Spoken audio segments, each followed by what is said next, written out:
I'm game theory. Hello, chat. Hello. Hi. Scary. Hi, chat. Hello. My pad is loading. Oh my god. Matt, Pat for you and Pat, and me and Pat. Pat, soy Jack. Patting my mat right now. Matt Not on patting stream. Matt patting my big brown belly. Okay. Awesome. All right. Today we have a mission.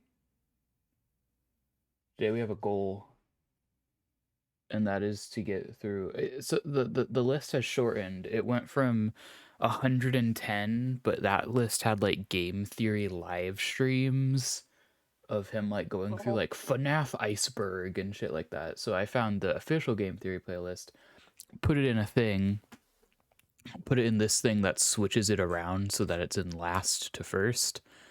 And now we have the entirety of the series. Now it's down to 75 episodes. So it's a little less. But it's there nonetheless. I am going to... I want to turn off my sponsor block. Okay, I need to turn... turning skipping off because I want to hear him do his stupid sponsor segments. All right, we begin now. Hello once again, theorists. Welcome to Matt Pat Plays. Today we are playing the scariest game of all creation. Probably never heard of it. It's called Five Nights at Freddy's. Here we go. FNAFs. Thanks, Matt. What's this? You might not have heard of this. It's a camera. The camera came up. Oh, was that a bunny? Was that a bunny? I think it was a bunny. Oh my gosh. I am so scared right now. Oh god! Oh. It was only the fan. Oh god. It's only the fan. Only a fan. I have never played a game this intense. Oh god! Shut the doors, shut the doors, shut the doors! Oh, please don't see me, please don't see me, please don't see me, please don't see me, please don't see me. I'm so scared right now. I'm so scared. Can you tell how scared I am right now? Oh, meow meow. Okay, we're good. Oh! God! Just the fan. Just the fan. I don't know about you, but every time the camera makes the sound to come up, I pee a little bit in my pants. Whoa. What? That's it? That's it? It's a jump scare? It's a little bunny rabbit jump scare. Really? Really? Wow. Alright. I mean, oh god, it's so terrifying. Oh, there's the bunny rabbit, shut my door.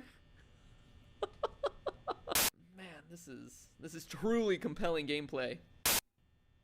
The static is so loud. Oh my gosh, It guys, is. I'm almost out of power.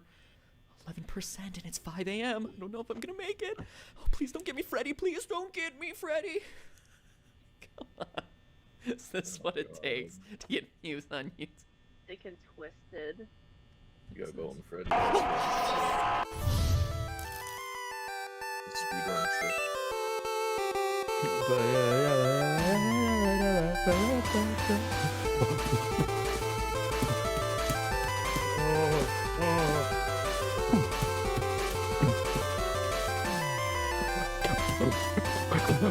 Hello, Internet! Welcome to Game Theory, where fear is our middle name. Matthew Fear Patrick. It's a very strange name. Okay, I'll admit it, I didn't give Five Nights at Freddy's enough credit when it first came out. A few jump scares from creatures that, aren't that scary. God, this People fucking background overreacting to it music. on YouTube. Meh. Pass. But then when I asked you about it, you showed overwhelming support for an episode on the game on Twitter, so I began to dig a little deeper. and deeper, and what I found was some of the most interesting storytelling, most intriguing mysteries, and most disturbing events I'd read about in a long time. Now, if you were just to play the game straight through 5 days, the story would actually come across as pretty superficial. You're the new night guard watching the security cameras at a Chuck E. Cheese style restaurant called Freddy Fazbear's Pizza. 4 animatronics roam the halls at night because the owners don't want their servos to lock up. Bad news is, you can't let them near you or else they'll kill you on the spot because you look like a naked endoskeleton.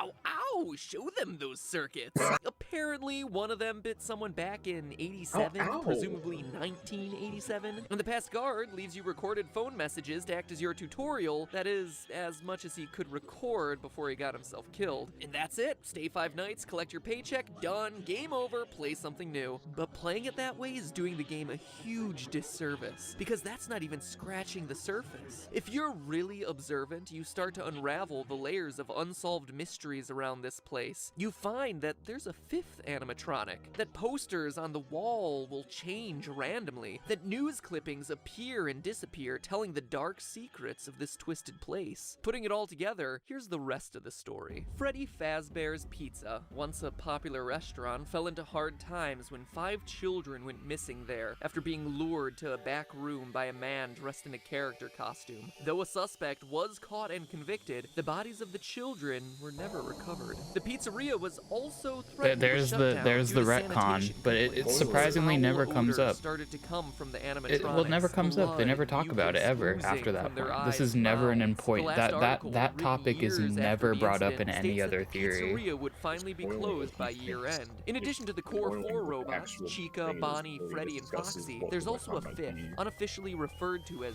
Golden Freddy. Ignoring the rules of physics, Golden Freddy appears and disappears at will, can inexplicably travel through doors, wherever, causing strange hallucinations. And when he attacks you, you're not taken to the typical game over screen, your game crashes. So that's unsettling. And there's also strange messages appearing on the walls, repeating the words, "It's me." According to the game's creator, the place is indeed haunted by what we can only assume to be the spirits of the 5 lost children. So that's the gist of it. Murder, missing children, foul odors, killer robots, and pizza. But that story leaves a lot of lingering questions. Who is your character? How's he fit in? Why does he stay for 5 nights when he's very clearly confronting the possibility of death? What more can we know about this terrifying Golden Freddy? And most importantly, what is the complete story behind 5 Nights at Freddy's? They're all good questions about a delightfully incomplete and mysterious story with just enough threads to keep you theorizing. So now, Just if you'll enough indulge theory to me, keep let me you reciprocate arising. that story with one of my own. I think you'll find it interesting. This December fucking 1993, oh my god. Aurora, Colorado. 10 p.m. Here Tuesday here night we at a local start. Chuck E. Cheese. Here's After a family birthday it's a party runs bad long, Manager beginning. Margaret Kohlberg and teenage employees Sylvia Crowell, Oh, Ben boy. Grant, Colleen O'Connor, and Bobby Stevens are forced to stay late to close up shop. But as Margaret tallies receipts in the back, Bobby scrubs down the kitchen, and the other 3 work outside. And he in the main fucking, like, arcade. has the, Unknown to any of the like, 5, there's actually a 6th person. the locked little in the dots building on with it, like them, that waiting like silently in the classroom darkened flash restaurant. game where you cheat off of like a 19-year-old Nathan test. Dunlap. Earlier that year, Nathan had begun working there as a cook, dough master, before getting fired in July after a disagreement over his hours. Now, 5 months later, he was back. At 10:05, he left the bathroom. Wait, is this also the inspiration for the FNAF musical? Building. First Sylvia, then Ben. Because that's the whole thing, is that like the purple guy is like trying to kill them because of disagreements over his hours. He wants to work longer. Then finally, Nathan moved to the If it back, was, the that would be office, where fucking Margaret opened the psychotic. safe before Nathan shot her twice, proceeded to grab her bag, filling it with $1,600 in cash, arcade tokens, and keychains. Spurred on by the building security footage, police were at his home a few hours later, where he was promptly arrested. Eventually, he was tried and sentenced to death, but his story re-entered the news just recently as his punishment has been postponed, leading people to debate whether he's able to sleep soundly, knowing that his execution has been delayed. This is a tragic story, a disgusting waste of human life, and one that I won't joke about or make fun of in any way, but I want to address it Won't because I joke have a about or strong make fun of, suspicion but I that this am story is the one that going inspired Five Nights at to say that Freddy's. this Let's is look at Five the Nights at facts. Freddy's. First, I don't think that there's any doubt that Freddy's is a Pat, parody the of Chuck E. arbiter of Cheese. all From the singing tasteful animatronics to the alliterative naming of the characters, The arbiter of parallels the are just Fazbear. obvious, so the setting is certainly the same. Next, what year does Five Nights take place? The time is certainly kept vague, but there are clues that we can put together. For one, the Chuck E. Cheese franchise had a tremendous period of growth and success in the late 80s and early 90s, but started to decline along the same time as arcades, with at-home video game consoles taking center stage. So that's one clue, but we can get even more detailed, specifically with your character's paycheck. Okay, Each night so you're already working a early on 6-hour he's shift, doing the you're spending fucking 5 nights there. So that's 30 hours of total work time for $120. In total, $4 an hour. How can they do that? That's below minimum wage for 2014. But in 1990, minimum wage was $3.80. In 1991, it was raised to $4.25. And by 1996, you were looking at about $5 an hour. So the game seems to take place between 1991 and 1996. The Nathan Dunlap story took place in 1993. But let's move on to the most important comparison, the victims. In the game, there were 5 child victims. In the real-life story, there were also 5 victims. But we can get even more specific. Online theories about the game always tend to draw a parallel between the number of kids missing to the number of animatronics, saying that the children's bodies were stuffed in the various suits. And this appears to be true. Bonnie and Chica both have moans and raspy breath sound effects, as though someone's trying to cling to the last threads of their lives stuffed inside the costumes. And other sounds made by the animatronics are just slowed down versions of children's laughs and screams. Scary Additionally, as the news Fazbear. clipping mentions, the suits ooze blood and mucus and begin to stink, like decaying bodies or reanimated corpses. So 5 victims, 5 suits, seems like a slam dunk, but nowhere does it say that all 5 were murdered, only that they went missing and couldn't be found. Also, the trouble a lot of people have with this theory is Golden Freddy. Why is that guy so limp and lifeless, so unlike the others? It's weird, until you go back to the real-life story. Yes, there were 5 people shot that night in Chuck E. Cheese, which matches the 5 victims in Freddy's story, but of those, 1 survived. Bobby, the one from the kitchen, miraculously survived the shot to his jaw. After he was knocked to the floor by the bullet, he went limp, played dead, to avoid the killer coming back to finish the job. And that relates exactly to the advice you're given on night 3 by the phone guy. Try playing dead. Go limp. Again, let me reiterate that I'm not trying to make light of the real-life events by comparing them to bear costumes. So you and can't say animatronics, I'm but I not do trying to wanna make point light out of it that and then have these the- similarities I promise I'm exist. not. And what I else promise No matter I'm how not. appears to be a lifeless, Well, empty it's the suit in fact matter game. how that- much you say it. It's the fact that he played a sound effect right after that too. It's a To creepy bear sound, costumes and bro. It's a animatronics, creepy but I do want event. to point out that these similarities People do died, exist. that's And what creepy. else is limp? It's so Appears to be a hashtag lifeless, scary empty that suit in the Freddy game, will Golden get you. Freddy. Surviving the attack, Bobby was able to go to trial and what be a true damning crime piece of evidence in the YouTubers feel case like against to me. Nathan Dunlap, ultimately leading to his death sentence. Which animatronic surprises you by appearing randomly? The one you don't expect and has no clear pattern? Golden Freddy. It's also worth mentioning that of all the cameras in the restaurant, one is always black, preventing you from seeing what's going on. That camera is located in the kitchen, leading many to assume it's where Golden Freddy hides, which just so happens to be the place Bobby was able to survive the attack. So I ask, odd coincidence or source of inspiration? In fact, if you think about it, the behavior of the animatronics really corresponds with key features of each of the real-life story's victims. We just covered Golden Freddy and Bobby, but the rest have strange parallels too. Bonnie goes into the utility closet filled with floor cleaning supplies, the most prominent ones being a mop and a broom. It's probably one of the most random rooms in the game, until you consider that Ben, the second victim, was vacuuming at the time of the attack. Foxy is kept sequestered in the back of the building, behind a curtain, more aggressive than all the rest, similar to the way Margaret, the manager, was in the back office counting receipts at the time of the murder, and her role as manager would inherently make her more aggressive or assertive. Sylvia was closest to the bathroom and was cleaning up the salad bar car at the time of the attack. Chica there's walks just not past much the you can bathroom say and because is of how it's associated like, with food. God, And Freddy, you well, fucked up doesn't here, have that Patrick strong of a Matthew. parallel with Colleen, but he does appear in the girls' restroom. Odd for what we would assume to be a male animatronic. Maybe it's a reference to Colleen being a girl, or a nod to Nathan's plan of hiding in the bathroom until he was ready to attack. Alright, after doing all the research, reading every fan theory in existence, and putting all the clues together, what can this mean for the story of the game? I think the game is an allegory for that night back in 1993. Here's my final interpretation.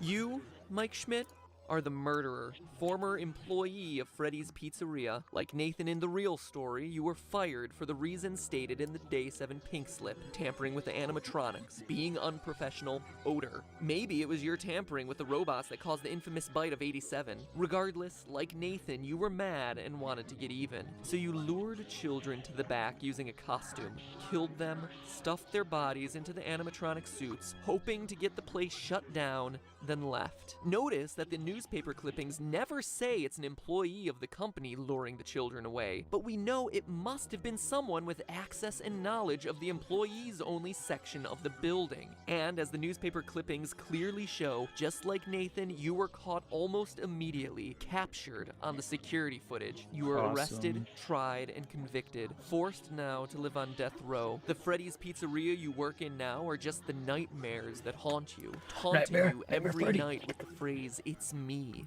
it's me." It is Whoa. you. You are the killer. The nightmare is also why everything is so surreal. Posters switching at random, heads on the animatronics glitching, Golden Freddy appearing and disappearing at will, taunting you as the one that got Golden away. Freddy. It's also why you're only at the pizzeria from midnight to 6 a.m. every night. He It's a is nightmare. It's in epic your and sleep. awesome it's a and place full you of created, a love. restaurant long Give him closed a as kiss. evidenced by the spider webs, and overrun with angry spirits out for revenge on you, Freddy. and you alone as the one who took their Freddy. lives, as evidenced by them completely ignoring the Freddy naked Fazbear. endoskeleton elsewhere in the building. It's also a place you yeah. can't escape from, why you find yourself back there night after night, even after you complete your 5 nights.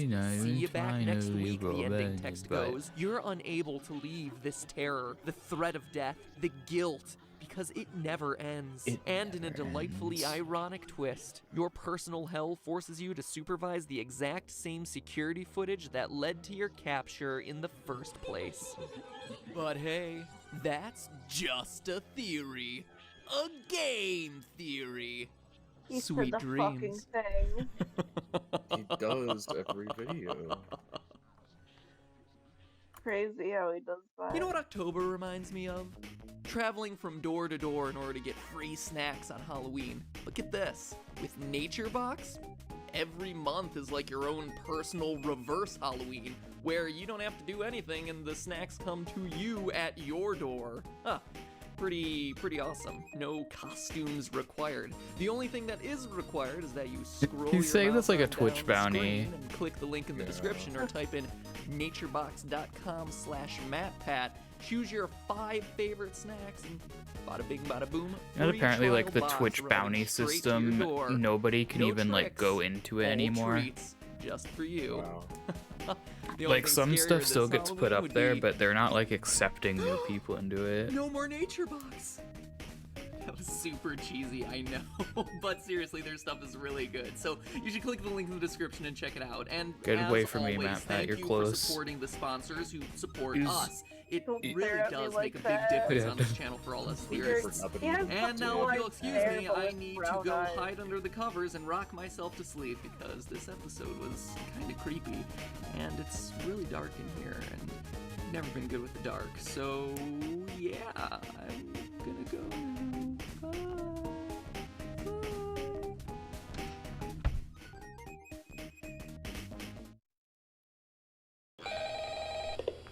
Bye. See, that is interesting that that was his only FNAF 1 theory. Mm. Before, well, because Well, FNAF 2 there's didn't come nothing out much there. later. It only came out, what, like came out, 86 like- days later? Yeah, it came out within like 2 months, which is crazy for a game. New and improved Five Nights at Freddy's 2 video. I'm here to answer any questions the game may have left unanswered. The game's Is that Gum developer, Grumps? What's he's Gum a pretty Grumps? tricky guy. And Markiplier. Don't worry though, Oh my we'll get God. everything cleared up. And also, Oh, and watch out for the puppet. Oh. I was like, what? Oh. Wow.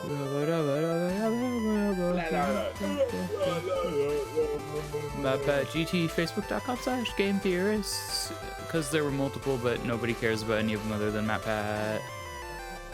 there fucking was one that Hello, wasn't Internet. there, huh? Welcome to Game Theory, the show that promises not to include any more gratuitous jump scares, unless that's just what I want you to think, so I can lull you into a false sense of security and scare you again. But I wouldn't do that. I'll just let the uncertainty of whether a jump scare is going to happen or not drive you insane for the rest of this episode. Man, I love reverse psychology. You know what else I love? These games! Not because I'm freaked out by the rosy-cheeked, tingle-looking, emotionally dead animatronics. Okay, well, Balloon Kid is pretty messed up, but whatever. No, what I appreciate about these games is the level of thought that went into every element of the story. When you create a game that has people rage debating about whether it's a sequel or a prequel, you've definitely done something right. Unless that was never your Oh my intent, God, in which that case you've done emoji. something horribly, horribly That wrong. emoji. Anyway, The emojis. the point is, Five Nights at Freddy's 2 looks to be everything you'd want in a sequel. I'm More so happy cameras, to see more emojis. danger, and more fan. Oh, the fan. But that also comes with more questions. Questions about the game's lore. And while others will provide you with the jump scares, I provide you with what everyone really wants. It's so funny that Game Grumps is answers. on there Well, when maybe they not never did a everyone. What an fucking elite, educated subset of you I don't really think they want ever did a Five Nights at answers. Freddy's so grab video. yourselves a slice of Freddy Fazbear's They did. signature pizza, 'cause we're about Did they do to one dig back in. then? Ugh.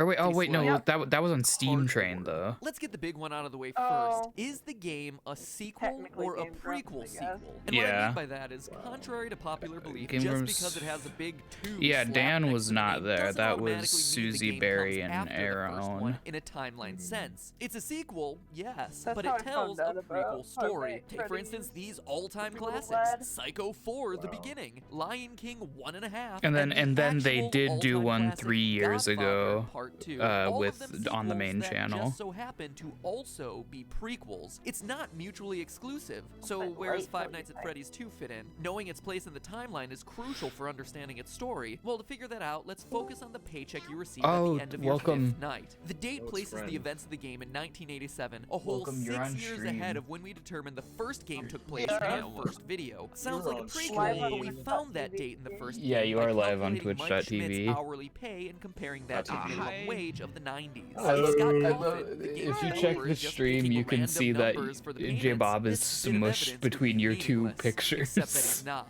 At the end of Five Nights 2, you get paid A funny $100.50. Divide that by the 30 hours worked, and you get $3.35 an hour, the exact minimum wage for 1987. Which means that us using minimum wage calculations welcome to the couch. identify the year of Five Nights 1 is a Yeah. perfectly valid way to prove it. and The shows thing that I it said takes will let you place change your after the picture on events of here. Five Nights 2. Still don't believe me? Players brave enough to survive the extra night 6 are rewarded with a bonus Of check course. and a Yeah, what newspaper about clipping it? that says the toy robots are getting scrapped and that the old ones are going into storage for a new, smaller scale version of the Yeah, restaurant. you're just That gonna would be explain why the Jabe old models Ob if reappear you in have Five a Nights picture 1, that but the toy small. models don't. And notice My how it mentions favorite a tiny smaller image. version of the restaurant. And The it's building of Five Nights completely 1 covered is by the text. significantly smaller than the Yeah. setting of Five Nights 2. Need more evidence? Wait, can What I about just the fact remove that a on the name? first night in the office, the phone guy explains that the robots used to walk No, the around the during names the are on day my just like end. they do in Five Nights 2, Ah. but not anymore. Or the fact that I phone want guy people to dies see your in the names first so game, they know that making it you're hard for Jabe him to Ob. also be the phone guy in Five Nights at Freddy's 2 if it takes place after. I can make the Call me font the Phantom smaller. Menace, 'cause Let me every way make to it 50 Sunday, this pixels. game is a prequel. So with that revelation out of the way, we're able to piece together the rest of the timeline and dig a little bit deeper. Posters everywhere in Five small. Nights That's 2 like how welcome small you I to have this to make new it. location, implying that there I'm was sorry. another Freddy it. Fazbear's Pizza somewhere before this 49. one. Additionally, the phone guy makes reference to it 48. on night 1, mentioning the old location and how it was 47. left to There we rot. go. So we know that there was one Freddy Fazbear's Pizza for the first My game, one for the apologies. second It's game, okay. and one that came before both hang on, of I can them do something that else we've real never quick. I'm seen. gonna- But even even before that, the phone guy also mentions an even older restaurant called Fredbear's Family Diner. Fredbear's Family which, Diner. aside from its confusingly Yo. different name, also had different owners. So let me recap. There's the restaurant from the first game, which is the Yeah, I probably last should've timeline, the one that you're confusing at currently all. working at in 1987. I should have set the in channel Five status to Nights 2, live. An older location of Freddy Fazbear's There you go. Pizzeria left to Oh, rot, you didn't and do the that? original No, I did Fredbear's not. Diner. Jeez,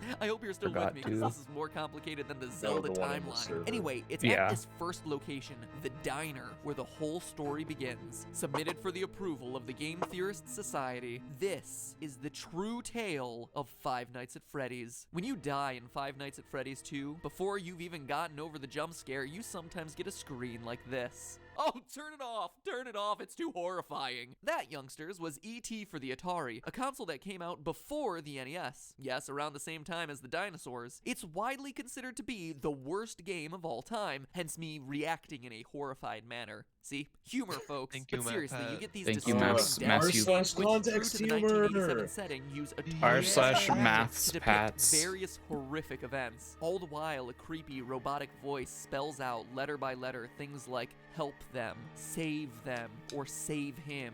These death minigames are the most important piece in figuring out the true story behind these games. Let's start with The this one. truth This death minigame has you Five playing Nights as Freddy, Freddy. taking cake to screaming children at a birthday party. As Freddy rushes around trying to keep the whole party happy, a Scary single Freddy. sad child looks on from outside, when suddenly you're powerless to do anything but look on in abject horror as a purple man pulls up in a car, murders the child, and drives off. It's my belief, loyal theorists, that this game takes place at Fredbear's Diner, and is chronologically the first event that we see in this timeline. How do I know? Well, it's a Go, small go, go, establishment, Freddy. and Go, there's only Freddy. one animatronic, Freddy, as opposed to all the other games which show other robots. But more importantly, this murdered child is the one that sets everything into motion. One of the new tasks added to Five Nights at Freddy's 2 is winding a mysterious music box that we're told placates one of the animatronics. If you fail to wind the music box, what you're introduced to is this terrifying thing, the puppet. It looks like No-Face from Spirited Away. You know what else he looks like? Take a look at that murdered child again. See how his tear tracks remain visible on his face, even after he's dead? If we assume that Yeah, they'll this continue to stay with him into Five the Night afterlife, we Freddy. can make a pretty good case that Five this Night kid's murdered Freddy. spirit eventually Five found its Night way into Freddy. the puppet Five Night animatronic. But Freddy. that's not all. Five What Night jump scare Freddy. happens after this Save Him minigame? It's After kinda seeing surprising this that he, like, got tear-stained the sprite, child's I'm murder pretty sure. reenacted in 8-bit, the It's a puppet, pretty, the like, puppet jumps out of the screen and attacks like, you. Coincidence? I don't think so. pretty- That pretty, incident like, marks the first time standard that she was ever parallel, I associated with guess. a violent act carried out against Yeah. a child, and we can infer that it was It- this incident it that is caused the compared to original the first owners one we of watched where he Fredbear's was like, Diner to sell so off to this the is company now inspired known by as real Fazbear shootings. Now, I don't know about you, but if I was senselessly murdered and left to haunt a crappy And pizza then place he for the rest of my life in the body of an ruthlessly just repeats, awful-looking "Hey, clown I'm not doll, making I'd light want to of get my this revenge as all soon of, as like, possible. 28 Unfortunately for our 75%. vengeful puppet, though, it doesn't quite turn out that way. Fast forward a few years to Freddy Fazbear's Pizza, the first location, the one that has yet to appear in Yeah, he games. does- This new restaurant is the one we learned he about in kind an of- earlier episode and throughout the first game, where our pal the murderer He uses has a it golden almost Freddy suit right. to lure away and kill 5 children in the back room. As we read through the various articles on the wall, he gets caught the next Also day. got the but bodies are aliasing never on the found, fucking, like, presumably because they've been stuffed transparent into the animatronic C's suit. The restaurant stays and open all for a of, few like, the months until the dead body PNGs is stink pretty starts to funny. waft off the robots and causes the place to get shut down for health reasons. But how do we know this happened in the first pizzeria's location? Again, we turn to what the phone guy says. On night 2 of Five Nights 2, he mentions the smell coming from the old animatronics, the smell that got the original restaurant shut down. I like We that you're also like a know that fucked up after the Golden seal. Freddy incident, Thank it took you. multiple months for the restaurant to get shut I down. did this many That years couldn't have ago. happened in the restaurant of Five Nights at Freddy's 2, which is shut down on night 6 and into the foreseeable future. But outside of these lore clues, it also makes logical sense. Before the Golden Freddy murders, there was one dead child whose tear-stained soul existed in the form of the puppet. But now there are 5 more dead children, and thanks to another of the death minigames, we find out exactly what happened to them. In the Help Them minigame, the puppet stuffs the dead children into the robotic suits, giving their souls new life. and preps them for their But eternal I, mission I feel like of this is something vengeance. that, But Mad again, it's Pat, like, oh, you it's say not through your retcon, but I feel chattering like, teeth, there are only the 4 story dead outline children in did that game. change. To which I tell you, the look pieces fit closer together, if you but the dare, pieces for the looked frame different right back then. before Golden Freddy's head Yeah. jumps out and attacks features the lost 5th dead child, and what started And as a haunted puppet has suddenly become an army of possessed I feel like, animatronics out for revenge. God, But wait, the that's not all we location know. shit We is so also know weird. the murder was committed by the same guy who killed the first child. How? Look at the Foxy death minigame. Twice, Foxy runs out to meet the kids, but the 3rd time we see the tall purple man again, smiling. Yeah, Foxy people goes into the were other just room to slapping find shit together. 5 dead children. Fine. The man in purple That guy strikes was just again. slapping Skip his ahead to foot around. 1987, finally bringing us to Yep. the events of Five Nights at Freddy's 2. The old Five animatronics have Nights been at retired, Freddy's. and new versions of all our Freddy's. favorite friends come equipped with facial recognition software that just so happens to be connected to a sex offender database. Seems Okay, like he an oddly specifically specific says detail, sex right? offender Until you database consider when that the is last not what it restaurant says was in the closed game. It for just having says criminal children kidnapped database. and killed by They an changed it to employee. sex It's a offender safety feature. database. See how it all ties together? So you have some animatronics possessed by Like, is this vengeful supposed to be a spirits joke, and another or- batch I on the don't prowl know. for predators. But that doesn't stop our friend the Purple Man from continuing his life's work of murdering children at Freddy Fazbear's Pizza. As we learn from the phone guy on nights 4 through 6, the new restaurant is once again under investigation as, well, I'll let him explain. Hello, hello. What on earth are you doing there? Didn't you get the memo? The place is closed down, at least for a while.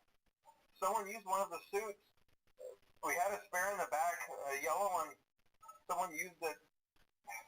Now none of them are acting right. The Golden Freddy Killer struck again. The final death minigame also supports Someone this. used it. You, as Freddy, must walk Someone through an used exact it. replica of the Someone building. used it. Animatronics all in their That proper is- that places, is how seeing the that 5 is how dead cryptic, children like, spread out through the higher up various would be rooms. about some And shit based like on that what phone guy happening. says, it seems like the Mhm. guilty party These is the older former night guard, Atari-based the one who minigames moved to look day pretty shift, and the one okay. your character replaced. I mean, The later Phone Guy made ones plenty of uncomfortable references to don't. suddenly having an available position during the day. But it's a neat effect. When we get it all sorted out, we may move you to the day shift. A position just became available. We don't have a replacement for your shift yet, but we're working on it. But is the We're Purple calling Man really Markiplier. someone we've never met and who's only worked there a week? It was Or is the it king. someone we trust? Someone with a They long got him and history he goes, with these characters? Someone no one would suspect. The head guard. The one forced to fill empty positions and teach new recruits by leaving them instructions over the phone. Is the Purple Man the phone guy? Ask yourself this. What do He's we the really Purple know Man. about phone guy? Let's look at what he says. First, he always speaks Purple like guy. an outsider looking in. He refers to the management Well, of now the we know company Purple as Guy is they, British, so he's not a higher so- up like the CEO or even a manager. But he's also well, not a yeah. typical day worker, as he says Yeah, things that's- like the employees I wonder if that's why he and made him the that staff. way. So he works there, It's not but phone isn't guy, I generally promise, considered a because he's regular member British. of the company. We also know that he's qualified to take the role of a night guard. As we learn, he plans to take over the position sometime after night 6, and is on his way out of the position by the time the first game starts. For now, just make it through the night. When the place eventually opens again, I'll probably take a night shift myself. I actually worked in that office before you. I'm finishing up my last week now, as a matter of fact. What else do we know? As a Well, we matter know of that fact. Phone Guy has a long history with the company, being with it at As a least since the fnaf. first pizzeria that we haven't played in. He also openly admits that Foxy the Pirate was always his favorite, and that he has never liked the puppet because, as he says, it was always thinking. See, I told you you wouldn't have any problems. Did, Foxy ever appear in the hallway? Probably not. I was just curious. Like I said, he was always my favorite. I'll be honest, I never liked that puppet thing. It's always thinking, and it can go anywhere. Okay, but what do we know about the Purple Guy, the Golden Freddy Killer? Well, let's look at the minigames again. He has a long history with Is the there any franchise, Five Nights at killing since it was Fuckboys Fredbear theories? Diner. We see him smiling as he watches Foxy I perform, forgot those Phone Guy's existed. favorite, right before Foxy sees the room of dead children. We know that the puppet and the killer inhaled wouldn't get dong or along, which whatever. would explain They're all Phone pretty Guy's straightforward. discomfort around a There's no creature that he mystery. describes as they have a always second thinking. one? And here's the bombshell. We know They the have, killer like, is a security four of them. guard. How? I thought it was on just very Five Nights at... rare I thought the other occasions ones during had the like a Save different Them name minigame, while in Freddy convention. chases the puppet, the purple man appears and chases you. Look on his chest. It's an orange badge, the kind that would be given to a security guard. Now look at his eyes. Notice the white spots? An odd, seemingly innocuous detail. But now look at Golden Freddy. Look deep just into his three, dead, vacant eyes. What do you see? 2 white spots. Pinpricks. Was this made Barely recently? They're there. And now finally, what do we see in Purple Guy's Five Nights hand? at Well, the Fuckboys Atari 3 graphics final make it tough to mix. discern. It's That's not like been out any for a gun while. or knife There's I've seen. updates on No, here from like that to last me month. is very clearly a phone. The robotic voice is spelling out for you. Address Save them, some save them. inconsistencies But when with Purple terminology. Guy, phone guy catches Oh, you. yeah. The screen crashes, and all you're left with is you can't. But that's not where it ends, Internet. As you and I both know, there's still Five Nights at Freddy's 1. If this game is last in line and the puppet is truly pulling the strings behind all of this, you might be asking yourself where he is in Five Nights 1. We know the other animatronics got scrapped, but I this think ghostly guy somebody, should still be around if this like, timeline I made, proposed is correct. And get this, the puppet is in the first game. Take a look at the east hallway. It seems is pretty normal, making, right? like, But every so often, the redone posters on versions the of walls them, change to this. like the a crying collection child of them, with and is two updating them streaming on lines down his GameJolt. face. Look familiar? It should. The Five Nights at Freddy's series is about vengeance. 1 child, 6 children, more looking for revenge against a sick child killer. The Purple Guy. The Purple Guy. Who just so happens to be the first voice you hear when turning on these games. He did get it Save pretty them. early that it's about Save them. vengeance. You Yeah. can't. Like that's the But reason hey, why that's just they're a all theory. angry. A game and theory. killy. Thanks for watching. Actually, it's because Make sure you wind that new music box by technical clicking the version subscribe of button. being, Otherwise, the puppet might get ya. Click it. Click it.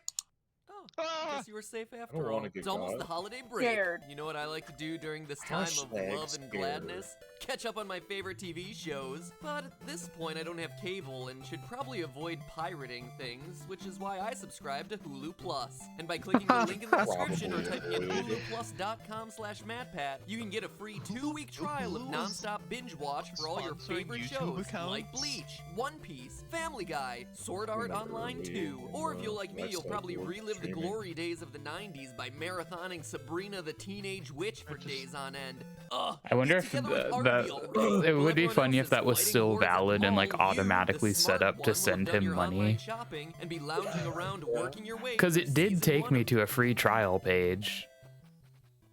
God, That remember, pet needs more money. look at all this stuff that isn't on Hulu anymore. Wow.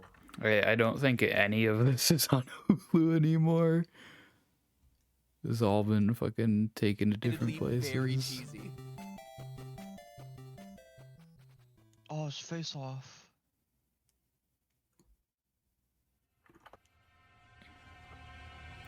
He always does.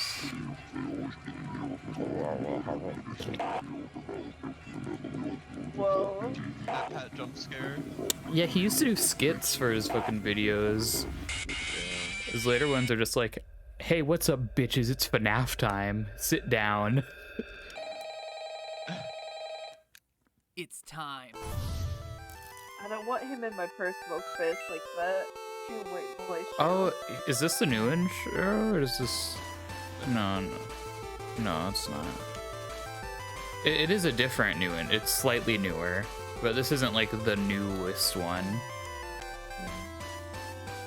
Yeah, Hello, that's slightly Internet. newer. Welcome to Game Theory, where good things, or at least FNAF things, come to those who wait.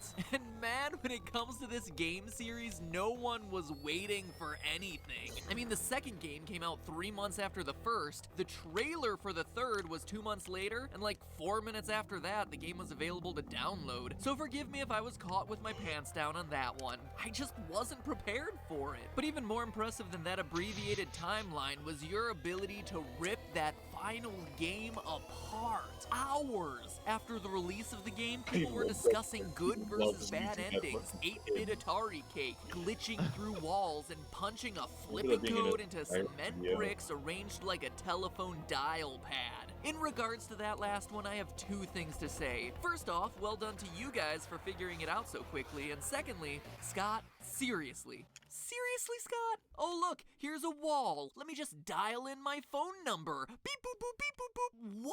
When did we jump from a point-and-click horror game to magical fantasy? This thing is like platform 9 3/4. I expect Harry effing Potter You to have no apparate into fucking idea, Pirate's Matt. Cove or something. Jeez, here I was thinking that you'd plug your numbers into, the one other place that you see numbers in this game, the bonus jump scare menu, or something, anything, but nope, dialing it into a wall makes so much more sense. Okay. Sorry, just needed to get that one off my chest. Moving on. Now, with 15 days at Freddy's under our belts and a few overtime hours clocked in for good measure, we have ourselves a completed video game trilogy, with the third game giving us more jump scares, more phone guy, and more fan. But this game also contains the final clues we need to get some closure on this game's deviously vague story. Scotty C certainly didn't make things any easier for us, but at this point I think we finally have enough puzzle pieces scattered across the three games to assemble a fairly accurate picture of this franchise's lore. Since you guys had a, let's just say, above average interest in this theory, I wanted to create something that answered as many questions as possible about this franchise. But beyond just the details, the question we all want an answer to is, what exactly happened in the story throughout this series? It's a pretty fundamental question to not have an answer to, and yet, despite thousands of videos, forum entries, and Tumblr posts, whoa, hey, put that away, you behave yourself. This game is already scary enough without you sticking your hook somewhere it doesn't belong. Also, hey, Matt, despite all those things, we still don't have a clear picture on the details. Yes, there's a child killer on the loose, the infamous purple guy, who's been using I like that you all have like pizzerias as his hunting equidistant ground of space choice on the for couch. years, but going into the Like, third you all have your game, own we still cushion. weren't sure about who this guy was, Oh, or yeah, even how many true. victims your he'd own officially cushion to sit taken. on. Then there are the No animatronics. touching. Sure, we generally understand that the killer's dead bodies have been stuffed Killing into all some of the the Family suits, Guy and that with the help of couch. the puppet, the kids were Okay, able to yeah, I find was new gonna life say, in those this couch robotic from, like, The bodies. But Simpsons? then, No, what about Shadow yeah. Bomb and That Shadow mistake has been Flag, made who randomly appeared in multiple FNAF times already, 2, and it's, only I'm to become scared. prominent figures throughout Part 3. How do prominent they couch. fit in? What You about the should ghostly know Golden the Freddy, someone we've difference been between talking the about since couches. the first game, and yet No, we I still don't think don't I really know should. anything about him. Well, now that we finally have all the facts, I think it's time I we think it's revisit quite my timeline I bizarre presented of in the you. last episode to see what I got right, what I got wrong. Yes, you heard that. Wrong. No shame. I'm a big boy. Mommy, wow, I'm a big kid now. And finally fill in the Oh. missing Oh my details to God. create what I believe Pat says is my mommy on definitive camera. 5 Nights About theory. Pat Mommy And on camera? boy, howdy, it is a doozy. That So Pat strap Mommy in, incident? theorists. You wanted it, you're about to get it. Overall, the 15. timeline of the franchise I presented in the last video still holds strong. Decades before the name became a horror legend meriting its own theme park-style attraction, Freddy Fazbear got a start at Fredbear Freddy. Family Diner. It's here where our story Freddy. begins as The Purple Guy takes his Fazbear first named victim. Freddy. Something we see in the Take Cake Oh, minigame yes, from Five it Nights at is Freddy's him. 2. What tells us that this is Fredbear's and first in the timeline? Well, as I said last time, in addition to it being a small space, the only character we see is Freddy, whereas all other minigames feature multiple animatronics. He's also holding a cupcake. Since that would later become Chica's signature item, the event depicted in this game must have come before she was created. Additionally, notice that the Purple Guy's murder takes place outside Pre-Chica the building. footage. This is the only time we see him murder someone outside the walls of a Fazbear building, which implies that this is likely his first victim. Serial killers often have what's known as a signature, a way of killing that's unique to him and him alone. For Purple Guy, his signature is dressing in an music animatronic is costume, fucking then luring insane. children to the back Yeah. of the pizzeria and killing them there. But this murder occurs before he developed this particular style, implying that it's the first. From there, we know that the puppet jump scare that always follows this minigame, combined with the tier design on both the dead child and the puppet's mask, implies that the soul of the first child now exists in the puppet. The event caused the original owners to sell the Fredbear name, who then rebranded and avoided the negative PR, becoming what we know today as Fazbear Entertainment. They then opened a new chain of restaurants, which we never saw in the games until the release of Five Nights 3. This is not Fredbear Diner like many interpret, but rather the first location of Freddy Fazbear's Pizza, predating the events of Five Nights at Freddy's 2. How do we know? Well, by paying close attention to the old recordings of Phone Guy dug up in FNAF 3, he introduces us to Freddy Fazbear's Pizza, not Diner, before explaining the functionality of the special spring-lock suits. Welcome to your new career as a performer. Welcome to Freddy Fazbear. For Freddy Fazbear's Pizza. Right now we have 2 specially designed suits that double as both animatronic and suit. He also lets us know that the animatronics are still allowed to walk around freely during the day, meaning that this is happening before the bite of 87, in which an animatronic bites someone during business hours, removing their frontal lobe and resulting in the animatronics being restricted to moving around only at night. Fucking asshole. As Phone Guy informs us, and as we see in the Stage 01 minigame, there are 2 specialty suits. Charlie, the goddamn buffoon. origins of the infamous Golden Freddy. But the lifespan of these spring-lock suits is actually short-lived as we learn about their one fatal flaw. After learning of an unfortunate incident at the sister location involving multiple and simultaneous spring lock failures, the company has deemed the suits temporarily unfit for employees. The classic suits are being retired to an appropriate location. Now, let's pause here. 2 employees are killed by the failure of a Bonnie suit and a Freddy suit. Where else in the game do we see Bonnie and Freddy sharing a unique feature that no one else in the game possesses? Shadow Freddy and Shadow Bonnie. Could this be the origin of the paranormal Shadow suits? Yes, actually. Shadow Freddy and Shadow Bonnie are tied to the ghosts of the employees who died in the spring suits. Get this, the employees' bodies were taken out of the suits, which is why their appearance is more paranormal and why they can't possess them as well as the children can. Oh Plus, god, having that's so this as weird. Their origin would explain the in-game behavior of both suits. In FNAF That 3, we spring see that trap Purple is Guy considered hides in a just secret an safe employee room that has that been built died. into every pizzeria. A room that's hidden to customers and invisible to the animatronics programming. During the minigames that occur between nights, we see Shadow 3 Freddy show lead the other Purple Guy animatronics getting- to this secret room, only to cause them to It glitch does. and get torn apart by Purple Guy. This supernatural origin story is how Shadow Freddy is able to Maybe- enter the safe room when other maybe animatronics he- can't. How he's maybe able to lead you to you that know room that in the first yet. place when other animatronics know. wouldn't be able to see it based on their programming, should and know even that. why he leads you there, knowing that Dare Purple he? Guy attacking you will eventually free your soul. That's also why there's no Purple Freddy suit when you do finally enter that room. It's not an alternate Purple Guy costume like many believe, it's an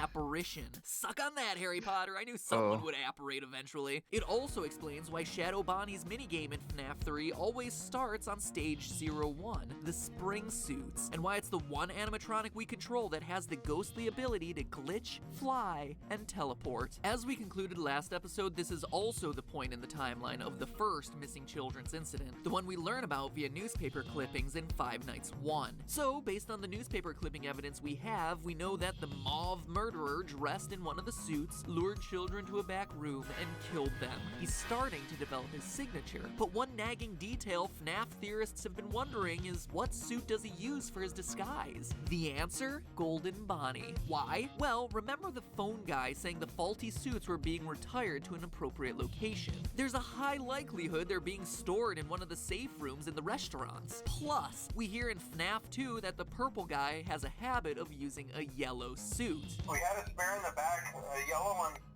Someone used it. But why not Golden Freddy? Phone Guy tells us so at the beginning of Night 5 in FNAF 3. Management has also been made aware that the Spring Bonnie animatronic has been noticeably moved. My, what an oddly specific detail to include, Scott Cawthon. And remember, these tapes that play in FNAF 3 date all the way back to the first pizzeria location, which is why this detail is so important. It reflects Purple Guy starting to develop his signature killing pattern. From there, we know the rest of the story. Purple Guy kills the kids, stuffs the bodies into the suits Isaacs. to hide them, but as we read the paper, is my caught on Isaacs. camera and arrested. Meanwhile, the three puppet Isaacs. gives life to the children, and the angry Oh, spirits 5 Isaacs. physics. the robots. Physics. Or is that really Oh. how it goes? Let's go back to the Give Gifts, Give Life minigame. The children are lying there dead, and the puppet first tries to give them presents. Weird, right? Weird until you consider that his place is at the prize corner. Giving presents is the only thing he knows that can make children happy. It's a reflex. Remember, this is still a child's spirit in this puppet, but when that doesn't work, the puppet goes around one more time and does the only other thing it can think of: put the bodies into the suits. You heard that right. In trying to save the children, he's the one hiding them in the animatronic suits. Not the Snorting killer out like right we've now. been This is assuming. like But then what about the Cocomelon to fifth me. child, as there's only Coco four here?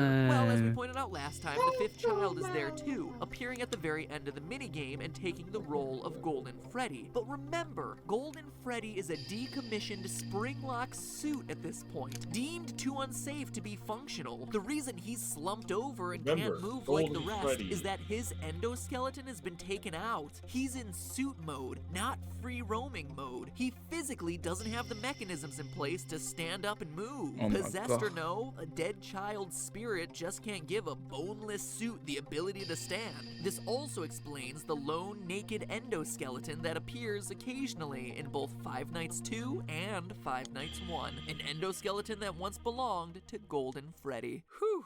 I know I made you wait for this one, so I knew I had to make it count.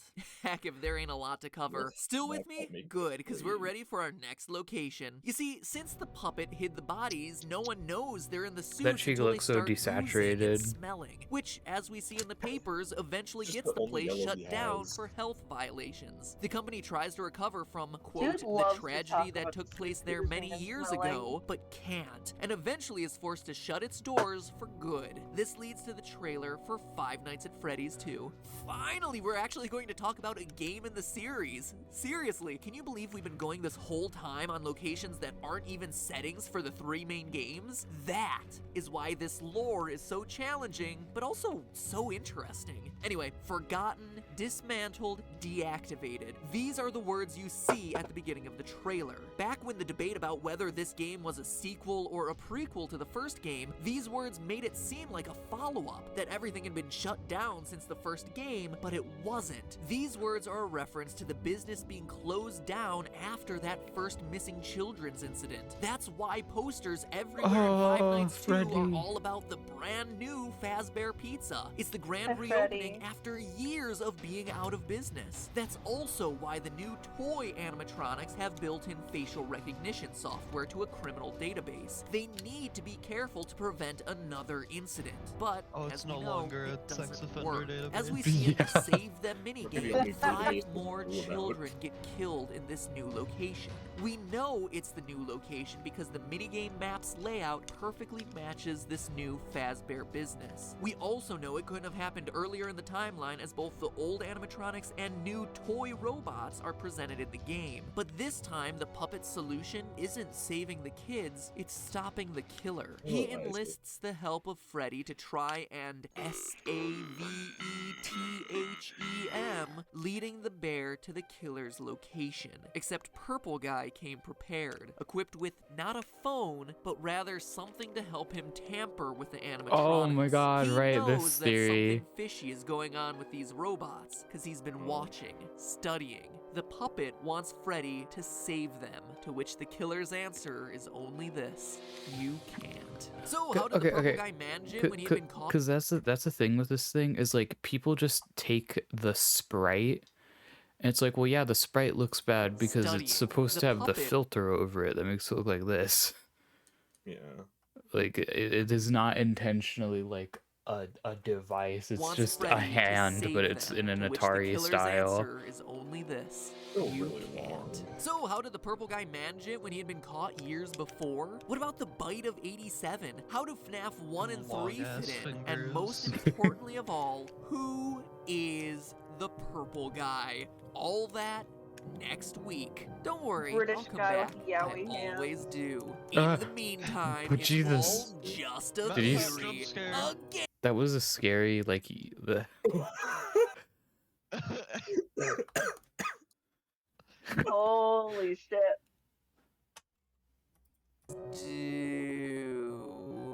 In the meantime, time, it's all just a theory. A game theory. Thanks for watching. Make sure you don't miss part 2 by clicking subscribe. Well, shut my honestly, you still might miss it.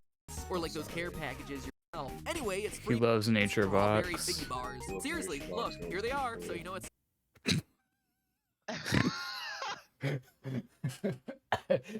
Wow. Awesome images. This one You is would Awesome like it. images of him. When I get a little treat. He's clearly loving it. He's clearly loving it.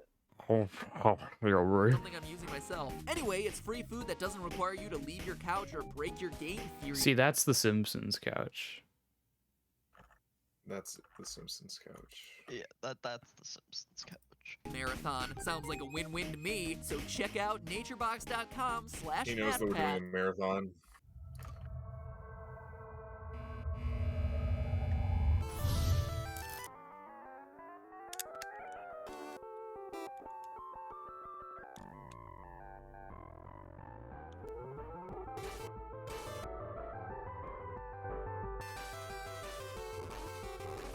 Scary.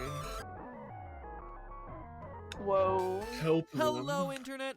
Welcome to to Game Game Theory. Theory. We may not have made FNAF, but I like to think we've at least FNAF. made it a bit more interesting. So in part 1 of this long-awaited all questions answered really funny FNAF theory, acronym we to get covered so everything from popular. the origins of the shadow animatronics, to the reason for Golden Freddy's ghostly behavior, to proof of Have you what guys suit seen the the killer new uses. We clarified the timeline and even went so movie far as to trailer? dispel the myth that the killer is the one shoving the bodies into the suits. Have Click you- here if you missed it to get caught up. Don't worry, I'll wait. This is a pausable video after all. But today we're covering the major questions from the franchise, the final bits of the timeline, the ending of the game, and most importantly of all, the identity of the purple guy. So enough intro, let's cut to the chase. When we Purple look at some, there's guy. been another round of murder done. Purple in Fazbear's guy. Pizza. Purple guy had once again used a Guy. golden Bonnie suit to lure in another set of 5 kids and kill them, as depicted in the Save Them minigame from FNAF 2. The place gets closed for investigation a few days later, but the one thing that practically everyone overlooks in this location is that it gets reopened.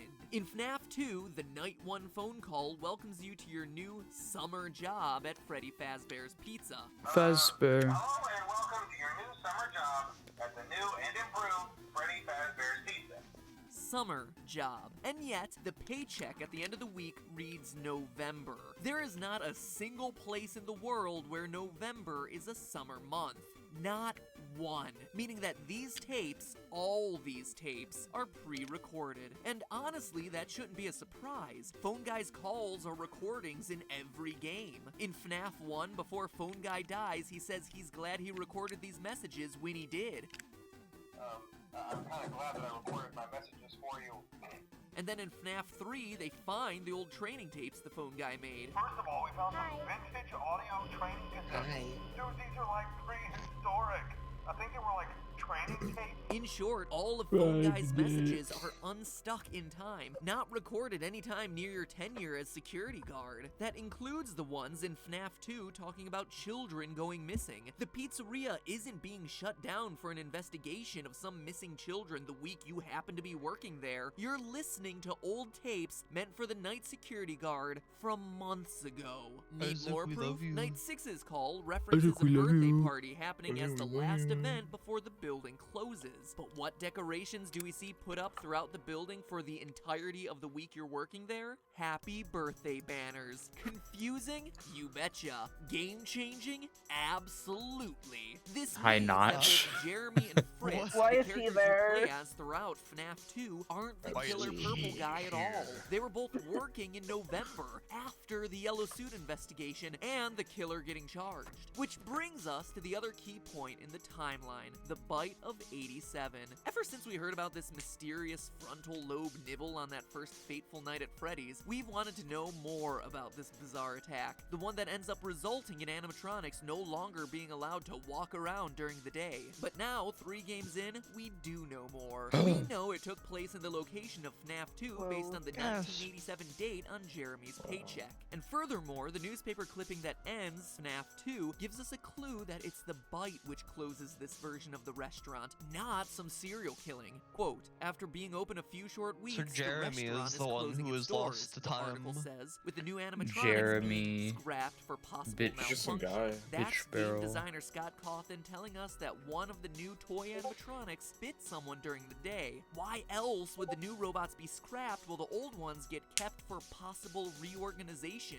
Well, outside of an obvious need to retcon why these new robots didn't appear in Five Nights 1. It's because the company considered them safer, relatively speaking. So, then who's the biter? Well, it's none other than the pile of scraps and parts, Mangle. The most obvious clue is the animatronic's unhinged jaw. The frontal lobe is the biggest part of the human brain, and the size and shape of the other toy robots' mouths just wouldn't be able to handle the size of the human head, especially when you compare it to the Mangle's narrow snout and wide open mouth. There's also Mangle's sharper teeth and potential angle of attack. As Wasn't that, shown like, by its never jump scare, figured out? Mangle goes for the top of the head. And no, who got it's- bit? Well, Like- there isn't enough evidence to say definitively, but your most likely candidate would be fan favorite Jeremy Fitzgerald. I think it's Jeremy supposed passes to the test, and on be, his paycheck at the end of the week, he's welcomed into the family, presumably getting moved to day shift. Fritz gets hired to replace him on day 7, I but think then it's promptly supposed to gets be. fired for tampering with the animatronics. That Do means you mean he's like the not bite likely the one to get victim? bit, and instead the person No, who like, follows or, him on or day who did it? I shift think it is leaving like Jeremy as the implied most to likely be frontal Mangle.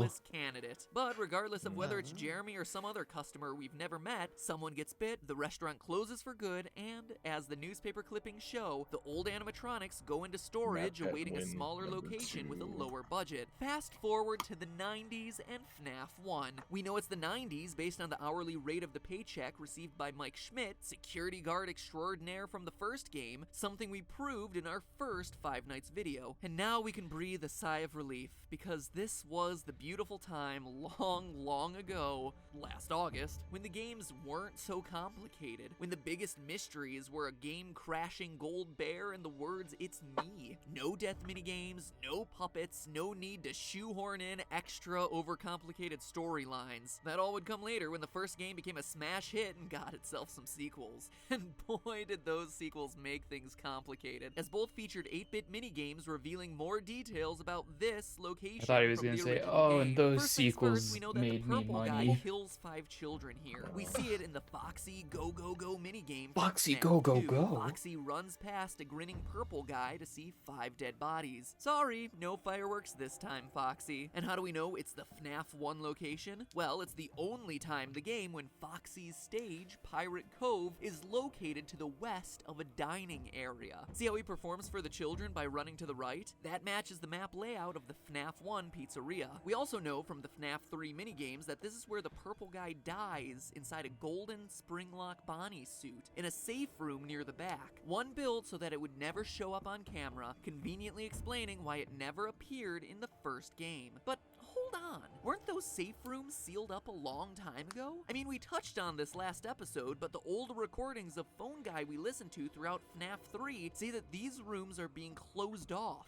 discontinued, and will never be mentioned again. Why would a location 20 years later possess a safe room unless it was the same building as We the lost first Esther. Freddy Rest in Fazbear's peace. Pizza Rest in location? pies. That's why Now it's there are in only such 2 people on the disrepair when we couch. see it in the FNAF 3 Oh, he's back. minigames. Boarded up with rats Sorry, on my the internet, floor. It's like, been closed killed down itself for very briefly. years, which also means the dead kids from the Foxy Go Go Go minigame aren't Sad. another set of new victims, because seriously, at this point, the killer would have made his way through like a short bus full of Isaacs, hungry Isaacs. children. No, those So kids many are the Isaacs. first Aw- 5 awesome dead dated kids, the joke, ones by who would the way. eventually possess Old Bonnie, Yeah. Chica, Freddy Foxy, and Golden Freddy. I mean, look, if the animatronics were possessed at this point, don't you think Foxy would be attacking Purple Guy rather than just running past him to perform for some dead kids? This also explains the random cutscene from FNAF 2 where the puppet's looking into Freddy's eyes. love to You can run past tell the by the purple tables man. in the background and the design of both Bonnie and Chica that this is the FNAF 1 location with the old animatronics on stage. But it's not a flash forward to the game's next location, but rather a flash back to the moment the puppet brought these characters, these children, to life. Okay, but that's just tying together some loose ends in the story. Okay. We're interested in how this whole thing ends, and those FNAF 3 minigames give us the conclusion we're looking for. These flashback minigames show Purple Guy dismantling the animatronics from the security of the safe room one by one, but in doing so, he's unwittingly releasing the spirits of his former victims. Freddy, Bonnie, Chica, Foxy, Golden Freddy. When their powers combine, they are able to scare Purple Guy into the Golden Bonnie spring-lock suit, which fails, crushes him pretty much to the point of death, though notice we never actually see him die, and the spirits fade away. Golden Bonnie, with Purple Guy inside, now known as Springtrap, rots away in the safe room for years until he's finally uncovered by the founders of Fazbear's The Fright. twerk of 87. With the discovery of Springtrap, this haunted house attraction inspired by the years Why of did you history and go murder of the pizzeria chain Dracula finally mode? has their What? first real Briefly. animatronic. That's who how then Three haunts the Lame player for sounds. 5 nights and a nightmare night until the place He might burns be down due to the Dracula. faulty I wiring. know. The twerk The of end. Take a 87. bow. It's finally over. Well, kinda. We're still left with one final, He hasn't brightened an Yeah, image yet. impossible Right. question to answer. Who is the Purple Guy? After That is a spending, I FNAF kid you classic, not, brightening full and- days brightening an plotting image. out all the details of this game franchise on whiteboards, talking it over with Not Pat anyone who would FNAF, stand but to every listen time to me there's ramble Isaacs, it on gets and on about 80 fictional times haunted faster. robots, and just looking at it from every Random possible speed. angle, all logic points to it being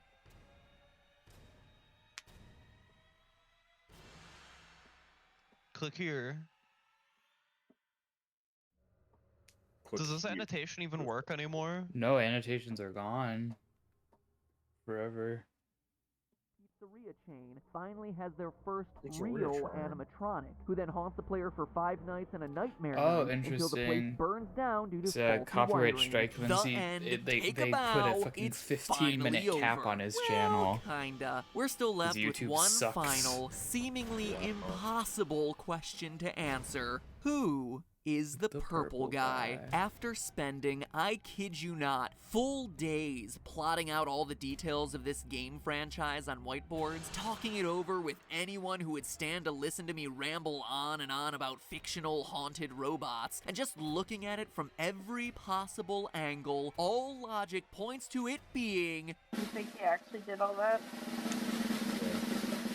the phone guy. And no, not because I made a theory about it and refused to let it die. Honestly, I couldn't care less if that last video was wrong. At this point, I just care about the truth, and phone guy makes the most logical sense. I know your complaints, and I promise you, if you Yeah. stick with me, you'll be convinced. First, there's the circumstantial evidence I presented during my FNAF 2 theory. Phone Guy's admitted love of Foxy being reflected by the smiling purple guy sprite during the Foxy Go Go Go minigame. His distrust of the puppet, a creature haunted by his first victim that we see time and time again trying to bring a stop to his killing spree. His admitted role as a security guard, and even the weird phone-like object in his hand from the Save Them minigame. But there's even more evidence when we Phone-like consider object. Five Nights 3. Consider this. He's the only person in the game who knows about the safe rooms. As we've mentioned before, all the safe rooms were sealed up back in the Springlock suit days, back in the first Freddy Fazbear's Pizza location, meaning every other employee coming afterward would have never even heard of these things. Phone Guy is the only character we meet who would have any knowledge of these rooms, and more importantly, of how they operate, how they're invisible to the cameras, and more importantly,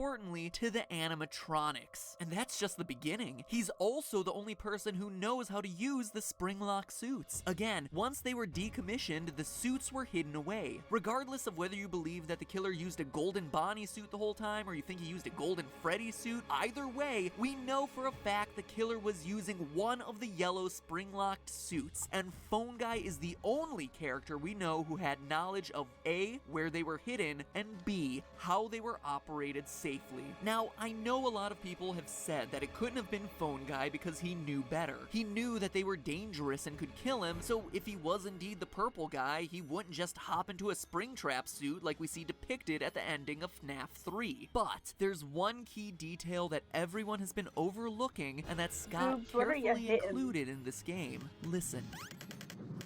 What?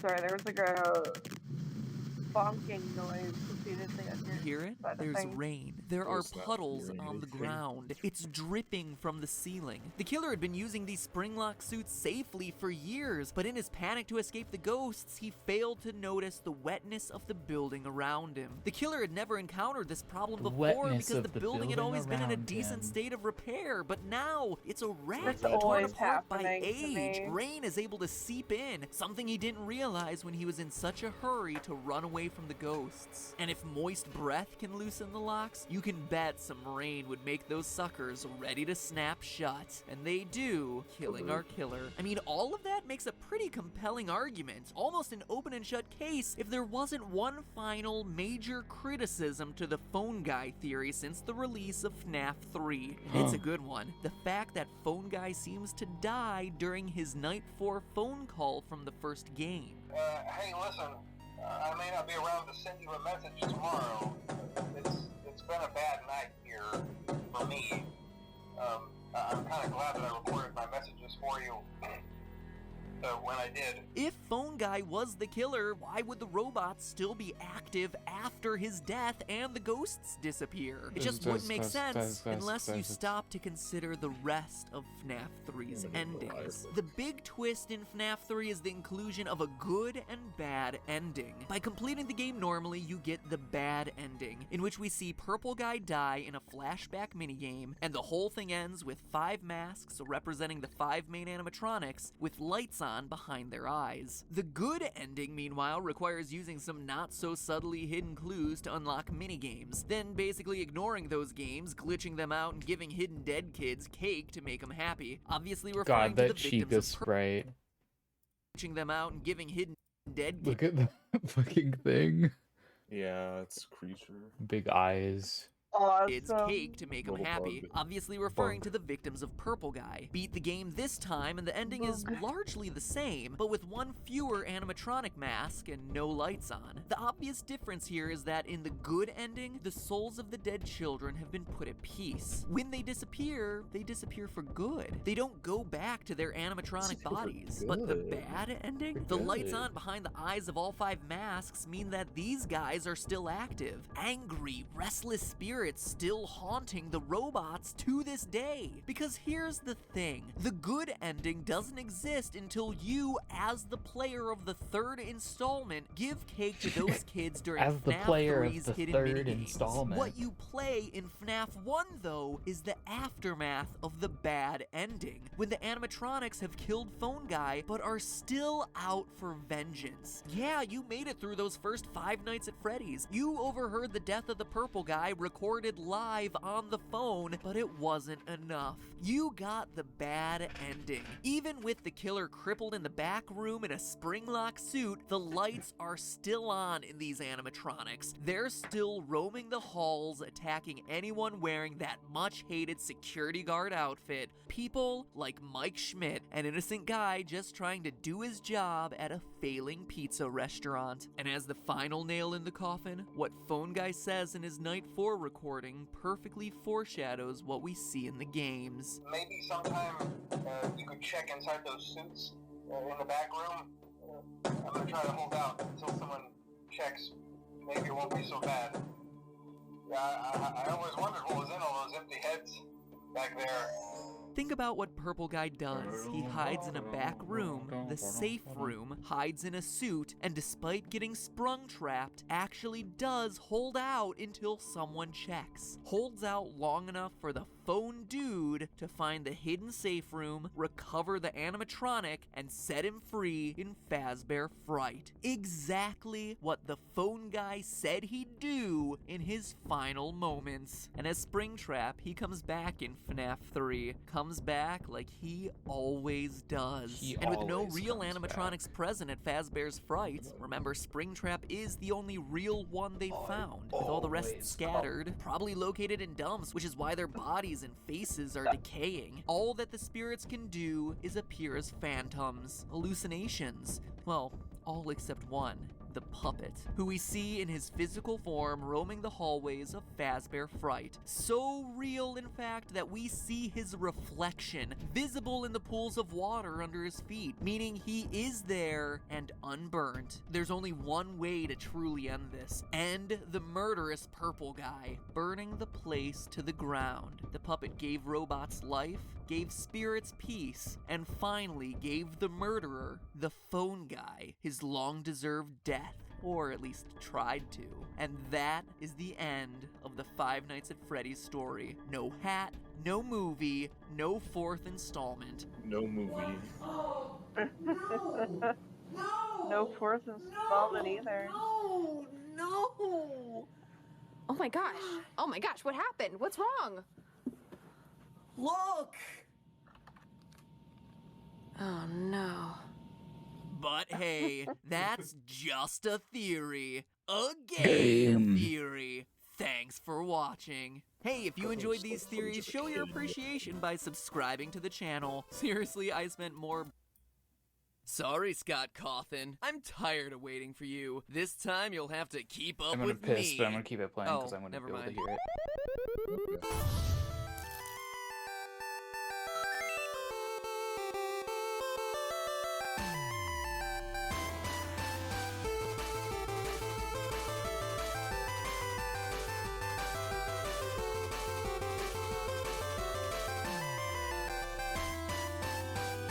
Hello, Internet! Welcome to Game Theory, where instead of waiting for FNAF 4 to be released, this time we're getting out ahead of the game. Or at least that was the plan. Scott, I swear you are the biggest internet troll out there. Oh, it's being released October 31st. Okay, let me plan my entire schedule around that. Never mind, it's now in August. Okay, fine, let me rework everything. Lols. Here's the full version now.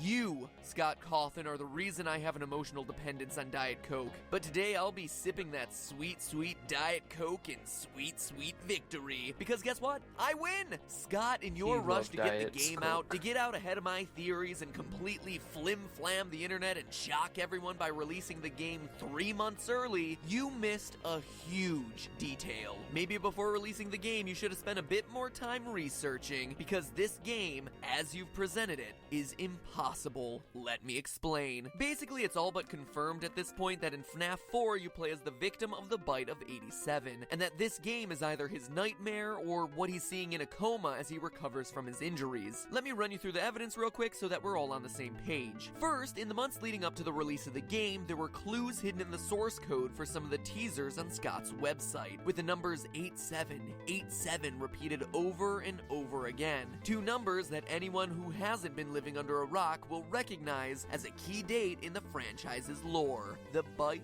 of 87. This is further supported by the text on the teaser images. All of the pictures released on the site basically ask the same question, was it me? Which seems to refer to the actual attacker of the bite itself. But there was one more word we saw repeated throughout the teasers, nightmare. Hidden over top of multiple teaser images was that exact word. That, combined with the Freddy Krueger-ish design of the animatronics, with teeth and claws everywhere, something far different from how we've seen these things designed in the past, seemed to indicate that this would be the way a child would imagine these creatures if he had had a traumatic experience with them, making it seem like what we would be playing would be a dream. Couple that with some evidence from the trailer. The first words are, "What is it you think you see?" making us question the reality of the images in the game. But there was also something that everyone seemed to I have my overlook mic about this trailer, extended. the I hope I appearance don't of the sound number bad. 4. Scott doesn't do things randomly, as sound I'm closer. sure we're all aware A-okay. by now. And notice the movement of the 4. It starts off in a horizontal plane, like it was laying down on something, I'm say lying a on bed, my but then avocado wakes up toast to on my stand bed. vertically before the trailer ends. Even that remnant red rectangle is meant to symbolize the bed. Everything Yeah, I've seems just to be been letting lying us on my know that bed what the we're whole seeing isn't time really with my real, it's a laptop on me. dream. Or better yet, a nightmare. Now, fast forward to the game's release, or I suppose casually meander to the game's release since it wasn't too long afterwards, and we see that this theory still holds. Flowers, an IV, and pills will occasionally show up next to your bed. Classical medical supplies that show us that this is a child in recovery. Foxy, who's hiding in a closet, will transform back to a plush toy if you hold the door closed on him long enough, making it seem like this was all a dream or hallucination. And of course, the biggest piece of evidence of all, the cutscene that ends Medical night supplies, 5, which, classical if you don't era. want a spoiler, click here to skip. All of you skipped now? Good. Actually shows the bite of 87 take place in the mouth of the golden Fredbear. This is further supported by the quote-unquote boss of the game being that same golden Fredbear, where in the final nights, he's the one who ends up stalking you. All the other animatronics disappear. You're being haunted by the suit that bit you. So yeah, that's it. All the evidence points to the victim of 87 being our protagonist, the character we're playing as in FNAF 4. Good job, Scott. You finally put together a game with a coherent plotline. Except you didn't. Scott Cawthon, if all of us are right in our theory, then you, sir, are wrong. Just when it looked like you were making a game that actually adhered to its own lore, you also made a game that is completely impossible from a scientific perspective. Loyal theorists, it's time we give Scott's latest bag of tricks a little lesson in real-life science. While frontal lobe injuries aren't as uncommon as people think, actually they happen all the time in car accidents, playing football, falling down, etc., having your whole frontal lobe bitten off has a much more profound impact on mental and physical functions. It would come with a whole slew of symptoms from motor skill impairment to nervous system issues, but the side effects we're most concerned with today would all be psychological. Removal of the frontal lobe significantly impacts the victim's ability to process certain types of stimuli, specifically fear stimuli. Let me give you some backstory. In the good old 1940s and 50s, psychiatrists often thought the best way to cure problems with the brain were to cut pieces out. Feeling depressed? Well, let's slice that out. Overly aggressive? That chunk probably wasn't important. As such, there are extremely well-documented studies of patients without frontal lobes, and what's fascinating about them was what happened to their fear response. Patients without a frontal lobe become uninhibited because they no longer have a fear response. Way back in my Fallout episode, we looked in depth at the most famous accidental lobotomy in history, Phineas Gage, who literally had an iron rod shot straight through his head, completely destroying his left frontal lobe. One of the most striking differences between pre-pole Phineas and post-pole Phineas was his sense of inhibition. And by that I mean post-pole Phineas had none. He had no sense of caution, no sense of fear or self-consciousness. He was described to be impulsive to the point of being rude and vulgar in public. No fear, no anxiety, no social pressure anywhere. Going back to the game, one of the things Scott does a great job of throughout the FNAF franchise is putting you in the eyes of Mike or Jeremy or whoever. We feel invested in our protagonist because we are that character, but in this case, that's scientifically impossible, specifically because of the bite of 87. If the main character of this game truly is little Timmy lost a lobe, he wouldn't wander around a house, flicking a flashlight on and off. Why would he? He doesn't care, because tragically, he no longer has the capacity to care. His brain structure no longer allows it. As if this weren't enough, a frontal lobe injury also tampers with concentration and attention span. The main character in the game is still supposed to be concentrated over a long period of multiple hours. But the thing is, patients without frontal lobes don't have this ability. In fact, they can only stay focused on what they see immediately happening in front of them. A child missing a frontal lobe who repeatedly turned a flashlight on and off in a hallway without seeing anything would lose interest. They wouldn't have the mental wiring necessary to concentrate on self-preservation.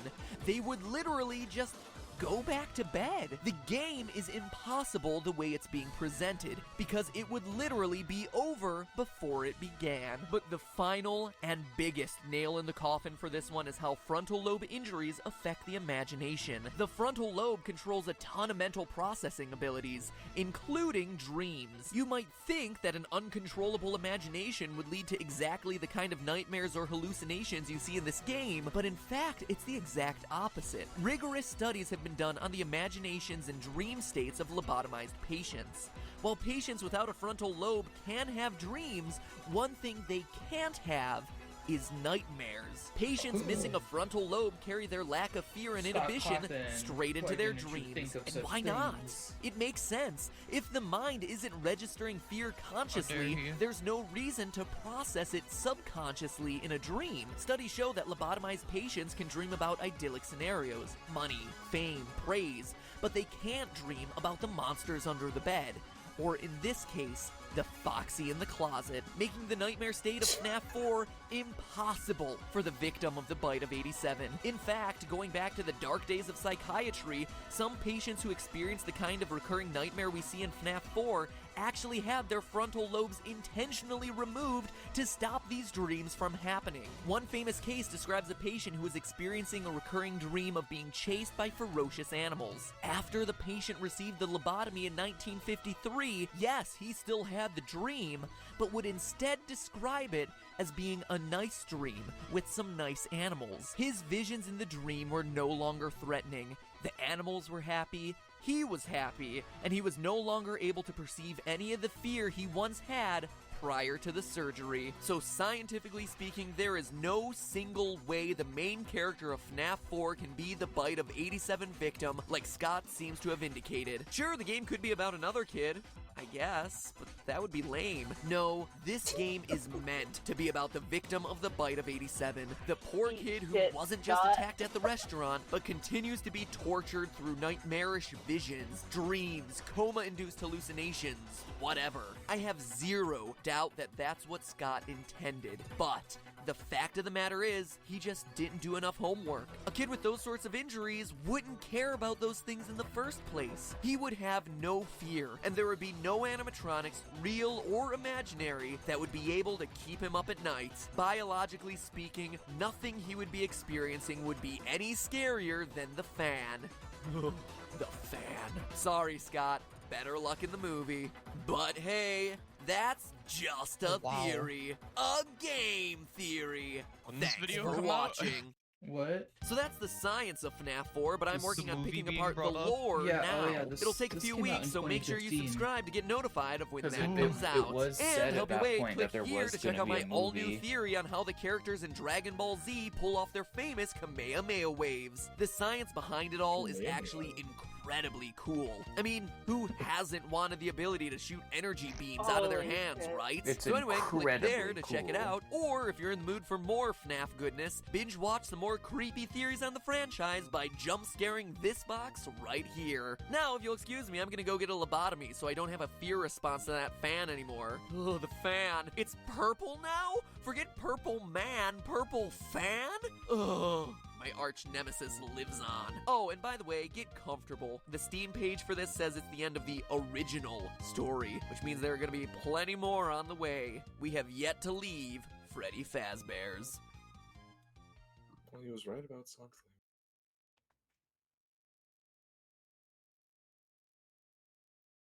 There's gotta be a code to open this. Bite of 87. New text? I must be close. Incident of 83. One movie. 11 animatronics. 11 kids. One phone guy. One killer. Hex code for purple. Backwards. Is that? Hex code for purple. Why is the bar weird? Markiplier. Yes, MatPat, it was me. Oh. It was me the whole time, and that's no Holy shit. theory. I hope the I'm gonna test real quick if the player's broken. Thursday. No, okay, it's fine. It's visually broken. It's saying that like, because you know how it's red. It's saying that like the red is all the way up here. There you go, fix it. Hello, Internet! Welcome to the Five Nights at Freddy's podcast. Oh, sorry, I mean Game Theory. Game Theory! The show that covers theories on other games in the 2-week intervals between new installments of FNAF. But if I'm ever gonna see requests for games other than FNAF 4 in my Twitter feed, this video needed to be made. Because, I have a confession, Internet, I made a mistake in my last FNAF video. Not in my research, mind you. My conclusion that this kid scientifically could not Well, be the he'll bite of be 87 skinned victim alive was and actually actually boiled 100% soon. right, both scientifically and, Boiled as you've been before eager us. to point out, lore-wise. No, I was wrong in calling this the bite of 87. I'm man enough to admit my mistakes. Hey, it's why they're called theories after all, right? Anyway, in this case, Scott was sure to let me know my error in his first comment on any of my videos on the franchise to my knowledge, which was really exciting, but it did leave me wondering, should I feel honored or trolled? And let me just say, because you were asking, I didn't delete that comment. I only delete comments from game theorist bots. No, I don't want your free PSN codes, okay? So I guess Scott must have deleted it himself. Maybe there was a typo. Or maybe a clue to FNAF 5. But before we get that far ahead, let's close the book on FNAF 4. First, let's set the record straight on where it takes place. It does not take place in Fredbear Family Diner, but rather the What we first call location gaming. of Freddy Fazbear's Pizza, the one from the old phone guy tapes found in FNAF 3. But the spring-lock yellow suits are the only ones there. I hear you Freddy typing. Fazbear You're right, is they obviously are. But remember, phone guy's tapes in FNAF 3 welcome you to Freddy Fazbear's Pizza, not Fredbear Diner, before he tells you about their, quote, specially designed suits. Roll that cassette tape. Welcome to your new career as a performer/entertainer for Freddy Fazbear's Pizza. Right now we have 2 specially designed suits that double as both animatronic and suit. Specially designed, i.e. not in existence during the Fredbear era. Plus, in that same set of phone calls, Phone Guy tells us the suits have become decommissioned after an incident where there were, quote, multiple simultaneous spring lock failures. What do we see at the end of FNAF 4? An incident where multiple spring locks fail simultaneously and a child dies. And let me be clear, because the terminology is pretty confusing. In the game, the word spring lock is used to describe both the suit as a whole and the individual locking mechanisms within that suit. A spring lock suit is made up of multiple spring locks. To have multiple simultaneous spring lock failures, like Phone Guy says, would either mean multiple suits going down at the same time, which is a bit coincidental and hard to believe, or that multiple locks within the same suit collapse at the same time, causing a catastrophic failure. Say, for instance, because a child is squirming to escape and his tears are moistening the locks. Crunch. And besides, don't you think it'd be weird for Fredbear's Diner to use these suits, have them kill a child, sell the company, and then Freddy Fazbear's Pizza starts using them again? It just wouldn't make a lot of sense. Long story long, although Fredbear and Springtrap are the featured attractions at this restaurant, this is a Freddy Fazbear branded joint, one dating back to, as we see on the TV set, 1983. But enough about the timeline. I don't want to dwell on it in this episode. To me, having a general placement of the timeline is enough because the most interesting part of this game is the ending and its overall meaning. Like I said in the other FNAF 4 video, if this was just a random kid who got bit, that would be really lame. So how does this particular kid fit into the overall lore? Why is this incident of 1983 so important to show? Who is the FNAF 4 kid, and what does the ending line of "I will put you back together" mean? Well, let me tell ya, the evidence points to him being the puppet. Let's look at the evidence. First, many have pointed out the streaming tears down the kid's face, which mimic the tears down the puppet's mask. Okay, sure, that was good evidence when we first saw them in FNAF 2, but at this point, those nice pixelated streams are on nearly every chubby-cheeked kid who's ever entered these restaurants. So alone, it's not much to go on. But we can take it one step further. While the tears themselves might not be interesting, look at this. It's a screen from the mangled... I hate so much. What happened? What is happening to you? So You okay? Wait, hello? Yeah? Hi, I we can't hear get you. anything anymore. It changed everything. All of the output went to the microphone. Awesome. Wait. It's so cool. Okay. Discord separately changed all of that. How does that even happen? Because of course it did. Even though the default's different now, it separately changed. Discord loves to do that when any Bluetooth device connects. Alright, I'm back. It didn't change the input, but it changed the output. Okay, I'm gonna test something. It might be a little louder. Hello? Hi. Oh, I sound hello. different now. How different do I Yes, sound? you- Kind of do. You sound Noticeably quieter. different. Doo-doo? I sound doo-doo? Very quiet and a little bit lower quality. Yeah. How much lower quality? Not too much. I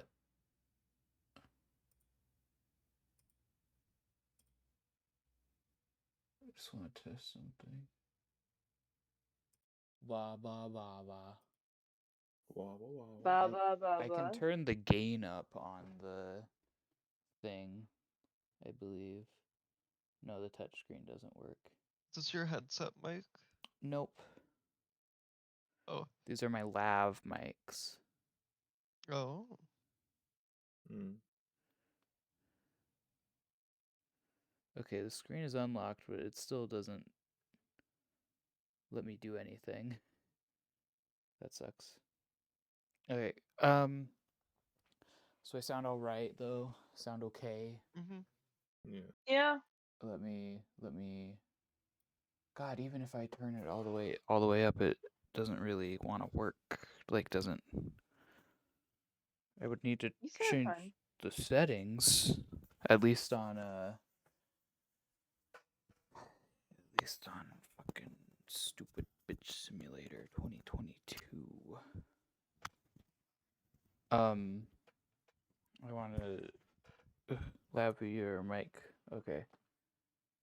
Because I just don't think I'm that loud on the why doesn't this work? This sucks. Wait. Technology bad, technology evil.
I'm gonna go look for a little scrumptious yummy.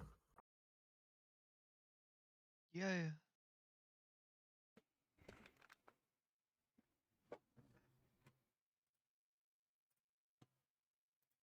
Okay. Hello? Hello. I turned up the gain. Hey. Uh J-Pub's gonna go get some food if you didn't hear that, by the way. yeah, I did. I heard the food. I tried it. I was able to access the touchscreen, and I tried to turn up the gain a little bit, so it'd be a little bit louder coming in, because I have it all the way up, and it's still uh.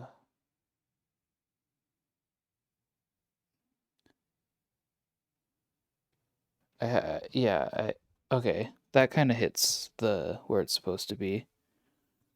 Wow. That I What? think that sounds. I think that's about how it Wow. should be. Maybe down a decibel or two. Let me. Yeah.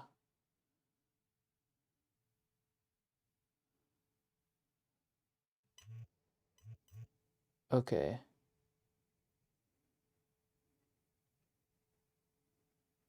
Yeah, that should have fixed it. All right. Because why I'm doing this is so that I'm able to get further away from my microphone without any issues. So now I am lying on my bed and all the way away from my stuff, and I don't think there's any issues. I sound fine. You sound good. Yes. Let's let epic. Ball cam. Epic. Oh god. Everybody speaks. Hi. Whoa. Oh god. Gamer. Everybody speaks. Gamer. Hello. Lucky. Gamer.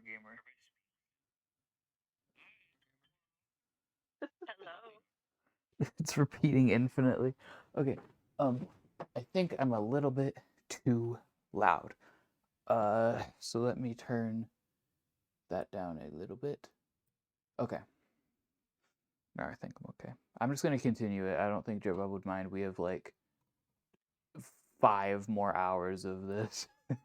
Oh. Back in FNAF Yeah, I don't 3, think this J-Bob weird would care. crying giant silhouette was just kind of out Giant of place in silhouette. the last game, and all us FNAF theorists just kind of glossed over it in our analyses. Since seriously, what is it? I mean, it kind of looks like the puppet, right? With its hit my overall mic. fabric feel and its thin striped legs. I mean, that's what I thought at the time, but again, there was really no reason to bring it up since it just didn't fit anywhere. But now we have a new game and new information that might make this make sense. Look at its body position. Notice anything specific about it? It resembles a position we see our FNAF 4 kid in a lot throughout the game, including his final scene, kneeling down, 2 streaming tear tracks, and his face turned 2/3 toward the camera. Do you see the connection here? But not only that, look at what our kid wears. A black and gray striped shirt. And remember, this is in Oh a my world God, where all a the black other and kids gray are generally striped wearing shirt. single color outfits. It's an oddly specific detail. Now I ask you, what's the signature look for the puppet? None other than black and white stripes. But besides those design details, consider that there's no sign of the puppet anywhere in this game, and yet practically every other animatronic is present in some form, meaning that this game likely exists at a time when the puppet has yet to be created. Remember when he just kind of showed up in FNAF 2? Get Which on my I should remind you bed. takes place 4 years later than this game. He just kind of came out Now of I'm nowhere. cozy. Well, this could be the puppet's origin story. This idea of kid as puppet also works really well with a Cozy locked yeah. box at the end. What's in there besides Yay, Markiplier's Matt stunning Pat. face and buttery voice? A Scary. puppet. As we see in FNAF Scary 2, he has a phrase, habit of coming out of uttering the boxes, and he's the only one who can 24 bend and hours fold of up Matt into a Pat, space that scariest small. word But in there's English even more evidence when dictionary. you look at the timeline. Now, I challenge you to ask yourself one question. What exactly is the child afraid of in this game? Why does he hate this restaurant so much? The easy answer would seem to be the animatronics, but that'd be wrong. It's important to note that at the time of the cutscene minigames, he's not scared of Freddy, Bonnie, and Chica. When you walk over the pile of plushies in the corner, we see that he considers these characters as his friends. Foxy is kinda in that camp too, but to a slightly lesser degree because his brother has started scaring him with the Foxy mask, hence the head being pulled off. Even the weird psychic friend Fredbear isn't a scary presence for him. So clearly he's not scared of the characters. Is he scared of the people working at the restaurant? I wonder if The he did purple this guy? because of Maybe, but Scott that's not got quite the full answer mad either. at Again, all of watch the people how he being like, behaves. he's When the trying to escape the purple- worker in the the Fredbear outfit, he can't muster the courage to run past the show stage with the yellow suits. He collapses in fear. And when the bullies drag him over to the stage, Purple he's guy. freaking out. Purple Clearly, what guy. he is specifically afraid of in this A restaurant guy. is the yellow Welcome Springtrap back suits, to whether Purple in Guy. animatronic mode or I have a suit period. mode, which begs one question. Why? Yay. Well, the answer lies in Awesome psychic snack. friend What- Fredbear. Look at the screen dialogue mix. running through the kid's head. Hurry the other way and find someone who will help. You know what happens if he catches you. That line would be biting. easy to write off as this just being a scared Biting kid time. repeats the ghost stories he's heard from the dead-eyed girl he talks to on the way Tearing home. and She's creepy. chewing. If it wasn't for one thing, this other line. No. Don't you remember what you saw? This kid actually saw something, a crime, something terrible in these restaurants. It would seem to imply that he saw another child get shoved into one of these suits. This would also explain the strange brown pixels sticking out of the yellow body backstage. A tuft of hair, perhaps? All of these details also fit with the character I've been lovingly calling Psychic Friend Fredbear. He's here, he's there, he's everywhere. Who are you gonna call? Psychic Friend Fredbear. I mean, seriously, what is this thing? Sometimes he's a bear, sometimes he's referencing it, and sometimes he's a flower? okay. At first, it seemed like the creepy little toy was nothing but an imaginary friend. That was until the final moments after the bite, when we see the bear's signature yellow text. But this time, instead of parroting back the kid's feelings like he usually does, he shows that he is clearly in possession of a mind of his own, saying all kinds of creepy things like, "You're broken. We're still your friends. Don't you believe that? And I'm still here. I will put you back together." This isn't just a split personality of the kid or anything. This is a separate entity. This is a spirit. This is someone who knows the danger of getting caught by the people wearing those suits. This is the victim that our FNAF 4 kids saw getting stuffed.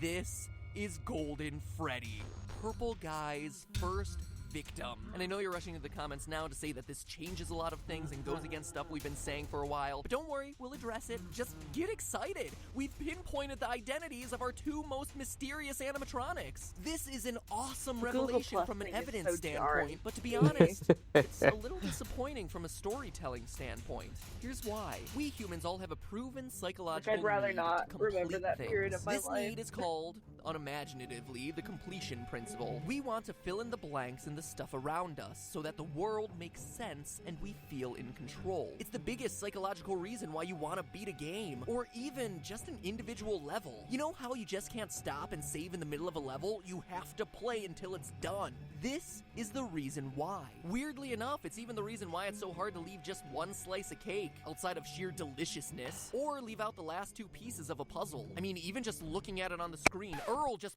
put the piece in. Just finish the last two just animate the pieces to move over into the open slots, and I beg you, just finish the last. Thank you. This isn't just you being OMG, I'm so OCD. It's actually because the brain is wired to respond to knowing when you're done with a task. The brain can now take the mental energy it was using to focus on that activity and use it on something else. But what happens if you don't finish that piece of cake? Or if you walk away from a game right before beating the level? Your brain can't put that activity away because it's still not finished. You literally continue to spend mental energy on it in the background, even when you're doing other things. As long as there are unknowns, your brain can't feel in total control and can't let things go. And whether he knew this when creating the first FNAF game or not, Scott Cawthon has done an amazing and infuriating job of creating a story that looks like it goes one way, but also looks like it might go somewhere else. This keeps us thinking about FNAF lore, talking about FNAF lore, pestering our favorite YouTube theorists for more FNAF lore for weeks, months, watching every video released on everything from top 10 details you missed in the FNAF 4 teaser to top 10 facts about the cupcake. The cupcake! 10 facts about the cupcake. Seriously. Once we're into the lore, our brains literally cannot let the pieces go until there's some kind of resolution, a completed story. But Scott has done such a good job of keeping the game in flux that the pieces never quite feel like they fit in a way that feels satisfying. We never get that moment of ROLAIDS. That spells relief. So we want the pieces of the puzzle to fit together cleanly, and the problem with FNAF is that while there's plenty of evidence for the story to go one way, there's also evidence for it going somewhere else. Try this one on for size. Well, there's a lot of evidence for the kid in FNAF 4 being the puppet, and I'd bet my bottom dollar that that's the solution that Scott intended. From a storytelling standpoint, more pieces actually fit together if the FNAF 4 kid becomes Golden Freddy and not the puppet. This would make our first victim, the one our FNAF 4 kid sees get killed, the puppet, like we've been hypothesizing since FNAF 2. Suddenly, you have a group of 5 kids celebrating a birthday, one kid associated with each animatronic, with the one representing Golden Freddy being the odd man out. And this scenario perfectly mimics the FNAF 3 good ending with the Happiest Day minigame, where 5 souls from 5 kids, each representing a different animatronic, reunite to celebrate a birthday that never really happened. It actually creates a beautifully bookended story of redemption and forgiveness, a reunion of brothers. And And yeah, I know the complaints. Don't get me started about the size of the kids being different. They're the spirits of dead children in an 8-bit minigame, okay? Literalizing the sizes seems to be a bit of a stretch. And it goes even further than that.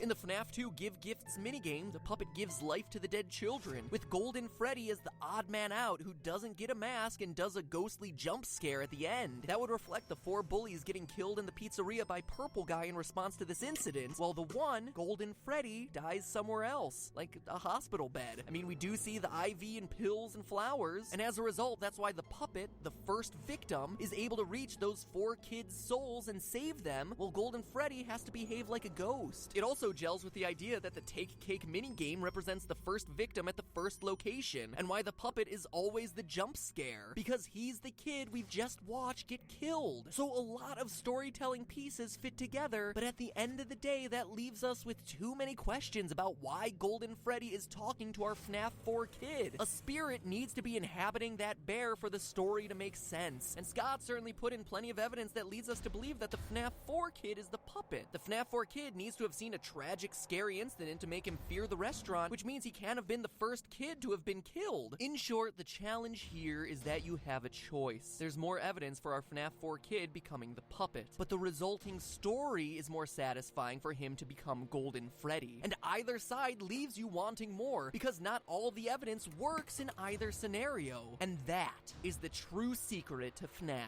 The completion principle demands that we get answers, that the scraps of evidence across the 4 games come together cleanly. But if and when they do, our brains will just be able to move on and forget about it, making it just another game that we played and is collecting dust on our shelf, or taking up memory space in our Steam account, I guess. In the meantime, good on Scott for making sure FNAF is always on our minds. He didn't do it by giving us endless levels or a whole bunch of stuff to complete. He did it just by making sure the pieces that are there are never quite enough. So Scott GG, Cawthon Scott. infected all GG. youth And with GG to all of you two FNAF. theorists. All of us, for trying to complete the story and solve the Brain mysteries. virus. I may complain about it, but honestly, I've been having a blast. It's like the Gravity Falls of video games. It's been my honor to work with all of you on this quest over the last year, and I look forward to trying to continue the quest in the year to come. In fact, since this has been a video many of you have been waiting for a long time, now that it's finally out Subway this tuna Thursday wrap. at 4 o'clock p.m. Pacific time, I'll be live streaming right here on the Game Theorist channel, answering all the remaining questions you have about the FNAF franchise, touching on things I didn't get to cover in this episode, like the presence of Mangle in FNAF 4, while also looking at some of the theories that you've been submitting to me over the last year. So if you have a question you want answered or a theory you want addressed, between now and Thursday at 4 o'clock p.m. PST,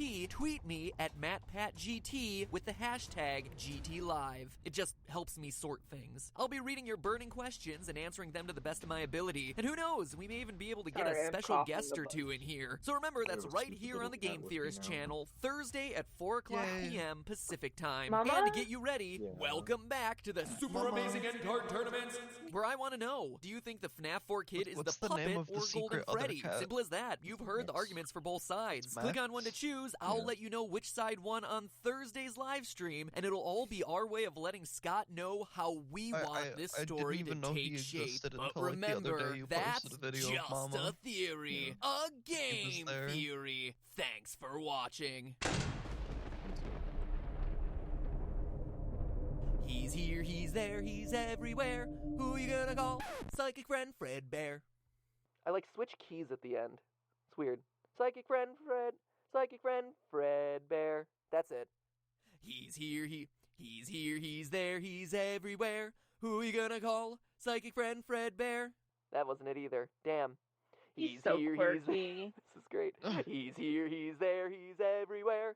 Who you gonna call? Psychic friend Fredbear. That was it.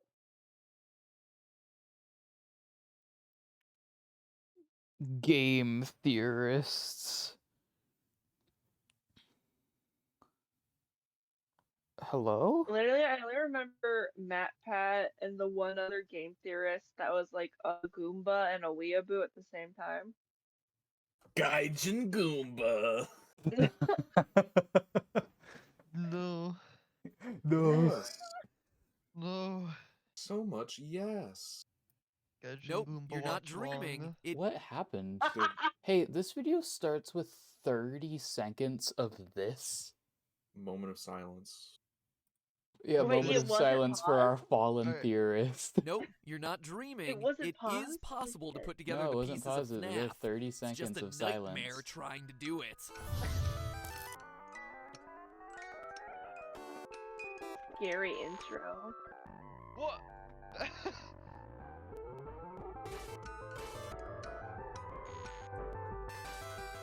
Matt Pat. Look at how he's moving. Hello, Internet. Welcome to Game where it's Theory. another day, Oh my another God. FNAF timeline. Don't worry though, I promise this will be my final stab at putting it all together. At least until FNAF World. Maybe that means I can finally do Undertale. You guys want that one, right? Seems like a popular choice. Let me know in the comments. Now let me start this episode by making it very clear. I think the Dream Theory is indeed what Scott intended, where the minigames featuring the crying child from FNAF 4 are real, i.e. there's really a Wow, we're birthday still party on and he 4, really huh? gets bitten, and the events of Like each the one night with at the most Freddy's shit in across the it. 4 games, Yeah. where a security guard is attacked by robots, is taking place in his What mind. happens Like I when said we last get to episode, the 6? clock sounds coupled with Scott's own statements both during the More. live stream and on Steam sold me 100% on that theory. That said, I, like a lot of you, aren't 100% satisfied with that explanation. Sure, the core gameplay sequences with you as the security guard also might think all the be in gap the in mind of a between child, 4 but the and underlying 5 story was here about a longer serial than killer stalking the halls Yeah. of the The other restaurant gaps. are just too Yeah. detailed and too well fleshed out to just be a wash. Here, to me, are the big issues that the Dream Theory doesn't address. One, the crying child dream is to afraid of those me. yellow suits for a reason. Remember what you saw. You know what will happen if he catches you. These are lines that his imaginary friend Fredbear repeats over and over. It feels a lot more sinister and real than just, oh, this kid saw something scary and misunderstood it in the shadows. Two, the puppet doesn't have a good explanation under Dream Theory. Clearly, the puppet is one of the most important forces in this game, but he doesn't fit into the dream model Another fucking cleanly. A lot of crazy-ass other theorists song. have said it's symbolic of the boy's actions. The and same dreams, crazy-ass but later this song. episode, I'll prove that that's Oh, not stupid. true. If anything, the boy would that's be a the Freddy's theme. security guard in these dreams, helpless and scared, not the puppet. In case, I'm not Scotty, buying you it. need a Three, new Scott one. confirmed the bulk of my FNAF 2 theory. This would be a strange move for him to go out of his way to say that a chain of events was correct if it was truly meaningless. And finally, number 4, the Atari minigames. Under Dream Theory, what? They're just dreams within dreams? What is this, Five Nights at Inception? And then there are plenty of little issues too, like a young child's dreams being so detailed as to include concepts that even most adults don't know, like sister locations and accurate minimum wage rates. So I combed over everything from the past year of theorizing to come up with the most well-supported, Yeah, he said it before, the sister interesting, but location was also even logical fucking announced. timeline of events, Sister telling the story of the locations. rise and fall So of we're Freddy stuck up the idea for the Fazbear's. entire Admittedly, game. there are still gaps and logical leaps, which I'll be sure to call out. But right or wrong, this is the flow of events I believe creates the most satisfying narrative to the series. So this one is dedicated to all you guys on Reddit, YouTube, Twitter, and in the comments who have been sending me theories for months. Think of this as my end of the year present for you. Right or wrong, this box is getting opened. The story begins at Fredbear Family Diner, the first location as revealed to us by Phone Guy in FNAF 2, and confirmed indirectly by Scott when he approved my FNAF 2 theory. I don't honestly think that there's much to debate here anymore. A child is murdered outside the establishment by a mysterious figure, the Purple Guy, who escapes unnoticed. The victim's restless soul goes on to inhabit a puppet, which would then haunt the halls of the pizzeria. Boom!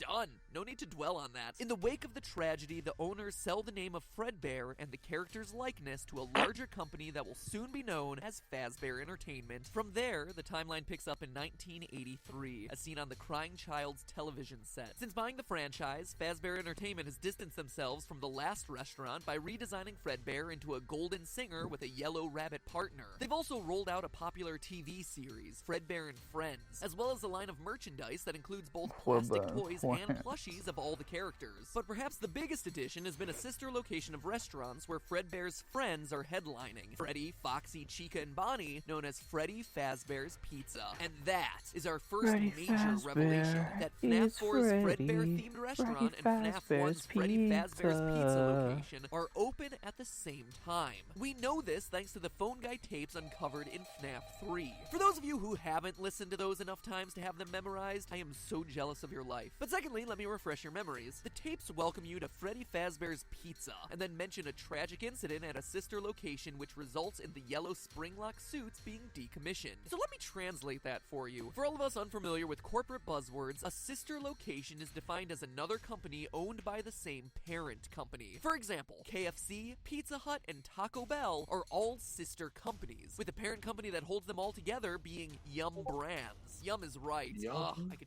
totally go for some Pizza Hut right now. Pizza Hut Ew. lunch buffet, you are the best. Worst Hashtag not option. sponsored. In this case, FNAF 4's Fredbear's is the sister location to Freddy Fazbear's Pizza, with the parent company being Fazbear Entertainment. Corporate structure for the win. What all of this means is that the unfortunate incident that Phone Guy mentions in the FNAF 3 child getting Don't chomped, do which that. in turn is the Don't- inciting don't event that do causes the that. two recently delivered yellow suits There's to the anybody FNAF here 1 on the Twitch location, the stream, Golden they're Freddy not and here Golden anymore. Bunnies that Phone Guy talks about to be They stored just away died. in the location's Died safe from room. Freddy At this point, the Fazbear. timeline's still You sent open and them hidden in the away. back of the restaurants. Enter And two Purple other Guy. people Shortly that aren't after the me yellow and suits get J-Bob. decommissioned, more FNAF 3 tapes reveal Phone Guy warning and employees to not me. bring customers back to the safe room and to Oh. stop moving the yellow body The suits. one In the other following person. days, the Here. safe room gets sealed with the request to, quote, not tell family, friends, or insurance representatives. Now, Phone Guy may be unaware of what's happening here, but we're not. This is June 26th, 1983, the date of the missing children incident we learn about through the newspaper clippings pasted on the walls of FNAF 1, where, in the middle of the day, an employee dresses in a costume, lures 5 children to the back, kills them, and then stuffs their bodies into the Shouts out suits. to Although the he's one caught and taken unrelated into person custody, the that fact is that all watching of this this. takes place You're in Hello, the viewer. restaurant's safe room, which Hello, remember are viewer. invisible Hello, animatronics viewer. and Welcome. security Matthew cameras, means that Patthew. the actual murders Welcome aren't to on my dad. camera. As such, the bodies of should the say my children last name remain on the stream, missing, it'd be hidden in funny. the suits, and the killer can't be Don't charged do due that. to a lack of evidence. This is all Why? represented in the No. game by the Foxy Go Go Go minigame, where the layout of the game parallels the layout of the FNAF 1 location. Honestly, Pirate I Cove, like- to the right, a dining area. I don't have a and funny as we last see in the name, Give so I don't Gifts, think there'd Give really Life be a reason for minigame me to from say, oh, FNAF hello, 2, the Grapefruit puppet is alive. saves the kids by giving Makes them one life difference. inside the Competitor animatronic don't suits. So now at this It's point in not the playing timeline, we Lethal have Freddy, Company. Foxy, Chica, UFO Bonnie, Golden Freddy, and the 50. puppet alive and well. How did well, I do that? Not alive, dead, and then reborn. You get the idea. Also, the company closes up the safe rooms to avoid all liability for the murders, and eventually the pizzeria is closed and the old animatronics retired due to the health conditions of the restaurant. As we see once again in the newspaper clippings from FNAF 1, the smell of rotting bodies inside the machines starts stinking up the place. So now let's pause there for a second. Up to now, everything has been pretty well He loves substantiated with talking about evidence, the but before we get too much 60 further, animal. let's take a minute back with the crying It's child. his Remember, favorite one of my biggest activity. concerns about Dream Theory is that the Look, crying that's child what's is scared of the yellow suits, but there's no real good It's a good explanation word. as to why. So what if the reason the crying child is scared of the yellow suits is because he saw the missing children's incident? What if he saw the employee dressed up as a yellow animatronic luring the children away? Yes, this would mean that the missing children's incident would happen before the yellow suits are retired and before the kid gets bitten, but it's a theory that works for a lot of different reasons. First, he's always at the pizzerias, especially towards the end of the day, so he'd definitely be in a position to see something like this. Second, it explains his irrational fear of the yellow suits because he saw people get taken to the back and never return. Third, the lines of "remember what you saw" and "you know what will happen if he catches you" that psychic friend Fredbear keeps repeating makes a whole lot more sense now. And finally, and perhaps most importantly, look at this line. "These are my friends." If this were Look at indeed this. true, this line takes on a whole new meaning. This I always shit. thought that line was weird.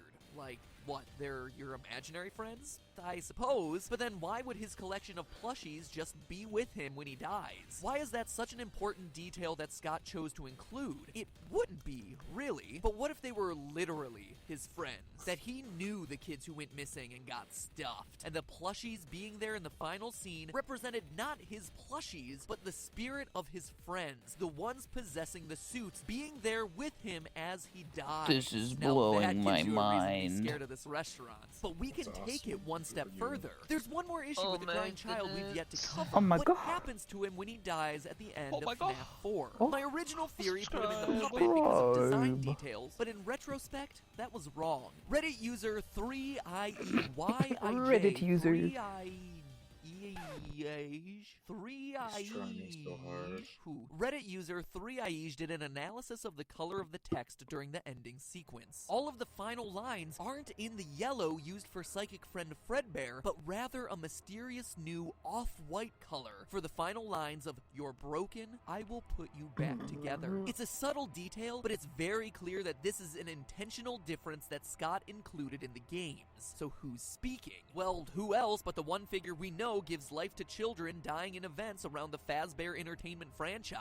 It's the puppet, promising to right the wrongs of the pizzeria by bringing peace to the crying child's spirit. How does he plan to do this? Well, look at what he says. Funny. We are still your friends. It's Don't not worry about I it. am still your friend. The Twitch puppet streams- using the plural Twitch here can't means that there would see be it. multiple spirits present It doesn't in this final exist if scene Twitch that consider can't themselves see it. friends to the crying child, but we also see this. I am I still was here. gonna The die. others are gone now, stuffed, leaving only the one with That the means I ability can to post my transcend the new. animatronic This means I can suits, post my the new favorite puppet. gift. This makes a lot of sense if we again assume the crying child knew the kids who got stuffed during the missing children's incident. And look at the last line the puppet says. I will I'm put shocked you that it back was together. never We've all deleted. been assuming his you is referring to the crying child. But consider for a Moderators minute said that it the was, puppet like, is instead okay, playing the 'cause it was pronoun actually game, to educational. steal a phrase from Cinema, and is instead referring to the plural you. You 5 are broken, and I will put you 5 back together. He's planning on reuniting the spirits of these 5 friends. What makes me so sure? Well, we see it happen. It's the conclusion to the whole story. In FNAF 3's The Happiest Day minigame, we see the crying child's birthday one more time. 5 kids in masks representing the same 5 animatronics, with the birthday boy representing Golden Fredbear. You can even compare the locations. Both are long corridors with 3 tables and a 4th one slightly off to the side. Mom The got upset at balloons me are for also ordering the same Taco Bell colors, the other red, day green, because she wanted purple, Taco yellow, Bell. and blue. Even the Aw. exit is where the Fredbear stage is, an exit that, Everybody if wants Taco Bell, used, even the results old in the lady. bad ending because the souls don't get peace. It's where the child was chomped. And who's the one we see in this minigame putting everyone back The together child again? was The chomped. puppet. Just like he Yeah. promised the boy he When would we boy were got there. bit. on his deathbed. That And boy here's the dang best on, dang part. on, How do dang you on get to bit. this minigame? Well, by playing through a bunch of others, including the Stage 01 game, which you access by typing the numbers 395248 into the wall. Why are those numbers important? It's the hexadecimal code for the color of purple guy, only it's backwards. It's Scott's way of showing that the puppet is actively trying to reverse the work of the purple guy and the atrocities committed inside the walls of Fazbear Entertainment pizza places. From here, the rest of the story is surprisingly straightforward. The pizza chain reopens during the summer of 1987 in FNAF 2's bigger location. Fazbear Entertainment rolls out the toy animatronics based on the character models of their merchandise, allows them to free roam, and even equips them with facial recognition software as added protection against child murderers. I mean, there's definitely a pattern being established here, so good on them for taking preventative measures. However, as we all know, it's not enough. As we hear I it don't out know from the why, phone guy but and see in the Image for Save Chica Them made me minigame, think the of the purple guy, Chica now the body daytime dysmorphia security guard, image. kills 5 I more love kids that within the fucking walls image. of this restaurant. When the puppet enlists the help of the possessed Freddy animatronic to Really save the good kids, image. the purple guy responds, "You can't, because it's true.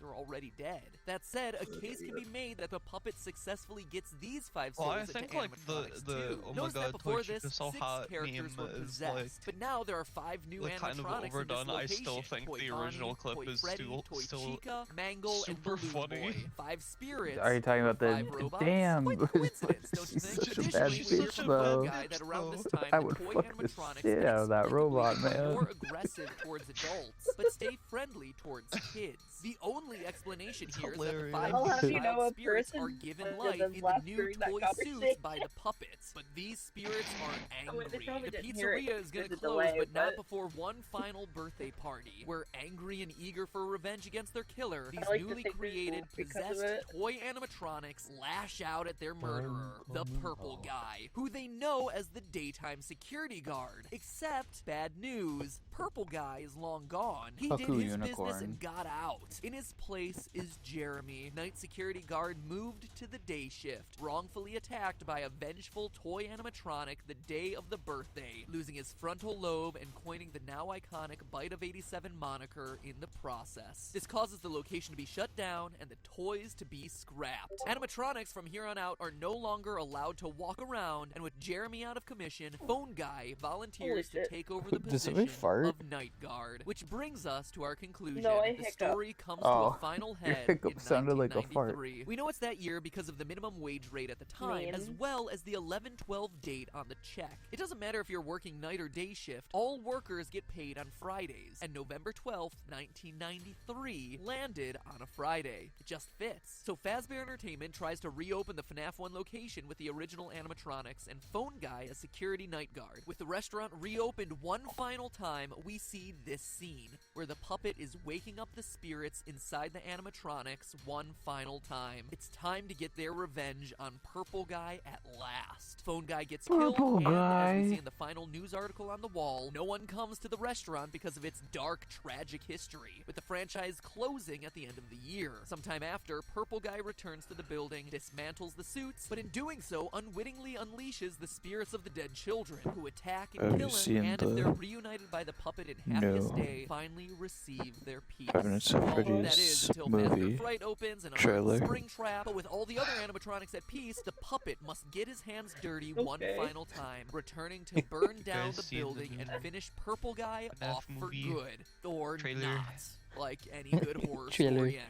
So what about the Phantom animatronics, Shadow Freddy, and all that? Stay tuned, we're going to talk about those during the live stream immediately after this episode. The video's getting really long at this point, so I want to kind of close it out here. But as we close out here, I have to ask you this. We Was are that still answer in satisfying? You see, that's the beauty of the 2015. dream There's theory 10 and the more frustration years of to anything else. go. There's so much lore, so many puzzle pieces to put together that in order to account for everything, the story can't get much simpler than that. A horrifying way to relay that Is information. so satisfying here because it explains all the messiness of the lore in broad, easy to understand strokes without you needing a PhD of FNAFology to understand what's going on. Sure, it is possible to fit the details together cleanly, but it's not an easy to follow story. It's almost like you need a full-length book to truly put all the pieces together. Okay, I get it. Scrap everything I just said. Scott's got a book. Another FNAF video made mood by a Scott Cawthon announcement. Or not. Maybe.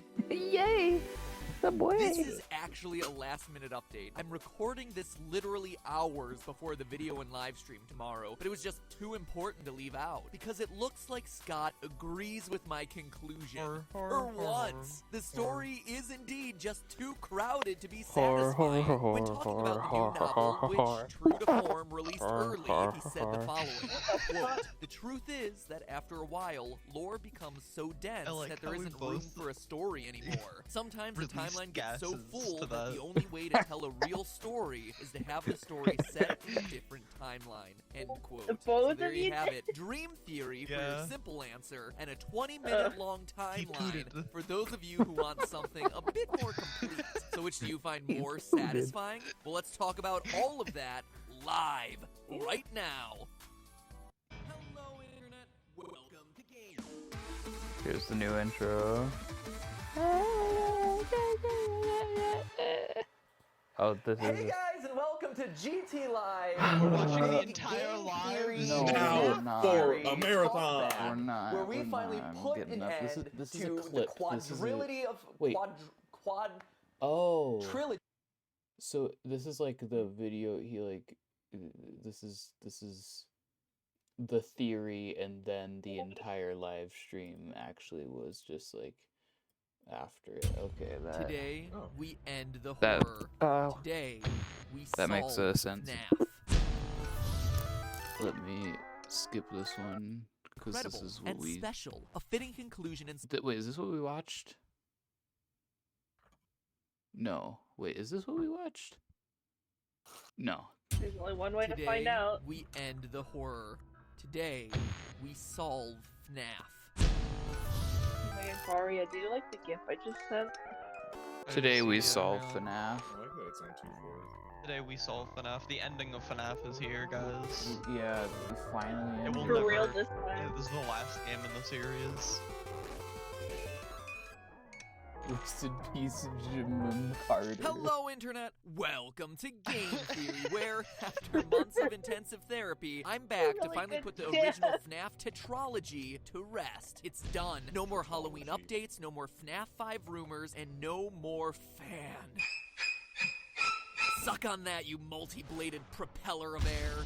So shortly after my last Freddy theory, I arranged a live stream with some fellow FNAFers to close the book on the series. And what happened was something that none of us expected. The entire time.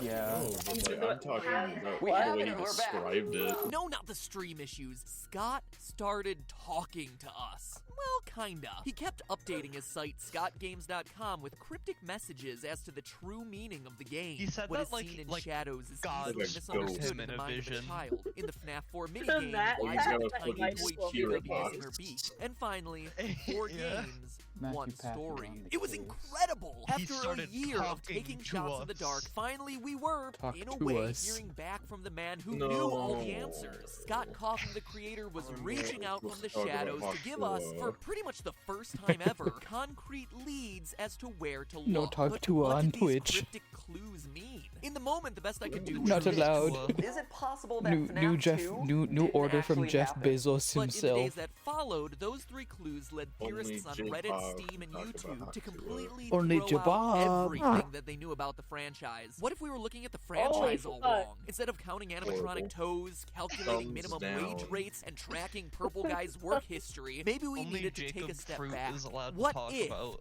everything in FNAF Hawk was Tour on just a Twitch. dream? That's right, That's a FNAF offensive. dream theory. That everything we play through in these games that's was offensive. created in the mind Who'd of you the call FNAF me a 4's fool? crying child. It sounds like a cop-out, right? Like a lazy storytelling cliche. Maybe. But stay was with all me. a Even if you think dream. you've heard parts of this theory before, you'll want to stick around. Used to watch I've unearthed the Five clues Nights that at finally put our Freddy's. year and a half of FNAF speculating to So- rest. Of the 3 clues so- Scott gave us that day, the most damning one was the last one. Why would Tiny Toy Chica be missing her beak? What? In the FNAF 4 minigame, you can talk to a small girl on the playground with toy versions of Bonnie, Freddy, and Chica, but her beak is missing? During the stream, we were all like, Scott, please. But when we looked, sure enough, there it was. A few orange pixels laying on the ground.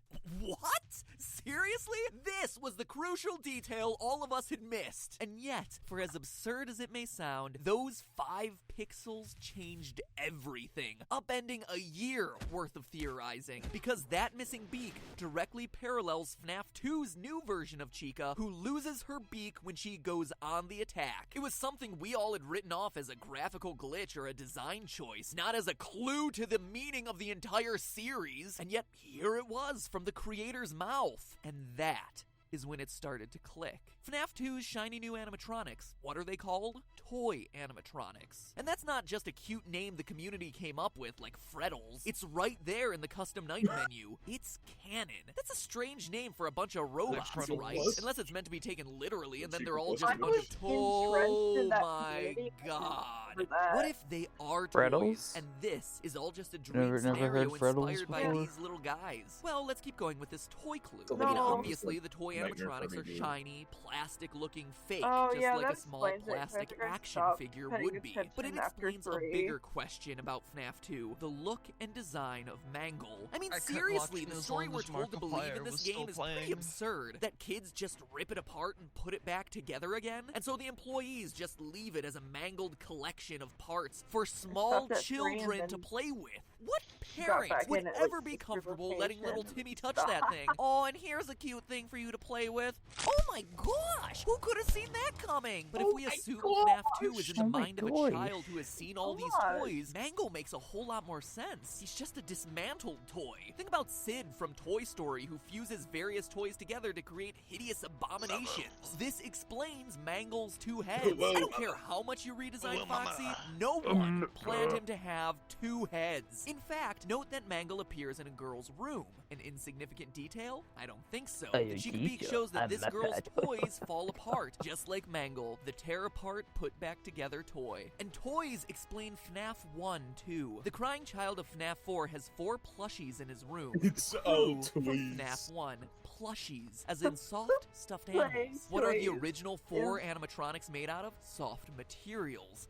fur and fabric, not plastic like the toys. So much so that the one thing that we hear about them throughout the series is that these old animatronics collect odors and never get washed, just like an overused and overloved stuffed animal. But the parallels don't stop there. Why is Foxy out of order in FNAF 1? Well, the plushie he's based on is missing its head. How about Foxy's jump scare popping in abruptly from behind a wall? It's awfully similar to the way the brother scares the crying child throughout FNAF 4, in his Foxy mask, no less. And how's Golden Freddy fit into this? Well, in the hidden FNAF 4 Easter egg, we see on the TV that the show Fredbear and Friends features the Golden Fredbear alongside the core four of Foxy, Freddy, Bonnie, and Chica. That's your cast from the first game. The dream of FNAF 1 was inspired by this show and the plushies, hence it not containing any of the other animatronics. Even the fact that the child doesn't have a Golden Freddy plush, and that instead he has his imaginary friend, psychic friend Fredbear, who appears and disappears at will, directly references Golden Freddy's ghostly behavior in FNAF 1 and 2. In fact, every game, design detail, and animatronic can be explained under this theory. The recurring elements of the phone and the fan right there from some of his favorite toys. The fact that no one in their right mind would work in a place like this?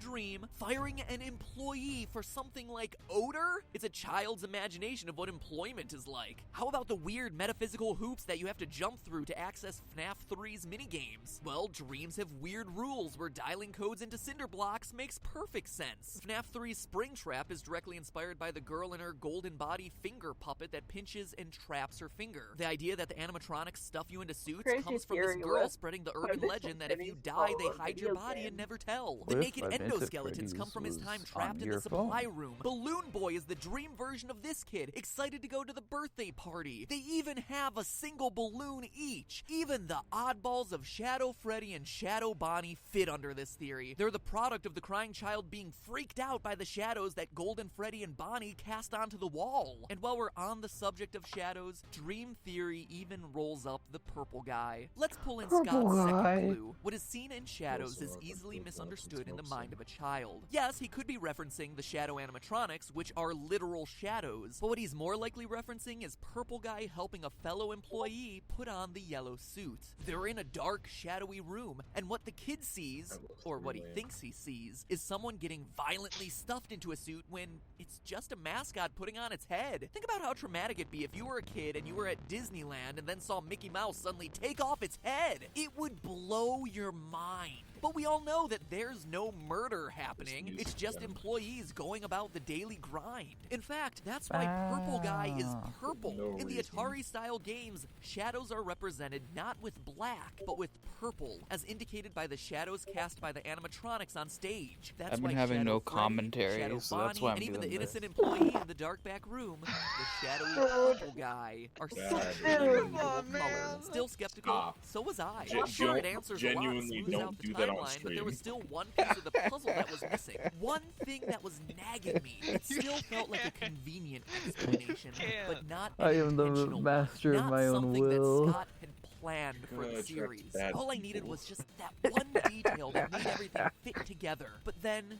while writing this script, it finally dawned on me. The nail in the coffin. The one piece of evidence that no one can deny and that, to my knowledge, no one has talked about in the months of theorizing. The detail that convinced me this theory has to be true. Are you ready to have your mind blown? Listen to the sound that you hear at the end of every night of the first 3 games.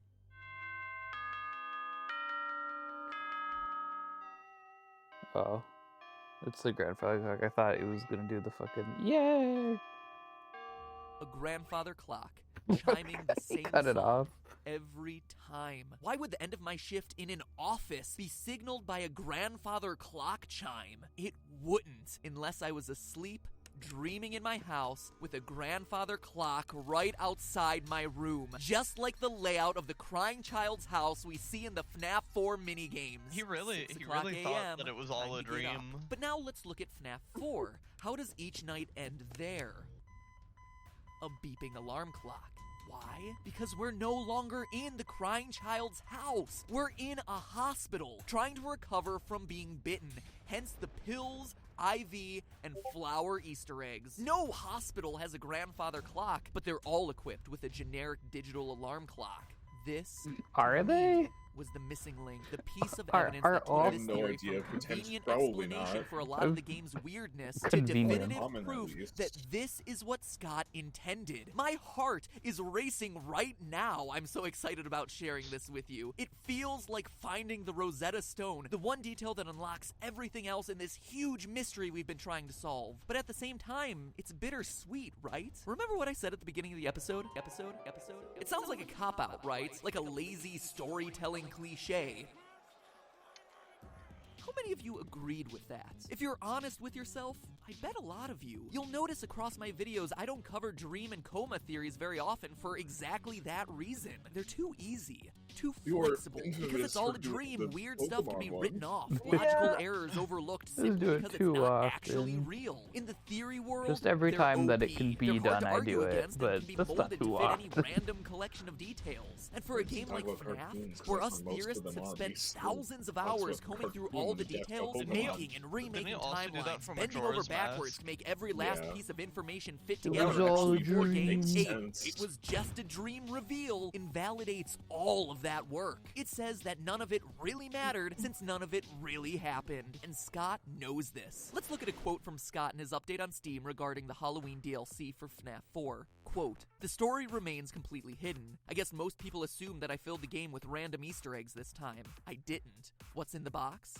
It's the pieces put together. But the bigger question is, would the community You accept put it the that way? pieces The fact that together. the It pieces was have remained difficult. elusive this time strikes me as incredible And then it and was in the special. box. A fitting Okay, it's conclusion in in some the ways, box. and because of that, Pokemon, I've decided that Pokemon. maybe some things are best left forgotten forever." End quote. To me, the key phrase here is, would the community accept it that way? He knows that it's all a dream explanation would fail to live up to our astronomical expectations. It's underwhelming. What about the puppet? What about the oddly specific detail of the paychecks? How about Scott confirming on Steam that my FNAF 2 theory was almost 100% correct? It's this "will the community accept it" quote that makes me think Scott intended the dream theory to be official, but also understands that ever revealing it would be a huge mistake. Hence him keeping it locked in the box. I mean, you can already see it in the comment threads discussing earlier versions of the dream theory. People enraged by the sheer mention of this thing. Heck,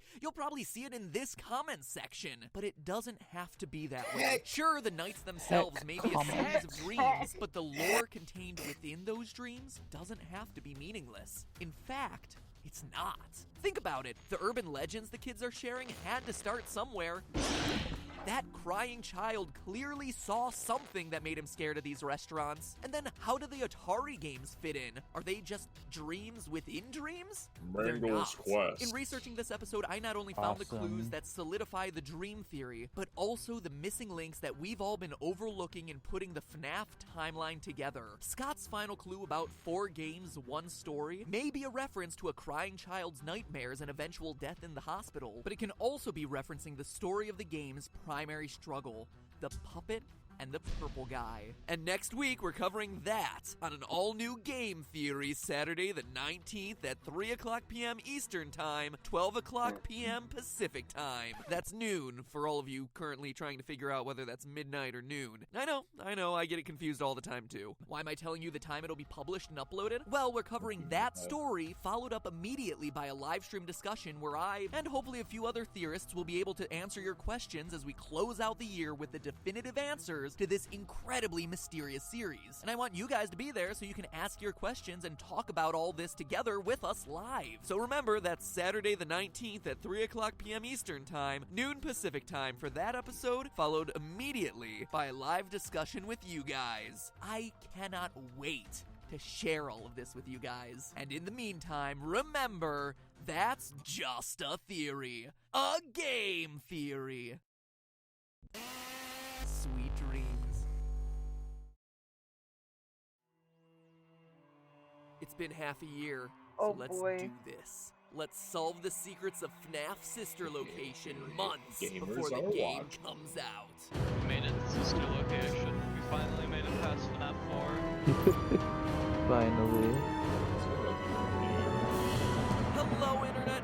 Welcome to Game Theory, where today the goal is to solve the biggest gaming mystery of 2016 before it even exists. For once, I'm gonna get the jump on you, Scott Cawthon, and here's how I'm gonna do it. We all know that Scott loves dropping little teaser hints on his site, but this time, he's tipped his hand a bit too far. Enough for me to get a solid theory going on a lot of key elements we'll see hidden throughout his newest installment, Sister Location. And while some clues come from the teaser images and trailers themselves, the biggest revelations this time have come from the source code on Scott's website. So get ready for a comprehensive preview of what Scotty has in store, because by the end we'll have looked at every, and I mean every element of this franchise, from the original series of games, to the novel, to FNAF World, to the ever-evolving source code on scottgames.com, in our attempt to expose the facts behind the next trip to Freddy's. Now, Scott hiding hints in the coding of his site is nothing new. It was the source code that started the whole Bite of 83 versus 87 debate back during FNAF 4. But this time, it's a bit more than just a mere hint of what's to come. It is a fully fledged story. So let's take this line by line. This first big chunk at the beginning starts off like a collection of letters and punctuation, but upon further inspection, you can make out repeated numbering patterns and letter combinations representing days of the week. When pieced together, it becomes a schedule looking like this, listing out the days when certain animatronics are either available, booked, needed for a private party, or either in maintenance or needed for a matinee show. It's unclear which. It's also worth mentioning that 4 animatronics are specifically called out here: BBY for Baby, BAL for Ballora, and FTF for both Funtime Freddy and Funtime Foxy. Now, for those of you who don't follow every scrap of information about these games, let me explain. Reddit discovered that Scott had gone and copyrighted various names, presumably for these new animatronics, and here we see it being confirmed. More on some of these guys in a minute. The thing I want to call out first is that there's clearly a 5th animatronic in this schedule, 0500S, out of service. But who could this be? In the trailer, we only see 4 animatronics. Well, that's where this teaser image comes in. A few weeks ago, this image was up on Scott Games. A mask with glowing eyes and a tangle of wires, almost like tentacles, accompanied by this text. Quote, "There's a little bit of me in every body," end quote. Notice the grammar here. It's not everybody, but every body.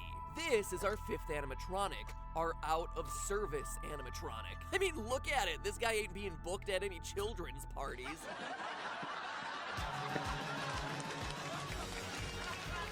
But that's not all we can conclude about him. The text indicates that a piece of him, his soul, his mechanisms, whatever, is in every other animatronic body. This could have 2 possible explanations. Either he's possessed the other animatronics and is controlling them, which would explain the "don't hold it against us" line from the teaser trailer we hear over and over again.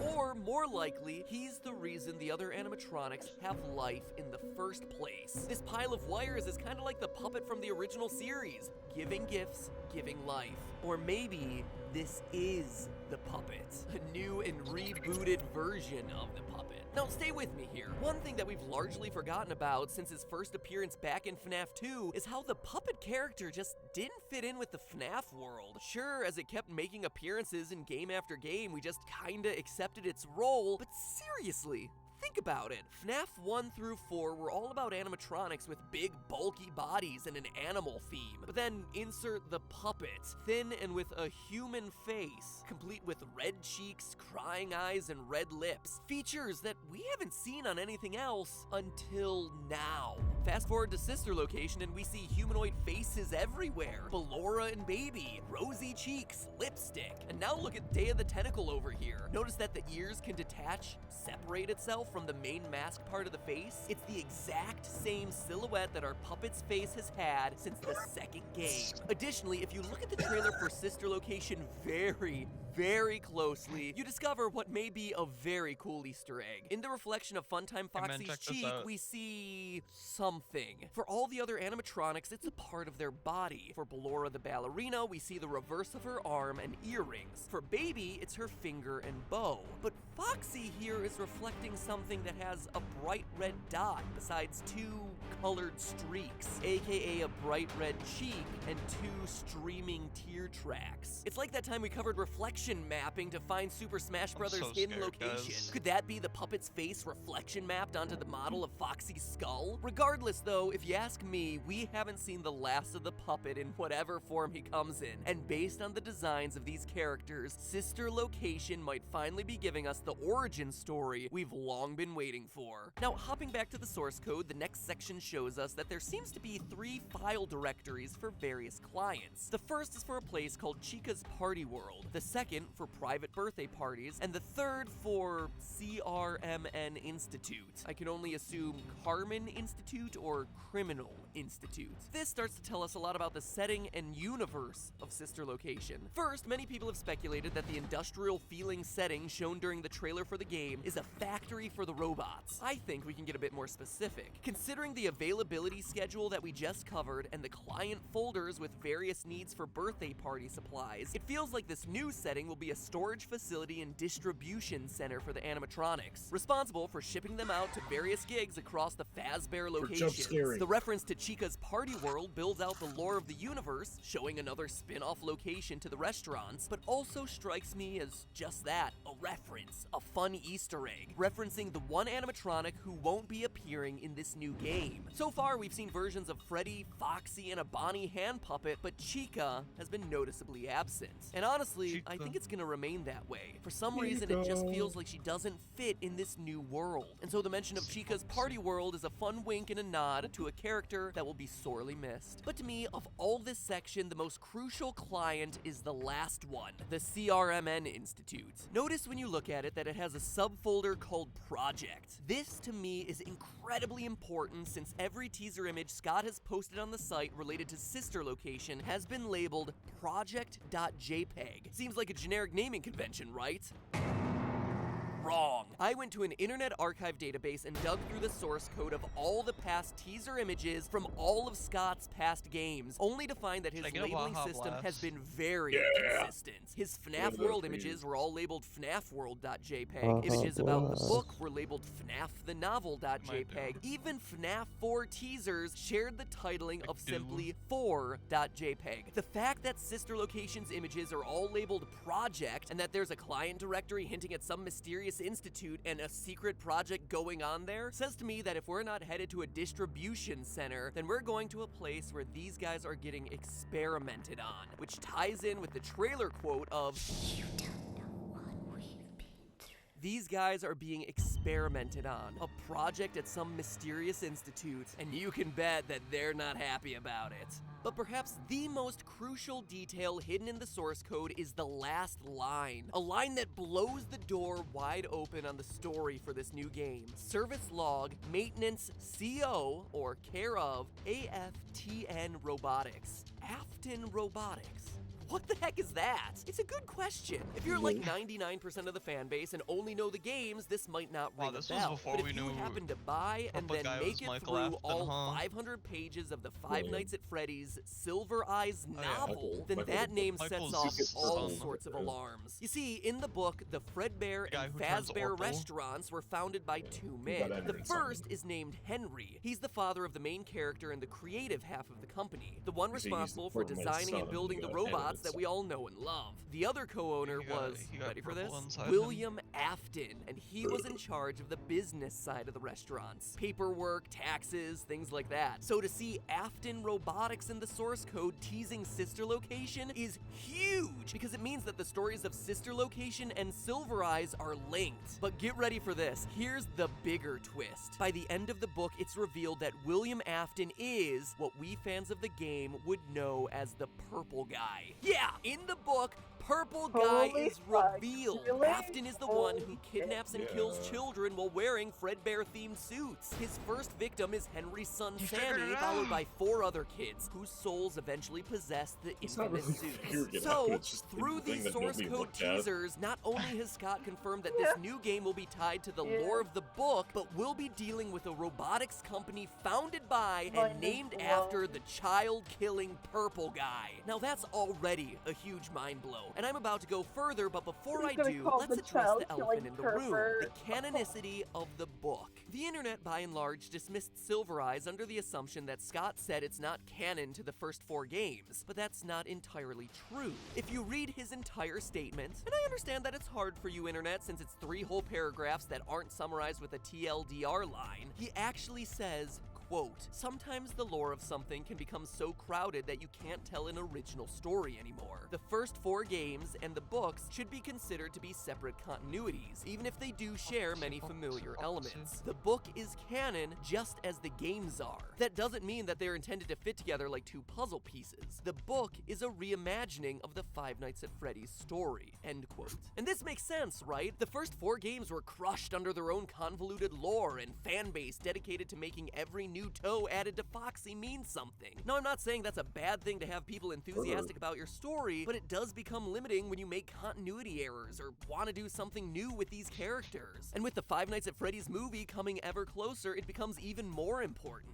There needed to be room to insert actual characters into this story. You can't make a movie out of some pre-taped phone tutorials and silent furry monsters. Thus, enter Silver Eyes, which builds out new characters, new faces, and new stories that can be told in the setting of these games. So yeah, the separate canonicity of the book makes sense, but as Scott said, it's a reimagining, and obviously there's gonna be a lot of crossover, and based on that Afton clue we just saw, Sister Location is gonna be bridging the line more and more. So does any of this matter? Yeah, actually a whole lot, because if we take the Silver Eyes Sister Location connection to its logical conclusion, huge pieces start to fall in place. Let's start by working backwards. Based on the trailers and teasers, Sister Location's main animatronic is this clown girl, Baby. But the teaser trailer isn't the first time she appears. She's introduced at the end of the FNAF World Update 1.2, something we discovered in our playthrough of the game over on the GT Live channel. Once you collect all the characters and beat Chica's Magic Rainbow,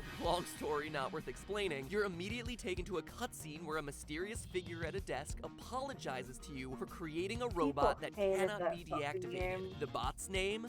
Baby. We then see a pair of eyes light up, telling everyone to take their seats before cutting back to the room to see the desk guy lying there dead, presumably killed by Baby. Now, many people assume that desk guy was Scott Cawthon since he's the creator of the animatronics and the minigames that you play in FNAF World. However, it'd be weird for Scott to kill himself. Plus, the dialogue from the FNAF in Space minigame, yes, again, FNAF World is a weird game, seems to imply that Scott is a separate entity from this desk guy creator figure. So if desk guy isn't Scott Cawthon, then who else could he be? Well, now that we know that Baby and Sister Location both have ties to Silver Eyes, we can actually identify who this mysterious creator of FNAF World is. He's Henry, co-founder of Fredbear's and Purple Guy's business partner. How do we know? Well, not only is he the creator of the games and animatronics, his death also lines up with the way he dies in the book. Stricken with grief over the death of his son, Henry commits suicide in the living room by letting one of his animatronics kill him. One that remains nameless in the book, but is clearly not any of the core 6 of Freddy, Foxy, Chica, Bonnie, Golden Freddy, and Golden Bonnie. In other words, Henry the creator is killed in his home by a mysterious new animatronic, just like we see happen to Desk Guy in FNAF World. The events just line up. Now that's all the stuff that I feel really confident about. But now let's have some fun and take it even further. Admittedly, I don't think that this is where Sister Location is headed, but there is enough of an evidence thread to take us to some awesome extremes. So let's have a little bit of fun with this, shall we? First,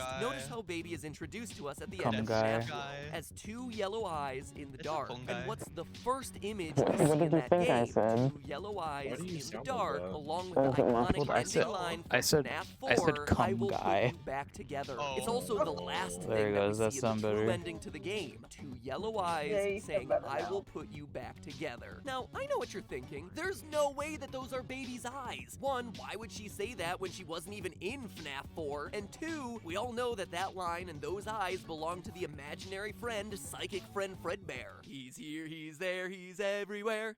Who you gonna call? Psychic friend Fredbear. Well, don't be so sure. Let me remind you of something. In the Loves FNAF that 4 bit. cutscenes, each character Worked has a so specific hard. color for their dialogue. Number 787878 for the brother, FFFFFF for crying child, 57C0FF for the brother's friend, etc. Psychic friend Fredbear's dialogue for all of his lines is always the FFFF57 shade of yellow. And yet, for the final lines of "You're broken, we're still your friends, I will put you back together," it's a different shade of yellow, FFFFA0.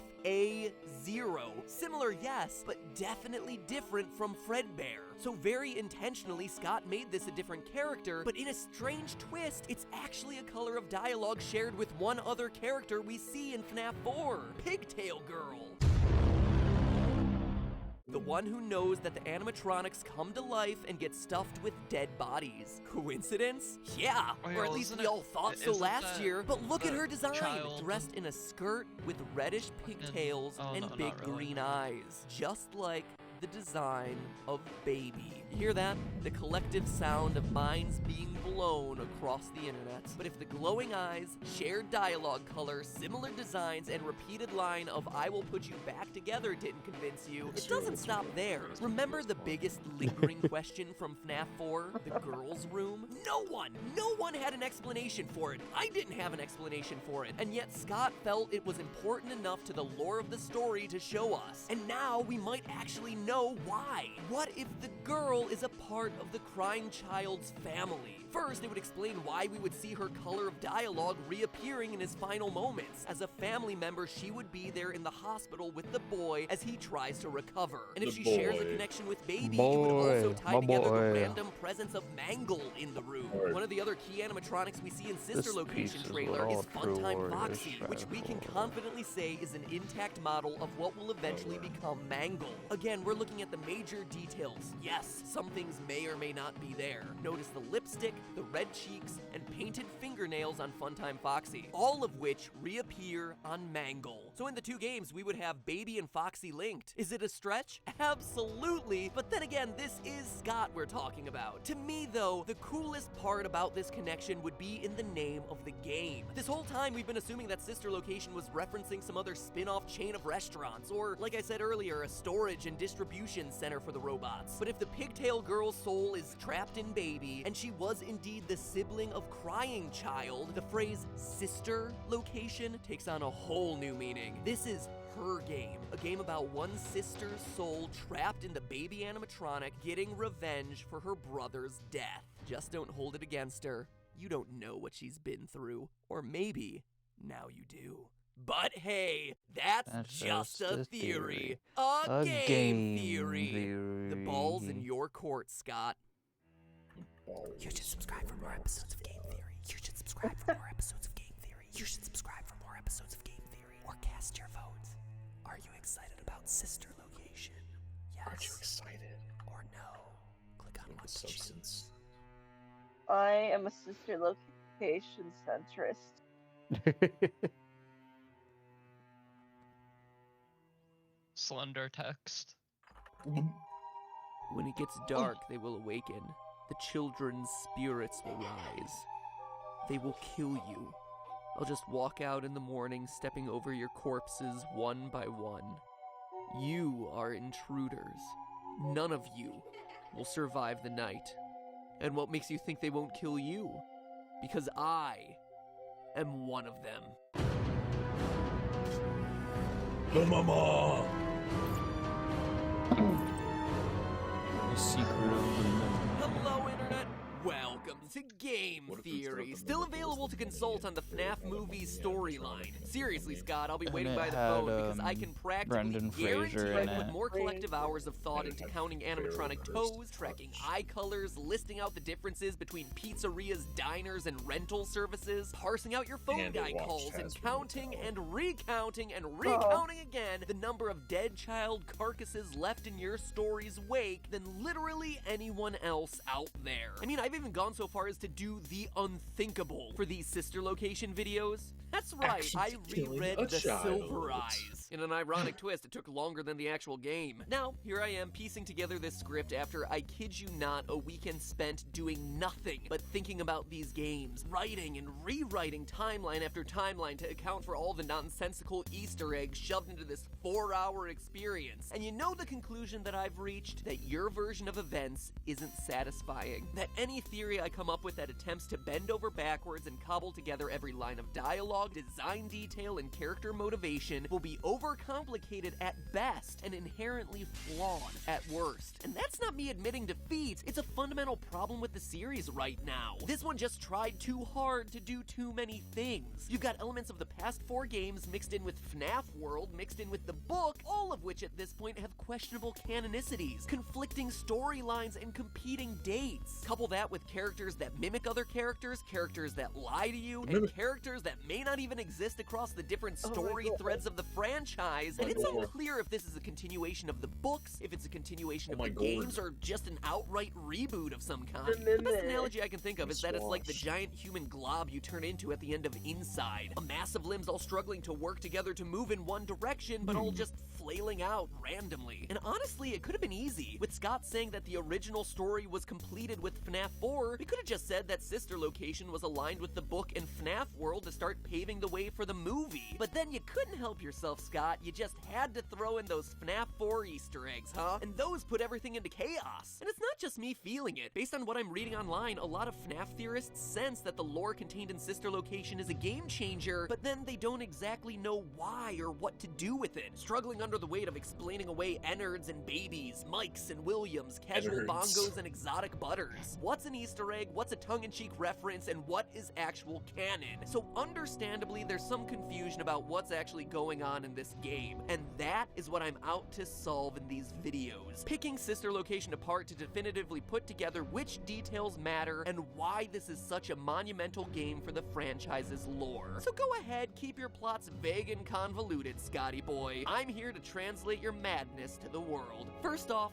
who are we playing as? Historically, the protagonists of Freddy's games have had a varying degree of importance. There are those like Mike and Fritz who, for all we can tell, were just names with the sole purpose of filling out the "to" line on a paycheck. Sure, they may have been retconned into some importance now, but they were never really intended to be that way. Then there was the crying child of FNAF 4, hospitalized and trapped in a waking nightmare. Slightly more important, I would hazard to say. And the game recognizes this as, during your first encounter with the new animatronic baby, she calls out, "It's a strange thing to want to do, to come here.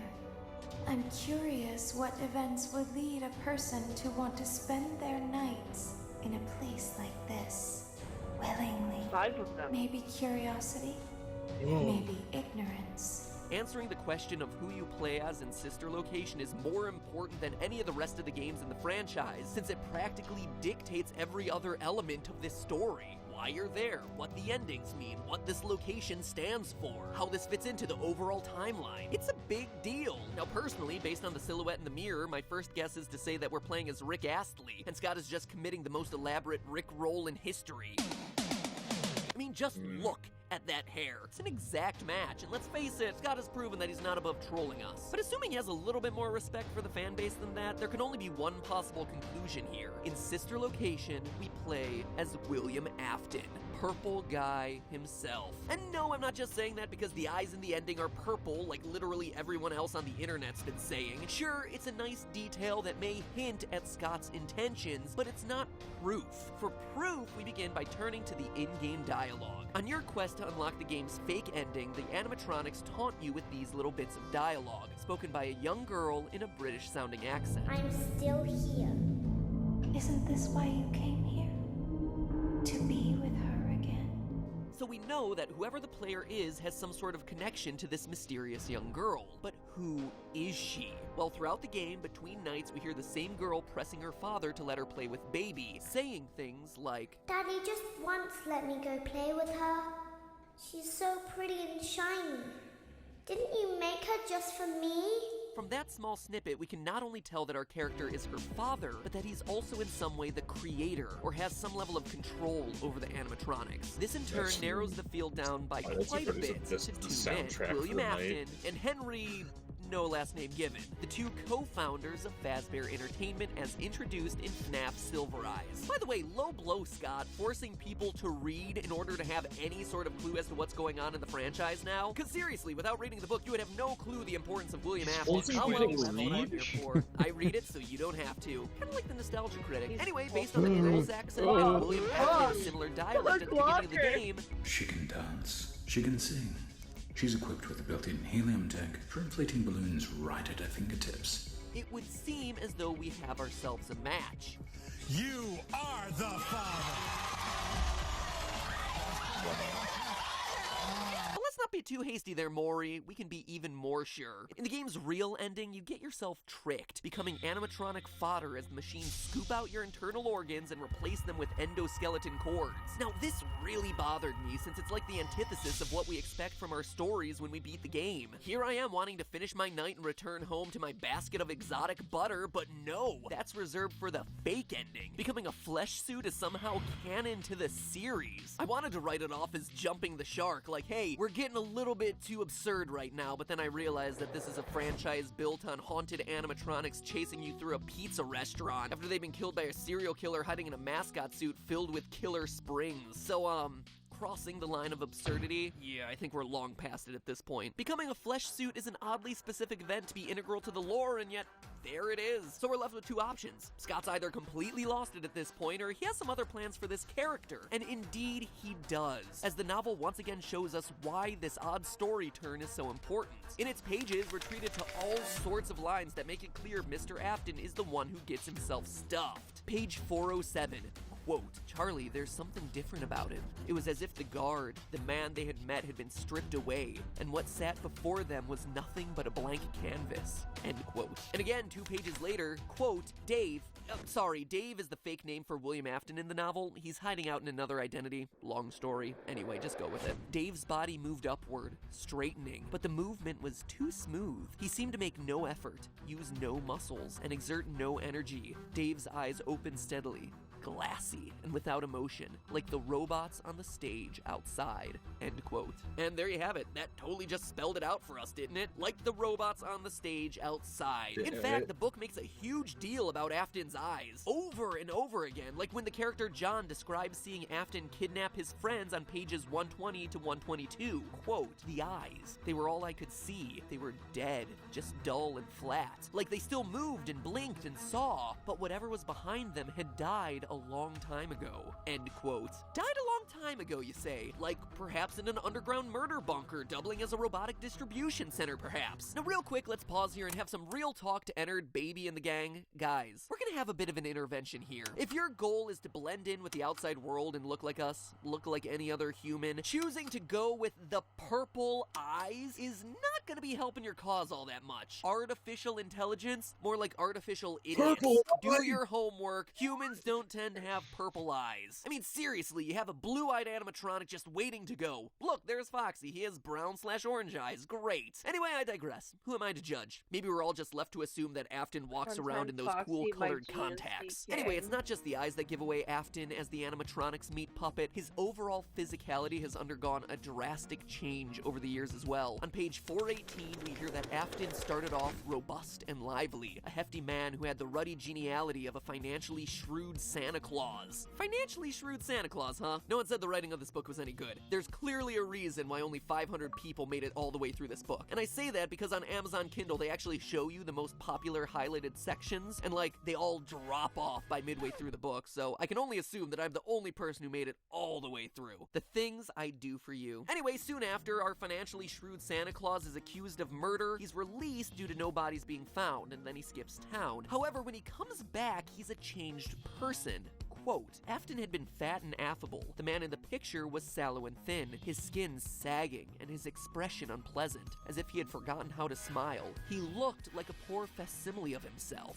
End quote. So when he comes back to town, he's not only lost a ton of weight, but he looks like a poor copy of himself? So that's us reading the subtext of these lines, but you don't even have to read between those lines. Afton tells us directly in the quote I used at the top of this episode. Quote, and what makes you think they won't kill you? John said again. Because I'm one of them.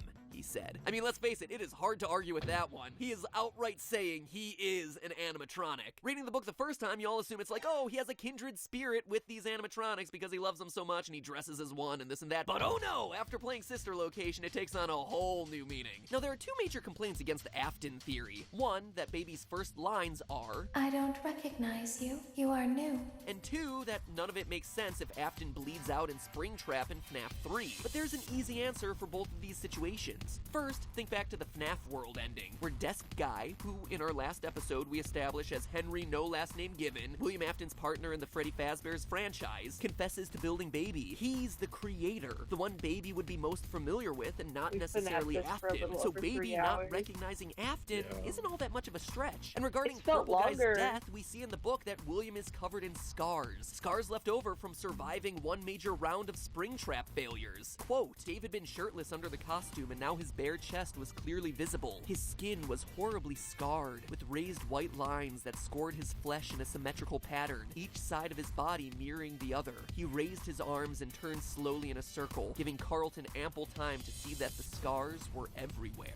Also note that we never actually see Springtrap die in FNAF 3, just collapse into his own pool of blood and shiver there. The light never drains from his eyes. And Silver Eyes shows that it's not only possible, but that William has indeed survived a Springlock failure in the past. So could the FNAF 3 incident be the reason he has all those scars in the book? Absolutely. Also, according to the timelines the events line up, all of the events of Silver Eyes take place in 1995, placing it long after any events that we've seen in the games thus far, with the exception of Fazbear's Fright, which may have been a hallucinogenic dream sequence anyway. So all in all, cool story, bro. We play as Purple Guy in Sister Location. Thank you for selecting Casual Bongos. But why? What does all this mean for the plot of the game?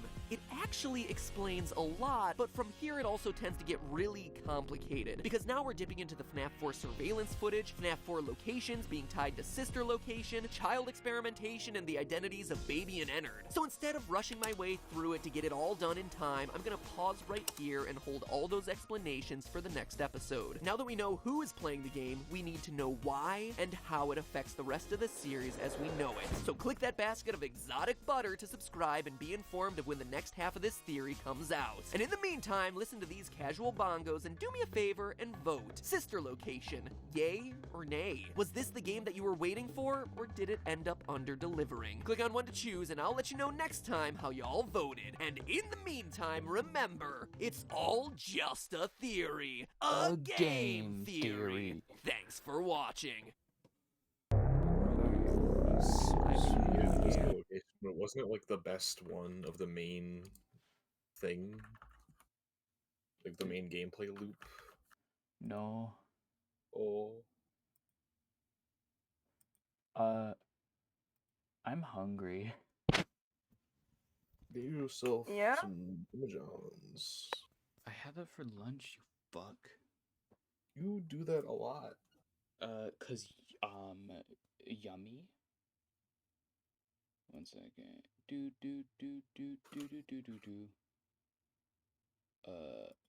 Hello. Hi. Hi. I'm back to this microphone.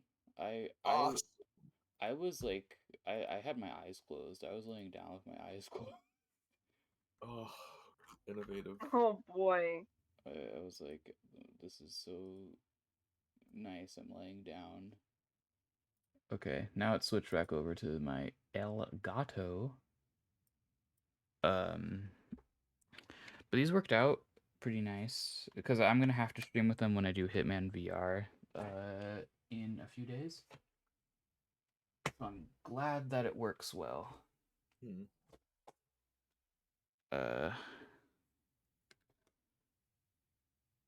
Especially because these aren't really made to work for. I mean, they can work, but they're not like these are made for phones. I was muted. Yes. Okay, but yeah, I'll be right back. Do you want to talk to the room, or do you want me to put it on and be right back? I don't think anybody's here. Yeah. Yeah, nobody's really here. The video will remain though. This awesome frame. Yeah, the creature. The What's shadow. your major? I do think you should put on the BRB screen though. Okay. Yeah. Boy.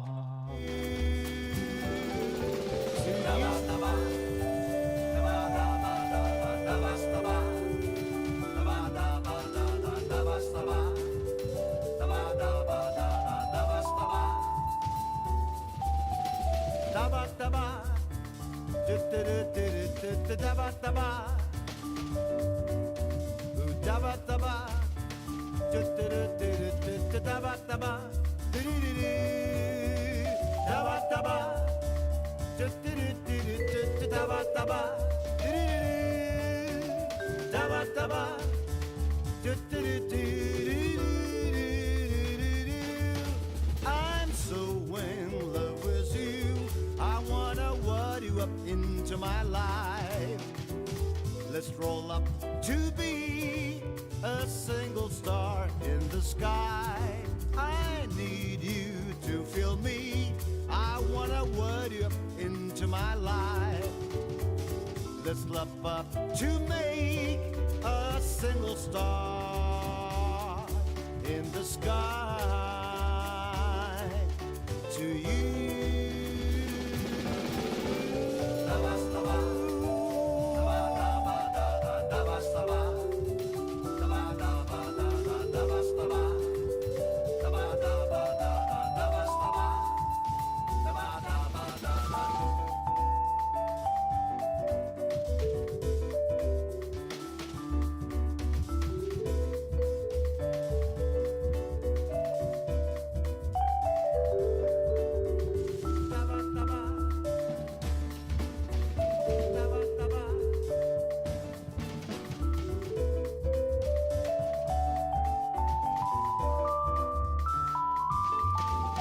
I know you love me. I wanna wad you up into my life. Let's roll up to be a single star in the sky. I hear you calling me. I wanna wad you up into my life. Let's love up to make a single star in the sky to you, oh, to you.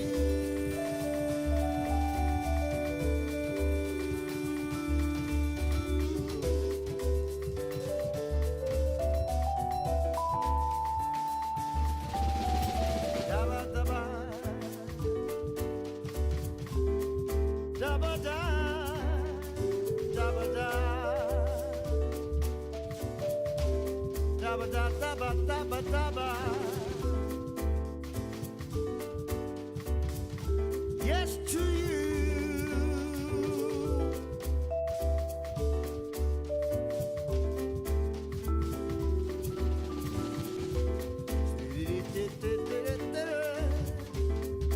Dabba-dabba-dabba-dabba.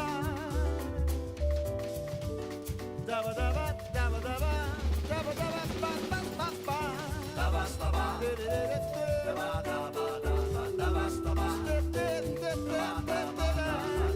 Dabba-dabba. Yes to you.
time for more FNAF. Isn't this why you came here? To be with her again? Don't you remember what you saw happen in Titanic?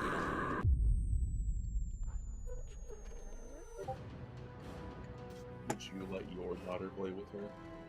No. No. No.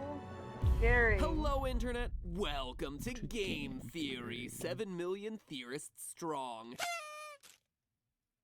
And a lot of that is thanks to this franchise. More often than not, when I talk to people about their favorite episodes of this series, it's these. Young, old, it doesn't matter. The FNAF series was their first introduction. So I always feel a lot of pressure on these videos to deliver in a big way. You know, looking back, they're some of my personal favorites. Not only am I proud of the final product, but I'm proud of what they represent. As the FNAF series has been a true team effort, branching out across every person who has ever touched this channel, spanning every editor who's ever worked on an episode of getting you loyal viewers involved with pitching theories and covering every style of theory that I personally write, from more IRL episodes to more lore-based ones. We've used everything from books to spin-off titles, real-world math and science to source code analysis, teaser images, trailer hints, and even US trademark data. Looking across this series, it's incredible the breadth that we've gone to. And to think, I almost never covered this series to begin with. It was going to be Slender, but then you guys, you loyal theorists, encouraged me to look into it. All based on a simple Twitter poll. You guys made it happen, and the rest is history. Funny how life goes sometimes. Anyway, like I said, I feel a lot of responsibility with these episodes, but I think today is my favorite of the whole series, because now we finally have all the pieces necessary to tell a coherent plot. Like to it's not say just that some corpse kids and silent puppets and mob murderers who don't say anything. We have personalities now, actual character, and most importantly of all, motivation. Motivations for why a serial killer would create a place like Sister Location. And believe it or not, the answer is actually quite sad. So the question of the day is, can a game make you feel sympathy for a child murderer? Because once you have the complete story, you might just see Purple Guy in a whole new light. One line across this entire franchise answers everything. I will put you back together. But before we get to all of that, let's back up a bit. Last time we established that William Afton, Purple Guy himself, is who you play as in Sister Location, and the one who eventually gets himself scooped. We also established that he once had a daughter who got herself killed at the hands, or should I say at the metal claw grip, of Baby. So this entire theory is going to be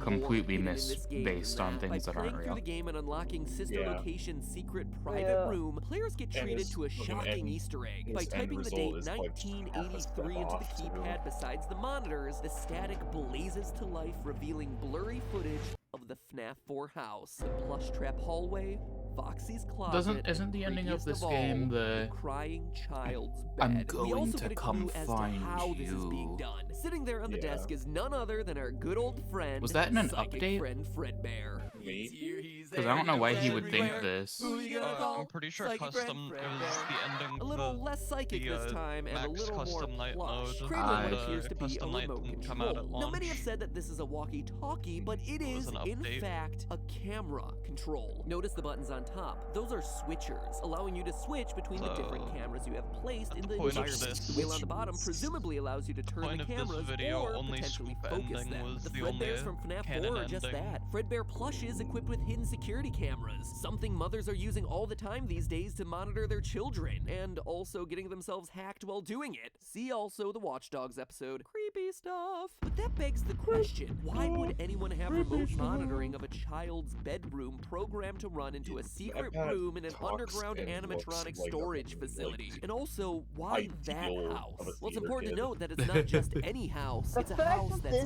connected to Circus Baby's Rentals. You heard that right. God's perfect theater kid. Under the FNAF 4 house. During the Freddy Breaker Room Challenge, we're presented with a map of the facility. We see the entrance elevator, main hub area, and the various holding rooms branching out all around it. But what we also see see, more faintly, are 3 other areas. Maps that should look pretty familiar to fans of this series. The plush trap hallway, the path to Fredbear's, and the crying child's bedroom from FNAF 4. No joke. Just like the vent system maps from previous games, the faded diagram would imply that all of this is located on a different level than sister location, i.e. above it. And as we can see, not just above it, but connected to it. In fact, while we were too busy freaking out over the ever-nearing Funtime Freddy, most gamers overlooked that as a part of that minigame, we were responsible for returning power to those areas of the map. They were even labeled Observation 1 and Observation 2. Observation? Observing what? It just gets creepier and creepier. Now, before you go saying that an underground facility attached to a house is far-fetched, it's actually something supported by the book in details I guarantee everyone overlooked while reading it. Page 118, our main character Charlie is outside her childhood home, which is also home to Henry, co-founder of Freddy's. While exploring her father's animatronic workshop, we get the following quote. She knelt again and put her hand on the ground, fishing around until she found a small screw in the bare dirt. She palmed it, then looked closer. There were small holes in the ground, exposed when she moved the loose dirt. Charlie ran her fingers over them, thoughtful, end quote.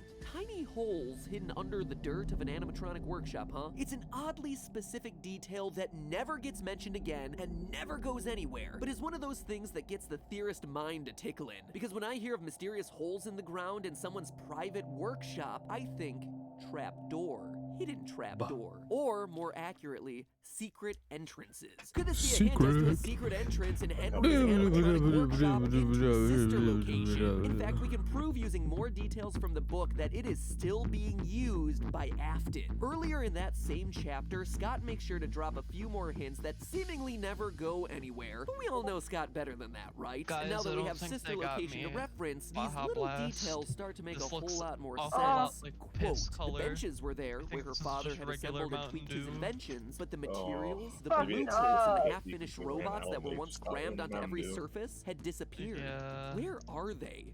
End quote. This So is, we have this is missing not blueprints and partially finished influencing bots that have just my disappeared, life but it of continues. Baja Quote, Blast, Charlie, John to said be from across the honest. workshop, he was in the dark corner. If the skeleton had been there, Yeah, you'd Baja have Blast reached out to be touch him. anti-freeze It's not colors. there. Notice the italics here. This isn't something that we're doing for effect in the video. This is actually straight from the book. Time and time again, Scott and the team working on this book are Chicken, you cannot emphasizing hang out these in lines concerning as your though they're pointing to balls. a greater mystery here. That someone has stolen these materials and are using them for their own devices. That they're hidden somewhere in this world. But it's a mystery that never gets solved within the pages of the book. But perhaps most importantly of all is a paragraph a few sentences later that pulls all these clues You just together ran down and the may stairs finally when I give went us out an there. answer as to what is in the box. You know, the box. Ding dong dash. Quote, John was standing beside her father's toolbox, and he stepped away as she came over, giving her space. Charlie knelt down before it. It looked as if it had just been polished. It was made of dark, stained wood. Glossy. All the tools were polished and clean. They looked as though they had just been used that morning, wiped down and put away meticulously, like someone still cared for them. End quote. Stolen blueprints, missing robots, pristine tools despite supposedly going unused for 10 years, hints at a trap door and William Afton lingering around the town in disguise. Quite simply, the pieces here add up. But again, that's hints that we can glean from the book. The bigger question here is why would Afton be spying on the FNAF 4 house in the games? Well, because it's his. As we established last episode, you play as Purple Guy, and each night you go back to your retro-themed house. At first, these cutscenes seem like they should just be absurd breaks from the spoopy action of the main game. Clara, the baby isn't mine. But look closer and you notice the details of the room, in particular, a very ugly lamp. A very ugly, very familiar lamp. One that we saw, you guessed it, FNAF 4. In other words, this is Afton's house. And from his underground private room, he's observing his kids. Crying child, the older brother, and the girl who eventually becomes baby. As I suspected in my prediction video for this game, this truly is a sister location. A sister's location. And from there, all the parts start to fit together. So let's retell this story from the beginning now that we have all the pieces. Remember what will happen if he this catches point, does you. he It's a still line we think hear that, repeated like, over you and play over as again throughout William, FNAF 4. the sister And now we know location? why. Yes. Crying Child has seen Golden Bonnie abduct children multiple times in the past. This moment in the back room that we all debated about whether or not it was a murder is in fact a child kidnapping. Silver Eyes proves it as it shows that Purple Guy kills by trapping the kids in spring-lock suits. Quote, Carlton was wedged inside the heavy barrel-shaped torso of a mascot costume, the headless top half of some kind of animal. His arms were trapped inside the torso section, pinned to his sides in an unnatural position. He could feel pieces of metal that pressed against his back and poked him. Dave said to Carlton, if you trigger those spring locks, two things will happen. First, all the locks will snap right into you, making deep cuts all over your body. And a split second later, all the animatronic parts they've been holding back will instantly be driven into your body. You'll die, but it will be slow. Having witnessed a scene similar to this, the boy is justifiably terrified, trying to avoid the pizzeria at all costs. But it's kinda hard when your father is one of the owners. Meanwhile, William Afton knows that he's been found out, hence the observation monitors and security Fredbears. He needs to be sure of his son's movements, even when he's at work, be it above ground or below. I mean, the guy may be a killer, but it's not like he could just kill his son, even if he was the witness to a gruesome murder at the restaurant. But Afton's problem gets solved prematurely with the fatal chomp of 83, a son William loved killed by the very animatronics he also loved, leading us to one fateful promise. I love that will put robot. you back together. We've analyzed this line a lot in past theories because it's not only the final lines of FNAF 4 and FNAF World, thereby making it super important to this franchise, but because it's also presented to us in a different color than Fredbear's yellow. Someone else is talking here. And now we can finally pinpoint who said it, and more importantly, why. It was Afton. I will put you back together. A promise to fix his son, a broken son, in the only way that he knows how, animatronics.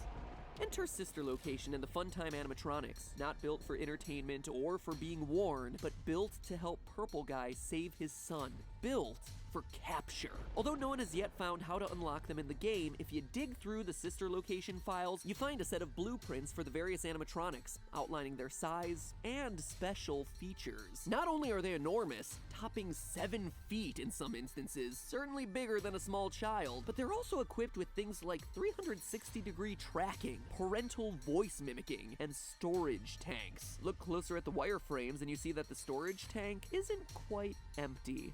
Yeah, that's a child in there, curled up, hidden in Fredbear's Yeah, stomach. that's a child in there. Captured alive, ready to be experimented on. Because Purple Guy is no longer killing to satisfy himself, he's doing it to recover his son, to figure out the secret of fusing souls into animatronics. You heard me, Afton wants to unlock the mystery of giving gifts, giving life. And if that seems like a stretch, just look at the number of sentient, independent, and fully aware robots in Sister Location. You not only have the core set, but there's also the baby babies and the mini Renas. Tens of sentient animatronics moving against their programming. And unlike past games where we received explanations like anti-criminal systems, dying guys in murder suits, or the products of a nightmare, here they just kinda exist.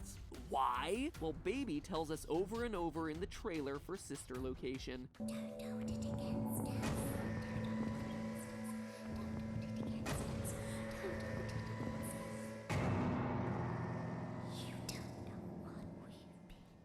Before the game's release, we had no idea, but now we do know what they've been through. Experiments and controlled shocks. Dozens, and I mean dozens of children captured as the Funtime animatronics executed on the programming that told them to collect. Also that Afton could learn the secret to reawakening lost souls. As we see in Silver Eyes, he knows it's possible as he's not shocked at all when the animatronics come to life at night. Quote, "They're home with me." Dave's voice was coarse, and the large mascot head slid forward and tilted as he spoke. Their happiest day. All they know is that you're here, trying to take away their happiest day. You are intruders, end quote. And as evidenced by the animatronics crawling throughout Sister Location, he succeeds in his goal. But in doing so, he pays the ultimate price, losing the second of his children, his daughter, when she ignores his warnings to stay away from the robots. A daughter whose soul goes on to possess Baby, as evidenced by the eye color shift from blue in the minigame to green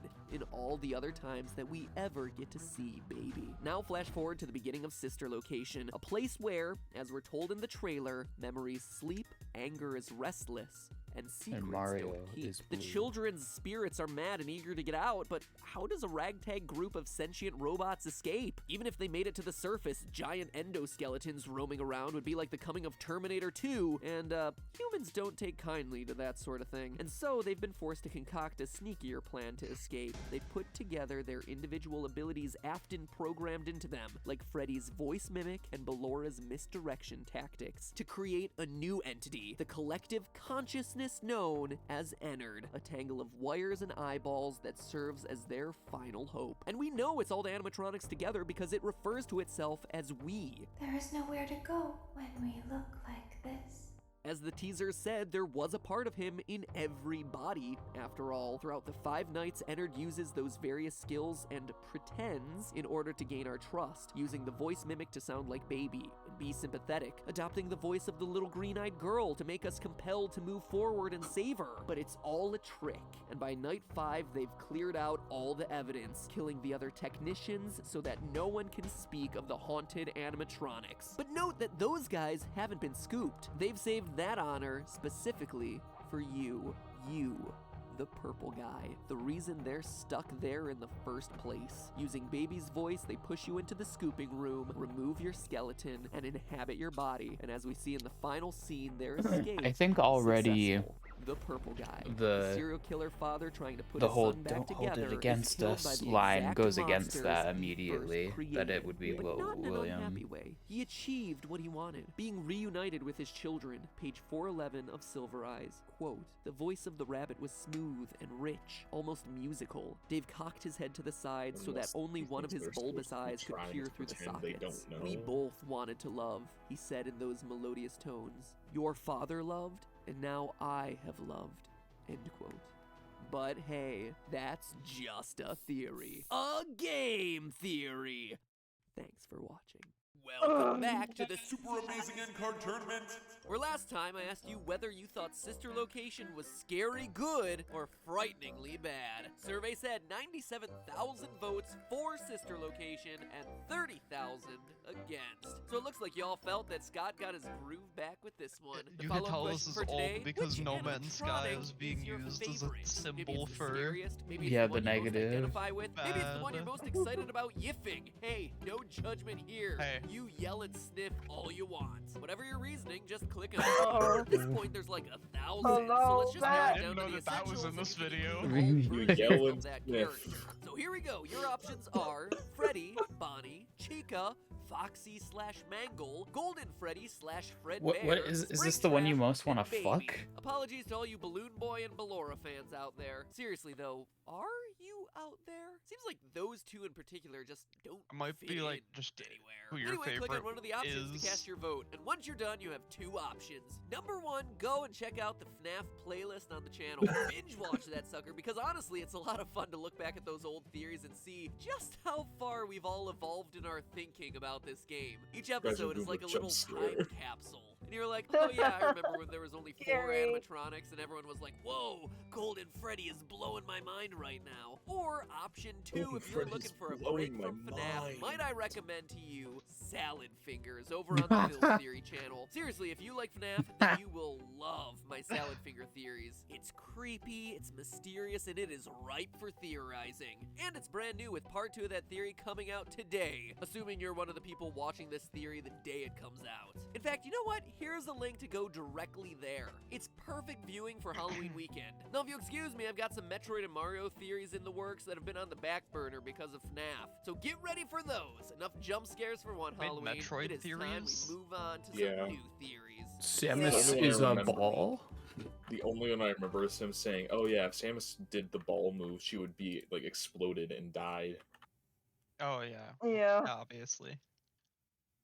Father, it's me, Michael. It's fucking I Chozo found magic, I don't know. It was right where you said it would be. She made it a ghoul, There is probably. only one thing Made out of white for people. me to do Bush. now.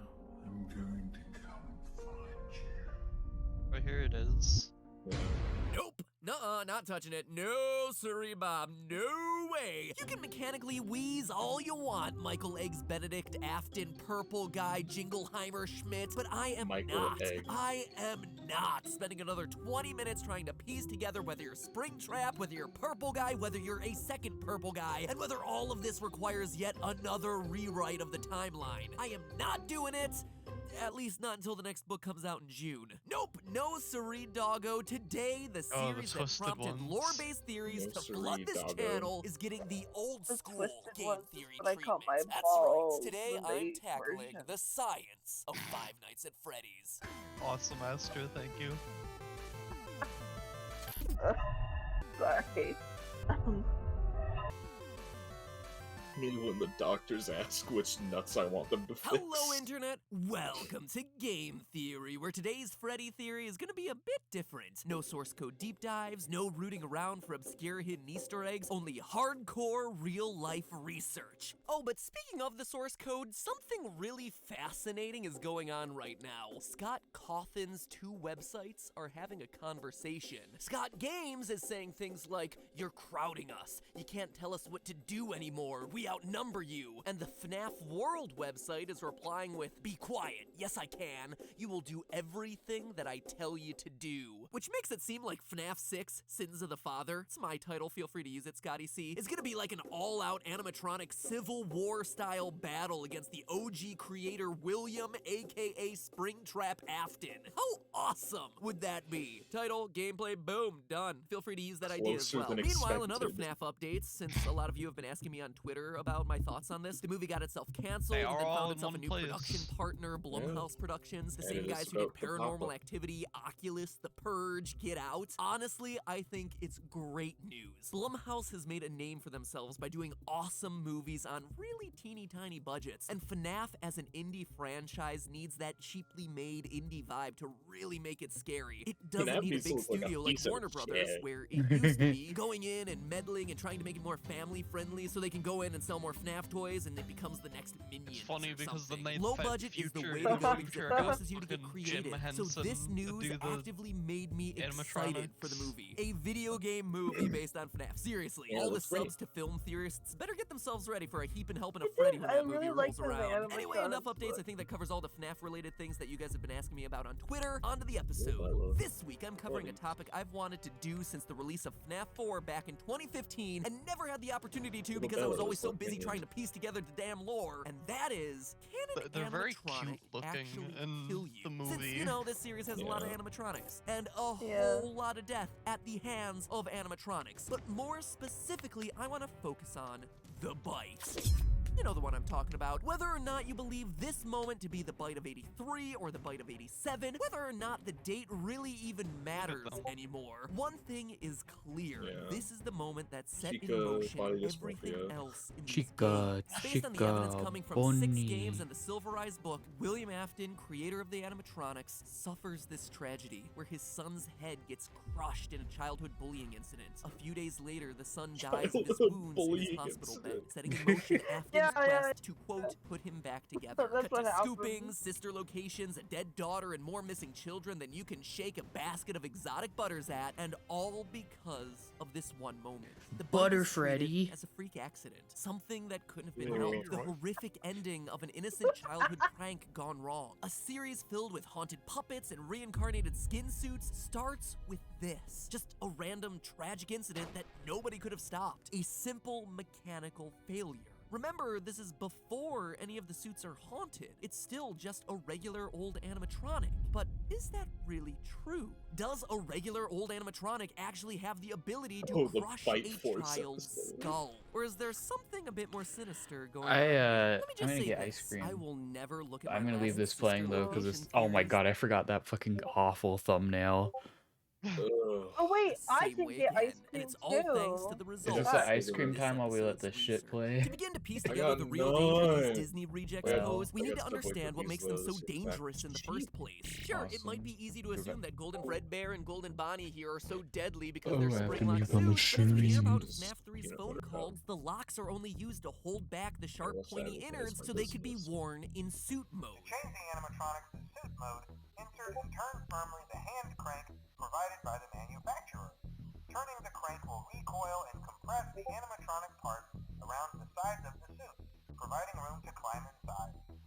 Please make sure the spring locks are fastened tight to ensure the animatronic devices remain fixed. It's also something that we witness up close and personal during Night 4 of FNAF's sister location. The spring locks hold back the robotic innards, and them unsnapping and releasing the mechanism is what makes them so deadly. But during FNAF 4's Bite, Golden Freddy is already in robot mode. There would be no spring locks activated. Robot They would not be mode. snapping shut. To put it simply, Robot the robot is mode. operating like any normal animatronic would be, meaning that the danger is coming not from some weird, unique detail of FNAF-verse-style robots, but rather from the same mechanisms that exist in any animatronic, be it in a fictional pizzeria to the creepy remnants of Big Bear Jamboree heads looking down at you from the Winnie the Pooh ride in Disneyland. Go ahead, look it up. There's some nightmare fuel for you. Or better yet, if you're at Disneyland leaving the Heffalump and Woozle section of the ride, look behind you and look up. Ho ho! Prepare for a surprise. Anyway, all things considered, to truly unwrap this theory, we need to know how normal animatronics actually work. Enter a man named Vern Grainer, an engineer who used to build robots for Chuck E. Cheese. Turns out, how these things are built is actually a closely guarded trade secret, because I can pronounce my awas. But in an article he did for Nuts and Bolts magazine back in 2009, he confirmed that almost every entertainment robot on the planet is built from one core technology: pneumatic actuators. What are those?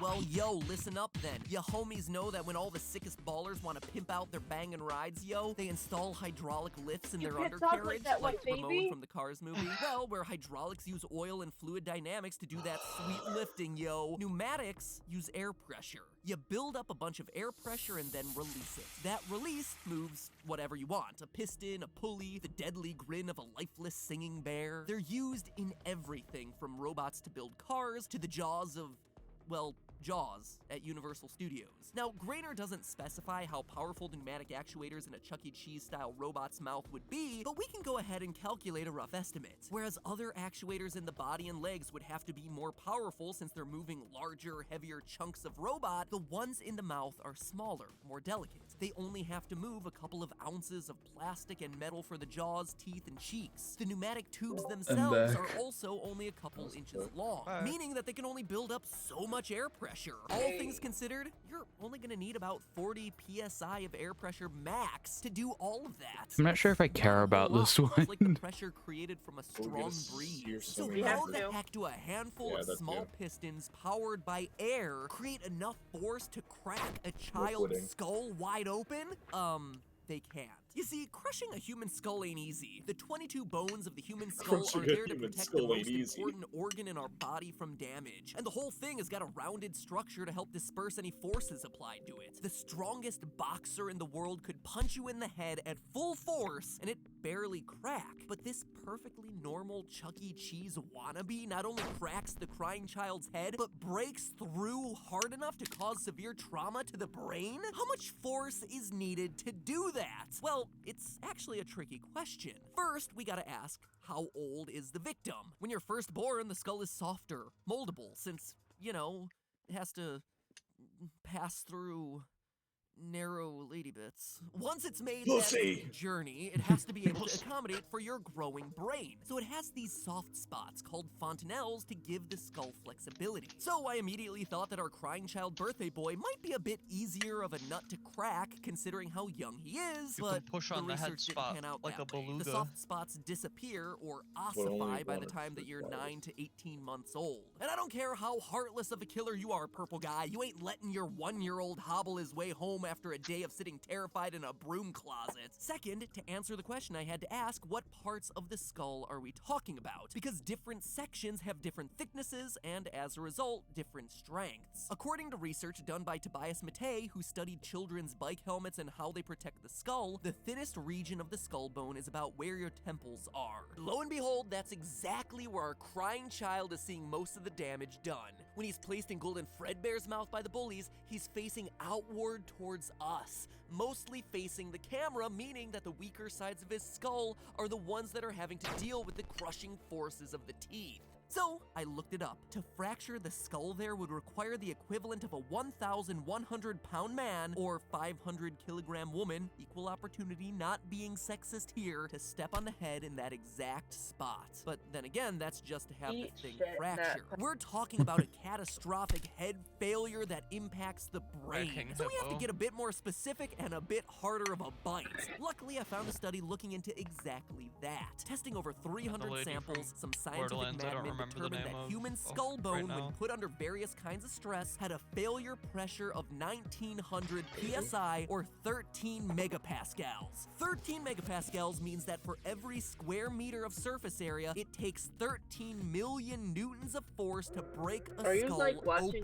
Now, obviously, that number is hard to imagine without me giving you a real-world example of what it feels like. The challenge, though, is to accurately represent that pressure, we need to know how that pressure is being delivered. If I'm delivering a lot of pressure onto a small point, it's gonna do a lot more damage than if I deliver that same amount of pressure across a wider surface area. Think of it like the difference of stepping onto a single nail versus laying on a bed of nails. One's a bloody good party trick, the other is just bloody. So think about it this way. 1 megapascal of pressure is about the pressure of an average human bite. We're talking 13 times that. That is a lot of pressure. And in our case, that pressure is being delivered by small animatronic teeth clamping down on either side of the crying child's head. So a whole lot more like that single nail example than the bed of nails. But to find out just how powerful and deadly these teeth are, we're gonna need one thing: pixel measurements. We need to know the surface area of Freddy's teeth so that we can figure out how much force minimum those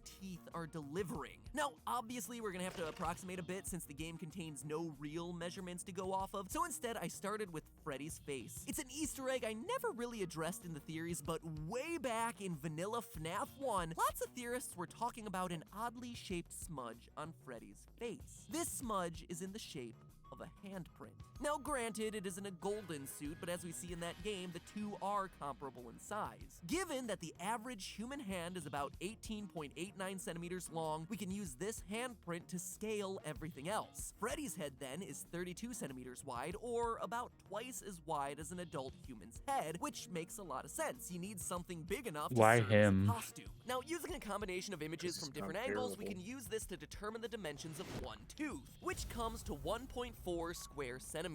It looks like he was bitten with 8 teeth, 4 on the top and 4 on the bottom. Yeah, this gives us a total surface area of 11.26 square centimeters. So, using the power of math, we can use this figure to determine how much force each tooth is biting down with. And that number is bone-chilling. 14,758 newtons. Why is that a bone-chilling number? Because that's the strength that a full-grown crocodile bites with.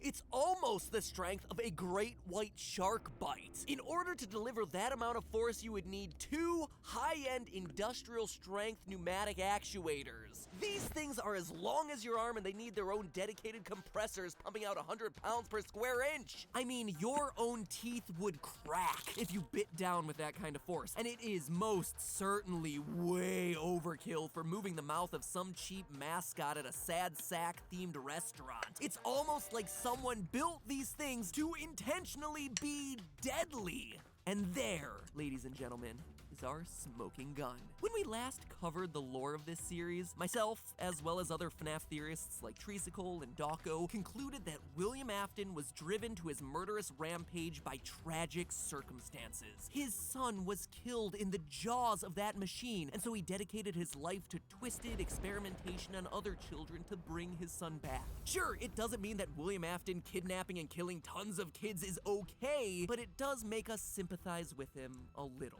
He was driven to madness by this immense sadness. But if all this science today is truly correct, it proves that he was a madman all along. That even in the earliest days of Fredbear's Family Diner, William was making suits designed to kill, with mechanisms way overpowered for what they were meant to do. Any normal animatronic would have left the crying child with a few scratches, maybe some psychological scars, but that's about it. He'd be alive. But Afton, being the psychopath that he is, had other intentions. Not only did he create a deadly system with the spring locks, but even the basic robotics of his mascots were built to kill, something that he would continue to do throughout his career, particularly with the Funtime series. We all thought it was a freak accident that killed Afton's son, but at the end of the day, this death was completely avoidable. It was all Afton's fault. He only has his own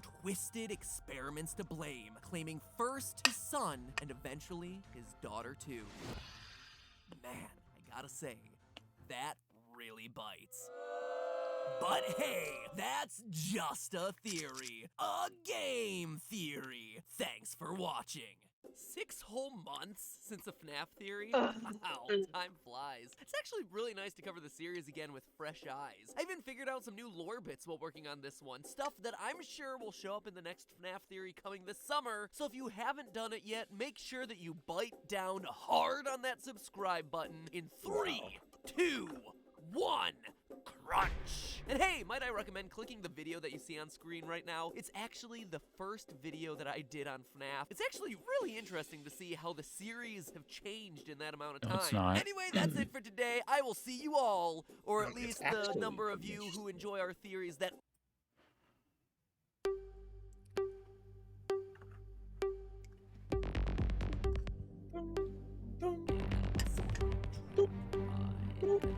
Why is the bar green? I am Springtrap. At the end. A horde of the Balloon Boys emerged from the cave, shaking back and forth on unsteady feet, their pointed teeth chattering loudly as they wobbled forward with staring eyes. Not again! I hate these things, Jessica cried. You and me both, sister. You and me both. Up top. Can't high-five me up top because you're a fictional character. Hello, Internet. Welcome to Game Theory, where...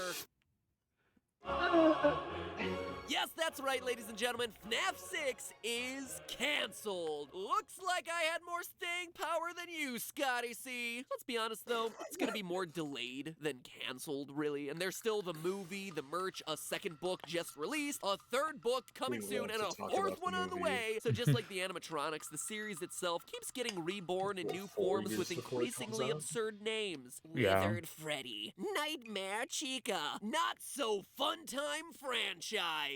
Speaking of ridiculous new names for the same old 6 or cast 7 animals, years, let's actually. talk about the latest addition to the roster, the Twisted Animatronics. I think Stars of the new 2016. FNAF book that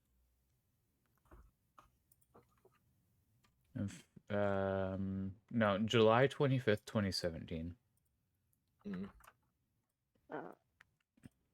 came out at the end of June. Now, I'm gonna be honest, this book was definitely a step up from the first. It had 200 less pages. Oh, Sigbert, y'all! You need a calendar, man! I mean, don't take that as too high of a compliment. In 200 pages, you still had a college robotics major going to the scene of a murder and then touching the victim, getting blood all up on her hands, and no one on the police force even batting an eye over the blatant crime scene tampering that was happening. Then there's the fact that in the book, multiple balloon boys, including BB, JJ, and whatever other ridiculous combination of letters you can come up with, are canon too. But you know what? I still gotta appreciate lines like page 183. You never know when a corpse may wander out of the shadows wearing a rabbit suit. Even the books have become self-aware of their own absurdity at this point. Now, at this point, Scott has made it clear that the books and the games are separate canons. And while that may be true, both are still shambling their way out of Scott's mind brain. We all know that Scott leaves plenty of holes in his stories. Details or events that are left purposefully vague so that we can theorize to fill in those gaps. But what's interesting is that he leaves different holes in each series. And by looking at the two series in tandem, those holes start to fill themselves in with events from the sister series. The sister location!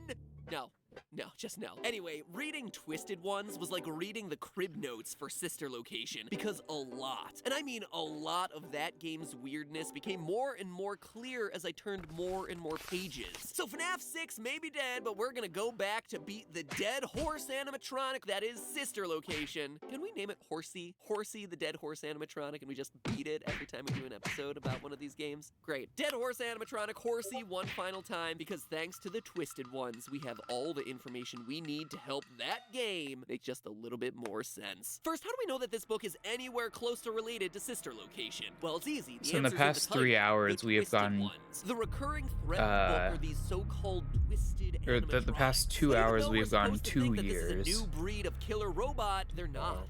Not at all, in fact. We've seen them before in Is the Sister couch Location. comfy? Check out this description and let me know if it sounds familiar. After 4 hours? Had no fur and its face was smooth. I could it had a short smell, muzzle and oval ears essence sticking of out from the Peter sides of Griffin its in head. It had the general That's- appearance of an animal's head, though much Yes, larger it's than a the family. animatronic animals from Freddy's. Sense Running of down a the center of its family. face was a long, straight split, exposing wires and a line of metal frame. A thick plastic material was stuck to the face in large patches. So the twisted animatronics have a plastic-like covering and a face that splits open. It certainly sounds like the aesthetic of the Funtime animatronics, but it doesn't stop there. These guys were built to be big because their mission is to capture children, like Pokeballs, out for revenge. Page 140. Freddy's face slid across the bed like a python. His head lost its shape as it folded outward, taking hold of her feet and beginning to swallow, moving slowly upward as she fought not to scream or fight, his cheeks and chin dislocating further. It no longer resembled a living thing. Before she could struggle further, her arms were pinned to her side, trapped inside the thing. Only her head remained free. She gasped for a last breath, then was violently scooped up, consumed by the creature. She done got scooped. Then, a few pages later, she was inside a cavity made for a human being, but the suit was moving with complete autonomy. In case you've forgotten, this is exactly what we see in Sister Location's hidden animatronic blueprints. Oversized robots with special containment features to lure in and trap small children. Even the description for how people get scooped into the animatronics is reminiscent of Sister Location's horrific ice cream minigame with Baby. Page 92. The animatronic's arms lifted and its chest opened like an iron gate. Its metal pieces slid out of place to reveal a dark, gaping pit where sharp spikes and spring locks were just barely visible. It was a trap, waiting to be triggered. She beat against its bent and damaged arm, but the other arm steadily forced her closer to the chest cavity. So why does any of this, and the Twisted Ones as a whole book, matter in the context of the FNAF games? Well, in the opening sequence of Sister Location, we hear that the Funtime animatronics were built by William Afton. With all due respect, those aren't the design choices we were curious about, Mr. Afton. A guy who, up to that point in the series, had only been named in the first book, Silver Eyes. By the end of the book, we learned that William is Purple Guy, the killer who kidnaps kids while wearing a golden Bonnie suit. But Silver Eyes also introduced us to other important characters for the FNAF series as a whole, including Henry, no last name given, William's partner and the more creative half of the company, the one who actually created the animatronics. So after reading Silver Eyes, we were left with William, the business guy who doesn't create robots but does kill children, and Henry, the creator who does create robots but doesn't kill children. Got all that? Good. Now, in my FNAF 5 Decoded video, I drew parallels between Henry and a mysterious figure that we saw during a secret cutscene of FNAF World, both of whom create animatronics and commit suicide. Long story short, in the game, he ends his own life because he created Baby, a robot that he's ashamed of. In the book, why Henry kills himself is still a big part of the mystery. Now, if you want more information about the parallels between these two characters, click the eye icon in the upper right-hand corner of the screen because I go more in-depth there. But after that video, it seemed like a lock. We finally had some solid leads as to who these key players in the games were, and the clues were coming from Silver Eyes. But then that opening cinematic from Sister Location played the first time we all booted up the game. Afton acknowledged that he was the one who created the new robots, and everyone, including myself, was like, well, there went that theory. Afton was supposed to be the business guy, not the creator. So if he's the one who builds animatronics in the game, then Henry must not exist in this universe. Scott had pulled the wool over my eyes, or at least retconned huge parts of his story to keep me off the scent once again. Except not. The theory was right the first time. The Twisted Ones book confirms that both Henry and William Afton create animatronics, with the originals being built by Henry and the Twisted Funtime style animatronics being Afton's. On page 92 of the Twisted Ones, we see the main character Charlie, daughter of Henry, talking about one of these new animatronics. Whoa, the hardware, the joints, it's older technology. Maybe he made them earlier? I don't know. I recognize some of this as my dad's work, but then a lot of it's foreign to me. Someone else may have had a hand in it. I'm not sure if my dad made it or not, but I have a feeling he's the one who buried it. Oh yeah, by the way, in the book, the twisted animatronics bury themselves during the day and come out at night to nab people. Animatronic zombies. why not? It is probably one of the things that makes more sense in the book, honestly. Anyway, it's continually hinted at throughout the book that these animatronics weren't built by Henry. My father wouldn't have used this. He always put stops so that the joints couldn't do things humans can't do. Then again, on page 113, the bear was frightening, misshapen, an imitation of Freddy created by someone else. It was a strange variation, into which her father had never breathed life, but William Afton, Dave, did. And then finally, William Dave, maybe Purple Guy Springtrap Afton confirms it on page 186. Did you think my robots would be as poorly designed as your father's? So there you go. The original theory still stands. Henry and William can both be active players in the game universe because both build animatronics. And if you need even more evidence, then think about it this way. At the end of FNAF World, Henry admits that he created Baby, and then he kills himself, ashamed of his creation. At the beginning of Sister Location, we see that Afton is still alive, he's claiming creation rights, and he's obviously proud of his new robots. Then, at the end of the game, his son Michael Afton says that he's gonna come find his father. Father, it's me, Michael. I'm going to come find you. Thus, William is still alive, Henry is dead, but both must be a part of these games. And that's an important detail to solidify because the book also confirms something that FNAF theorists had been speculating about since the release of Sister Location. One of the weirdest details from that game was hidden in Funtime Freddy's room, where a map of FNAF 4's house was above and directly connected to the map of the Sister Location facility. It was also something that was hinted at throughout the Silver Eyes novel. Again, something that I covered in a previous theory, linked via those iCards in the upper right-hand corner. But Twisted Ones not only confirms this underground bunker for Sister Location exists, it also confirms whose house it's built under. Henry's.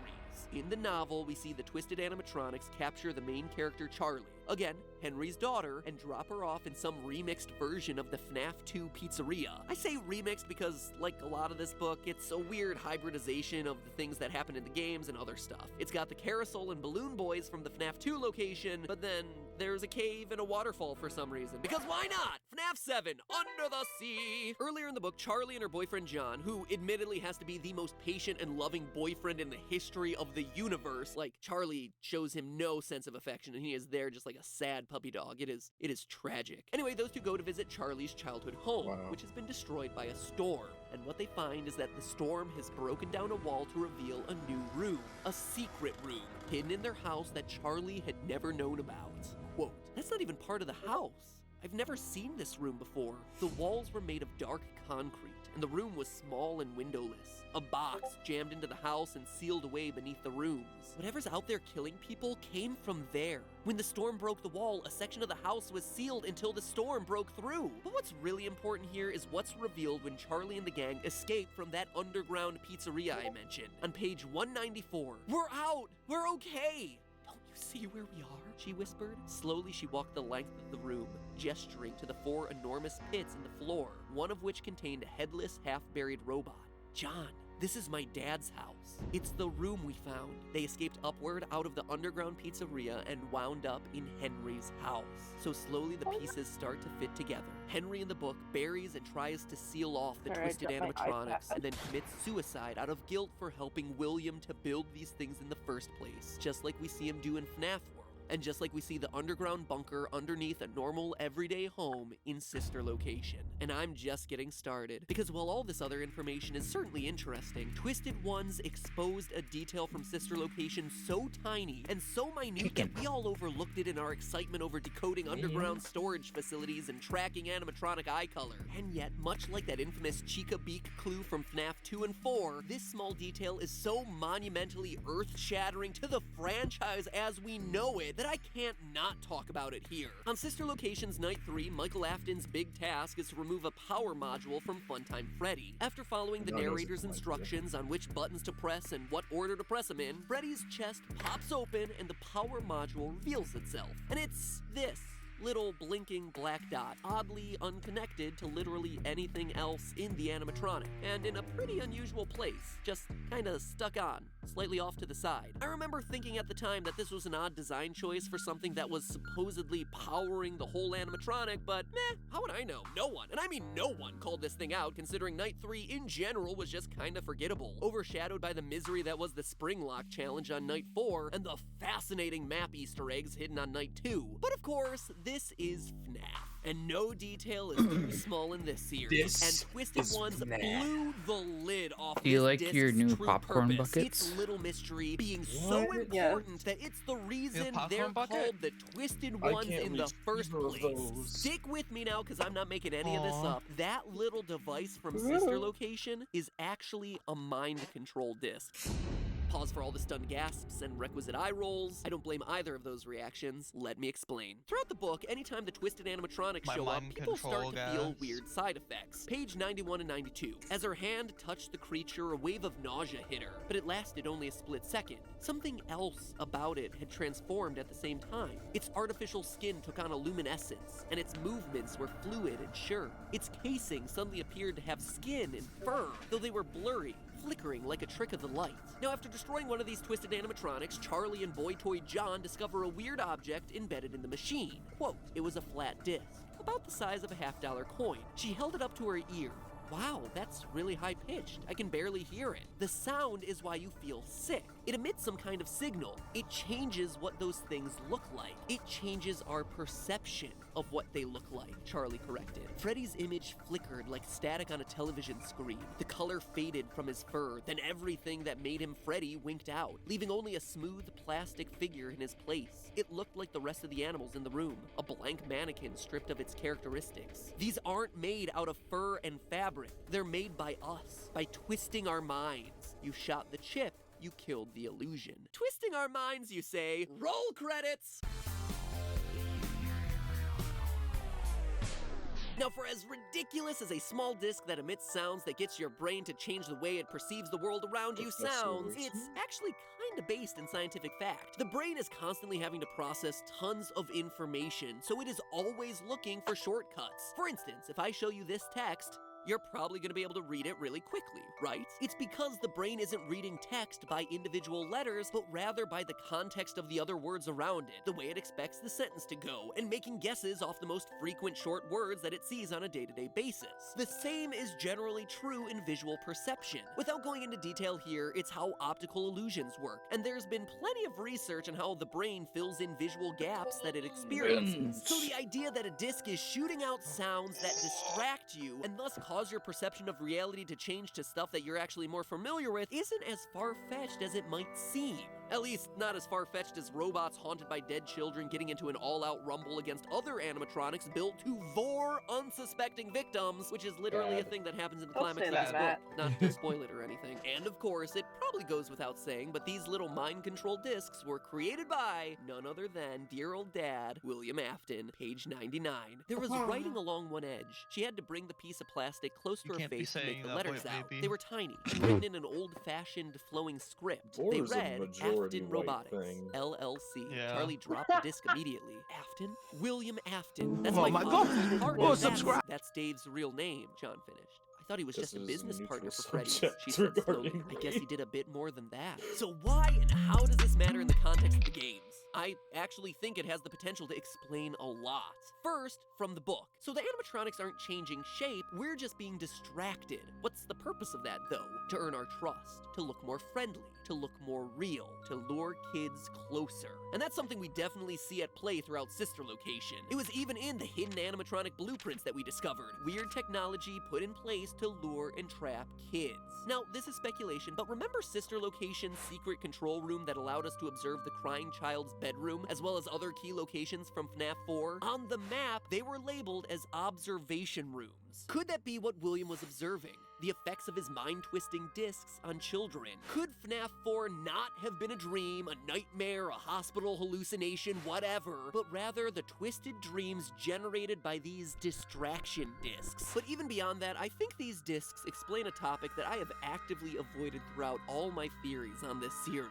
The phantom animatronics from FNAF 3. Remember way back to FNAF 3 when this was supposed to be the final boss battle? There was only one real animatronic out to get you. Springtrap. All the other jump scares were hallucinations. In a building that had a high-pitched whining noise the whole time. I still think that you just need to FNAF. And especially when it came to the puppet attacking you. Being like weird these hallucinations are happening around a time when there's high-pitched noises around, like these discs emanate. And notice that the ventilation in the game would only tend to drop after you had been scared. not before. It's as though these hallucinations aren't coming from a lack of oxygen, like Phone Dude says, but rather from some other source. A disc. A disc specifically designed to manipulate your mind and bring forward all the horrific memories that you have buried in it. And regardless of whether you think Springtrap is Michael Afton or William Afton, which is honestly a theory for a whole nother day, one thing you can't deny is that these discs, Springtrap, and the Afton family are all connected, meaning that their use in a game where you're coming into direct contact with a giant golden bunny definitely makes a whole lot of sense. Could they also be the explanation for the other random Easter eggs we've seen throughout the series? The Lolbit mask, and the Mini Rena's random appearances in the control room of Sister Location. The Phantom Freddy and Phantom Bonnie from FNAF 2. I mean, the FNAF 2 location does make an appearance of sorts in the book, with the discs hidden in the lights of the building. Maybe even the hallucinations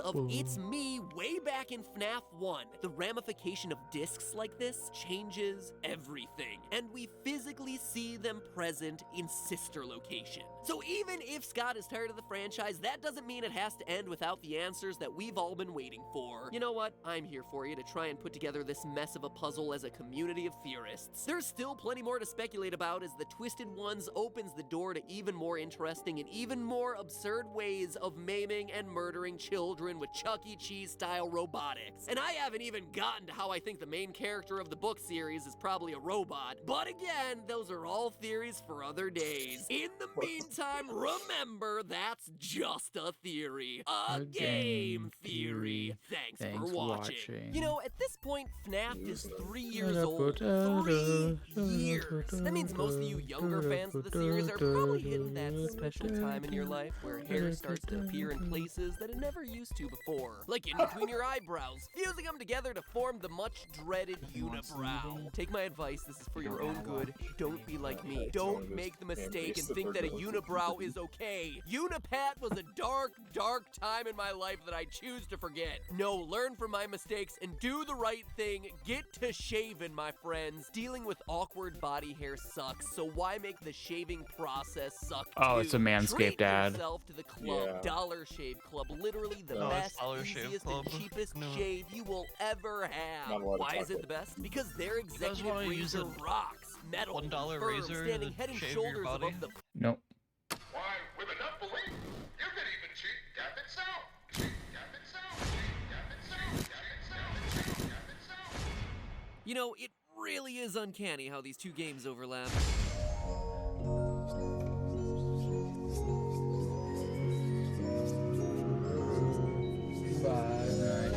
Hello, Internet! Welcome to the 200th Nights episode Freddy's of is Game real. Theory. Technically, it's the 201st and a half episode because we had a mini-theory way back on the channel a long time ago that's now privated because of reasons. And then technically the Bendy episode last week was the 200th episode, but I thought this felt more appropriate because it's solving FNAF with one final mega theory. So the 200th episode of Game Theory. Proud members of the Pink Guy Truthers Club. Now, for those of you who don't know, one of the longest held debates in FNAF theorydom is whether this murderer watching children die is the same as this murderer watching children die. Because of their different colors, they became dubbed Purple Guy and Pink Guy, the two most threatening colors. Taste the rainbow, slaughter the rainbow. Anyway, since FNAF 2, I have been opposed to this theory, and I can now confirm Everything is dead. Like a child wanting a mediocre slice of overpriced pizza, dead.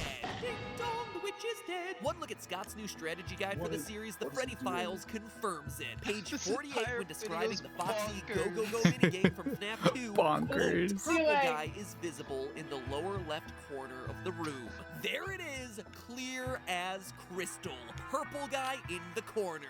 Now comes the super awkward question that I never thought I'd have to answer. Which purple guy? Because there's two now, and if you didn't know that, strap in, it is gonna be a long episode. FNAF as a franchise has always been defined by questions. What was the missing children's incident? Who is Purple Guy? What's the deal with Balloon Boy? Seriously, what is the deal with Balloon Boy? But by FNAF 4, the games had just become a mire of unanswered questions where it was becoming harder and harder to tell the difference between a Yeah, I think we're still in 2017. by the Nightmare way. Freddy, let alone a Golden Freddy versus a Golden Fredbear. We had Fazbear Frights, Fazbear Pizzas, Fazbear Entertainment, Fredbear Diners, Fredbear and Friends, Missing Children, Crying Children, and bites from pretty much every decade. Then came Sister Location, where between the butter and bongos, theorists, myself included, struggled to try and fit together a story told by animatronics that lie, hand units that lie, animatronics that fuse with other animatronics, and animatronics that fuse together with humans, who then become purple and immortal. Needless to say, it was a lot. For me, what had become the scariest part of FNAF wasn't the jump scares, it was the lore. So you can understand why when the novels came out and offered what seemed to be simpler solutions, I hopped aboard. I started looking for more streamlined solutions within their pages, hunting for clues to the games in a place where they didn't exist, but kind of looked like they exist and probably should have existed but didn't exist, and the only thing I accomplished in the process was making things more complicated. So in all the time that FNAF 6 has been percolating in the back of Scott's mind brain, I've thrown out everything that I thought I knew about this series, and I've gone back to doing what I do best.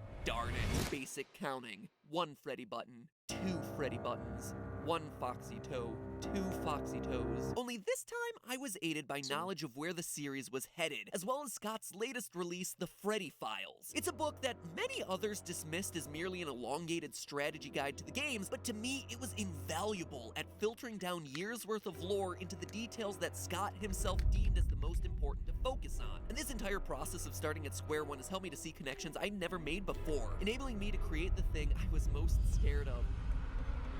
A timeline. A series of events that explain key breadcrumbs that Scott has left for us. I'm gonna pause real quick because I want to see.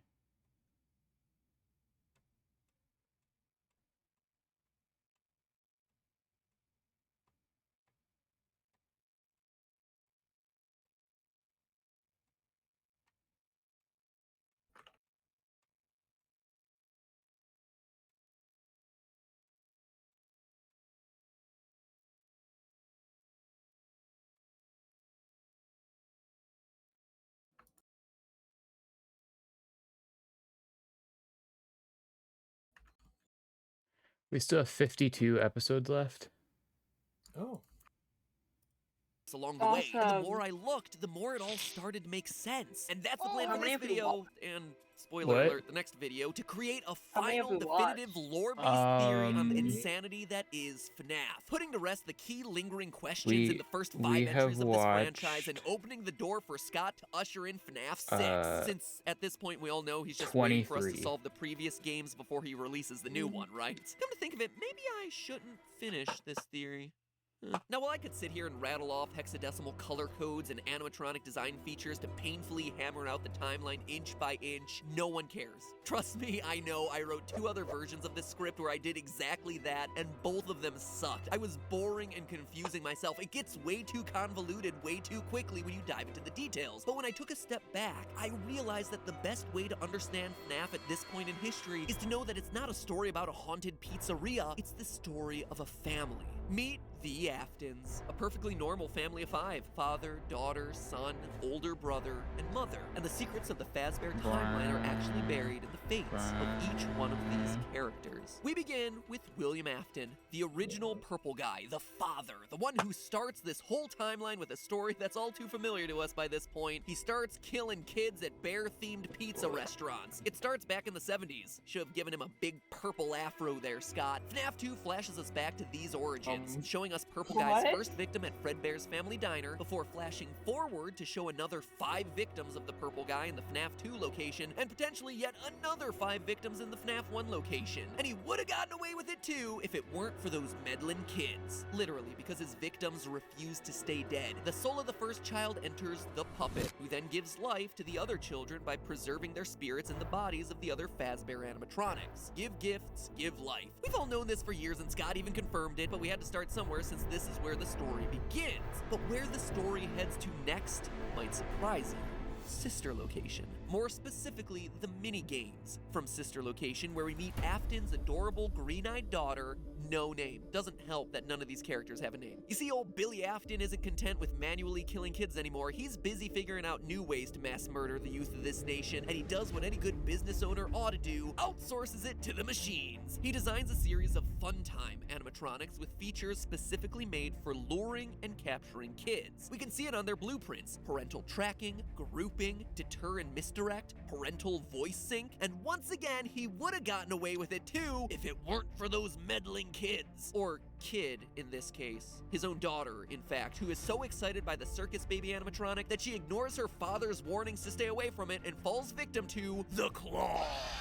In true FNAF fashion, she done gets herself scooped, goes on to possess Circus Baby, and that causes the eye color of Baby to shift from blue to green. The tragedy results in the spin-off restaurant Circus Baby's Pizza World closing down in one day. The day it opens, and the fun times get stored, as the trailers say, deep below ground where memories sleep, just waiting for the day that they become rentals, one Afton down. Now, before we kill off the next Afton child, let's rewind a minute to explain why Afton's daughter getting turned into human Froyo goes here. Since this is a pretty extreme break from how most people understand the FNAF timeline. Evidence the first, not Do you only want to do know we see how the long animatronics it would actively take moving to around their watch respective all of it? galleries, but their luring and capturing features were built with the specific To watch all of it, intention and this them person acting did as cut free out the roaming GT Live robots, something that we videos. know was phased out in the aftermath of the bite It of will take 87. We also know that this incident 12 happens before hours. spring lock suits get decommissioned. On night 4 of Sister Location, Baby traps you inside a spring lock suit and says this. Or one. Something that came from my old area. I don't think it was ever used. At least not the way it was meant to be used.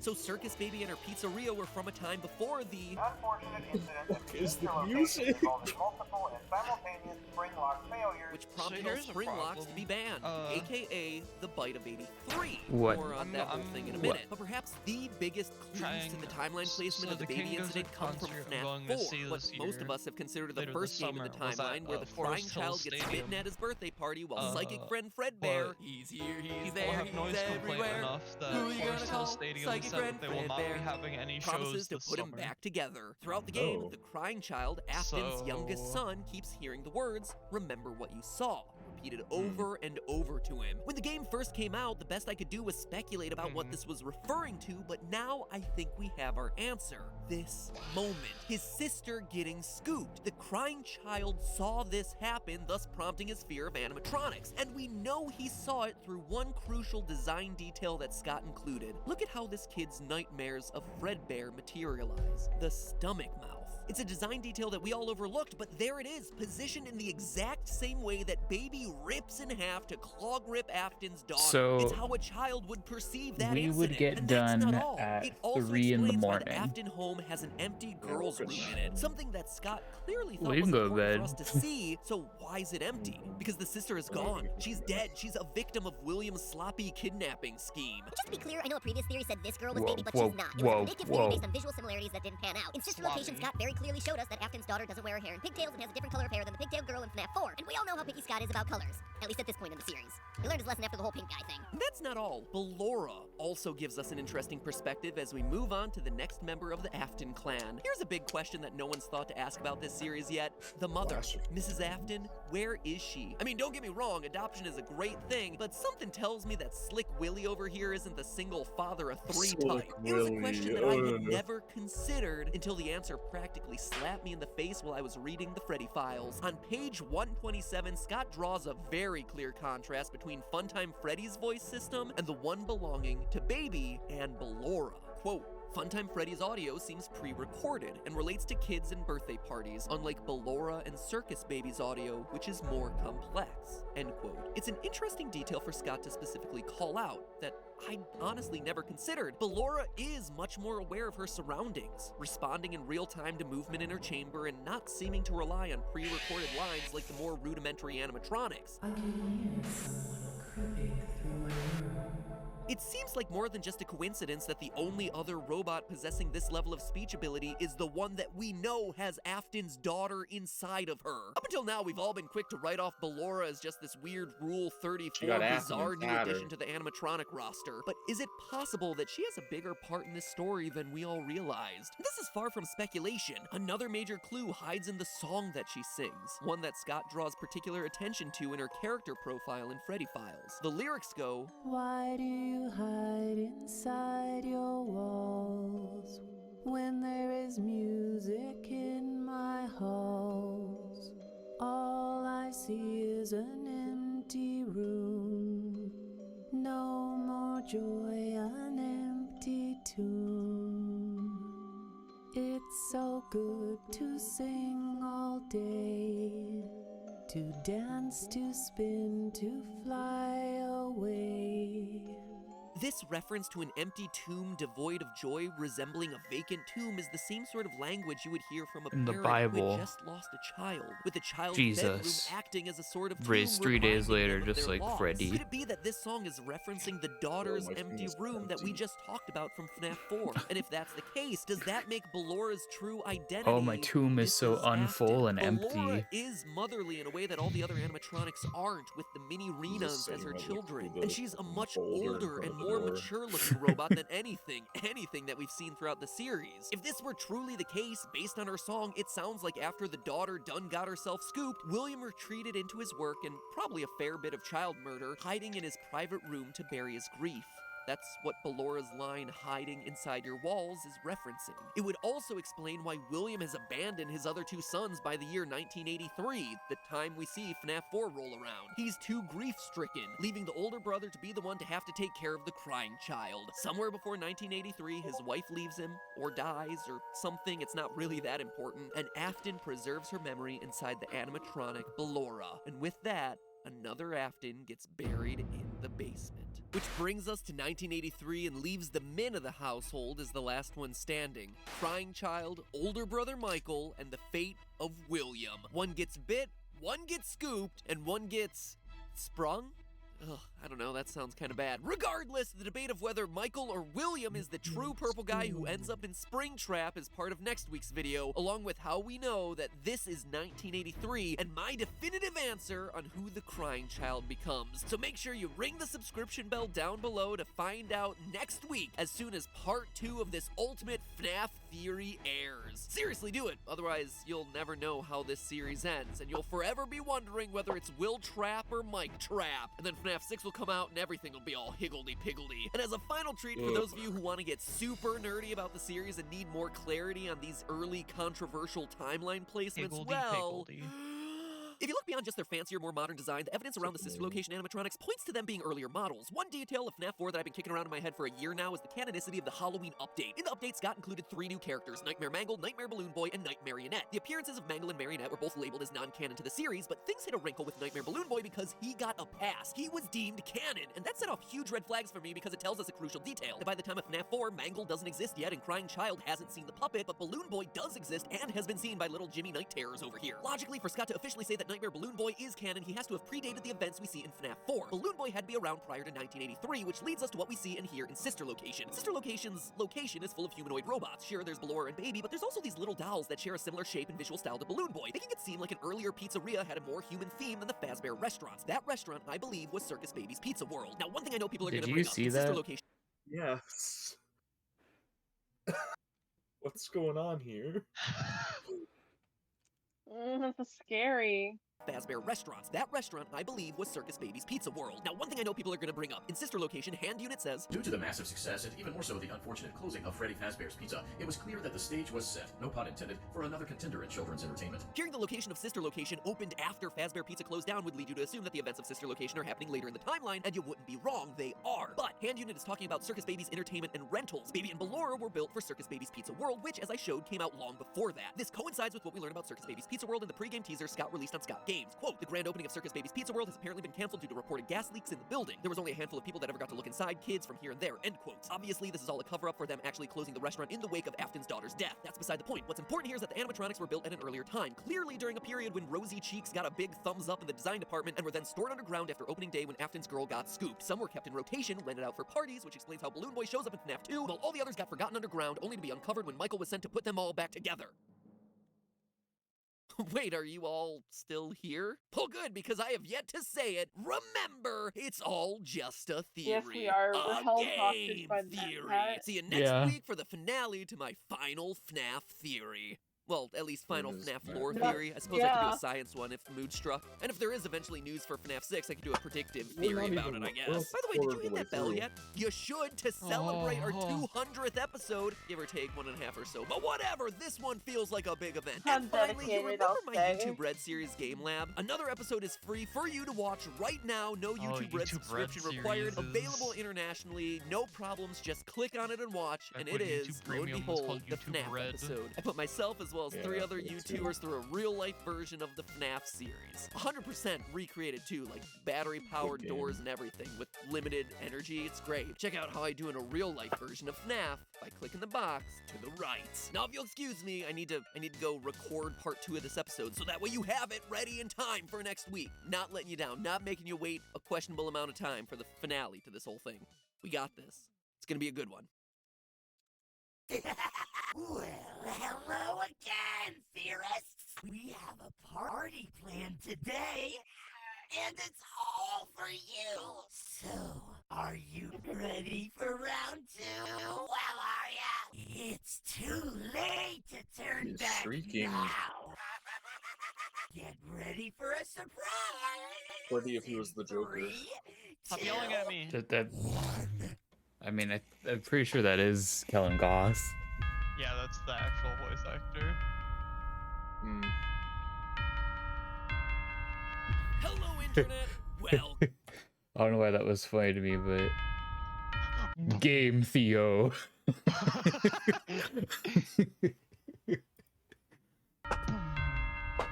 hello, Internet! Can we get a picture of Kellen Welcome Goff to on screen? Game Theory, where Okay. did you know that Funtime Freddy was almost German? Jawohl, check it out.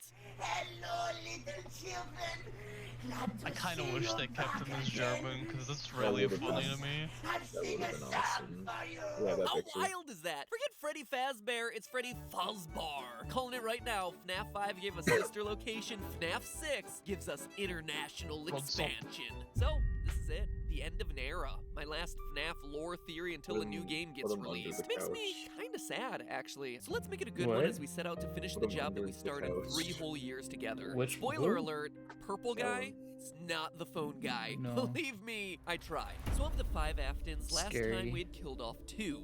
Mother and daughter who go on to become Baby and Ballora. Afton's daughter getting clawed results in the immediate closure of Circus Baby's Pizza World, leading the company to retire the creepy, rosy-cheeked characters deep underground where memories sleep. But now let's talk about one question I haven't addressed yet, and one that was on everyone's mind during the launch to Sister Location. Where is Chica in all this? For the first time in these games, one of the core 4 animatronics Where is was just Chica in all gone. That this? seems Where significant, is right? Chica? And it is. I joked earlier about FNAF Lederhosen location, but it touches on an element of these games that we tend to brush aside, that there's a business element running through all of them. Corporate doublespeak and liability talk coming from Phone Guy, parent companies in the form of Fazbear Entertainment, franchising with sister location. So what if Chica is missing from Circus Baby's gang because she was her own independent mascot at the time? It's not just wild speculation either. In the Scott Games source code leading up to Sister Location's release, we got all sorts of hints in the form of animatronic maintenance schedules. But mixed in there was a reference to something surprising. Chica's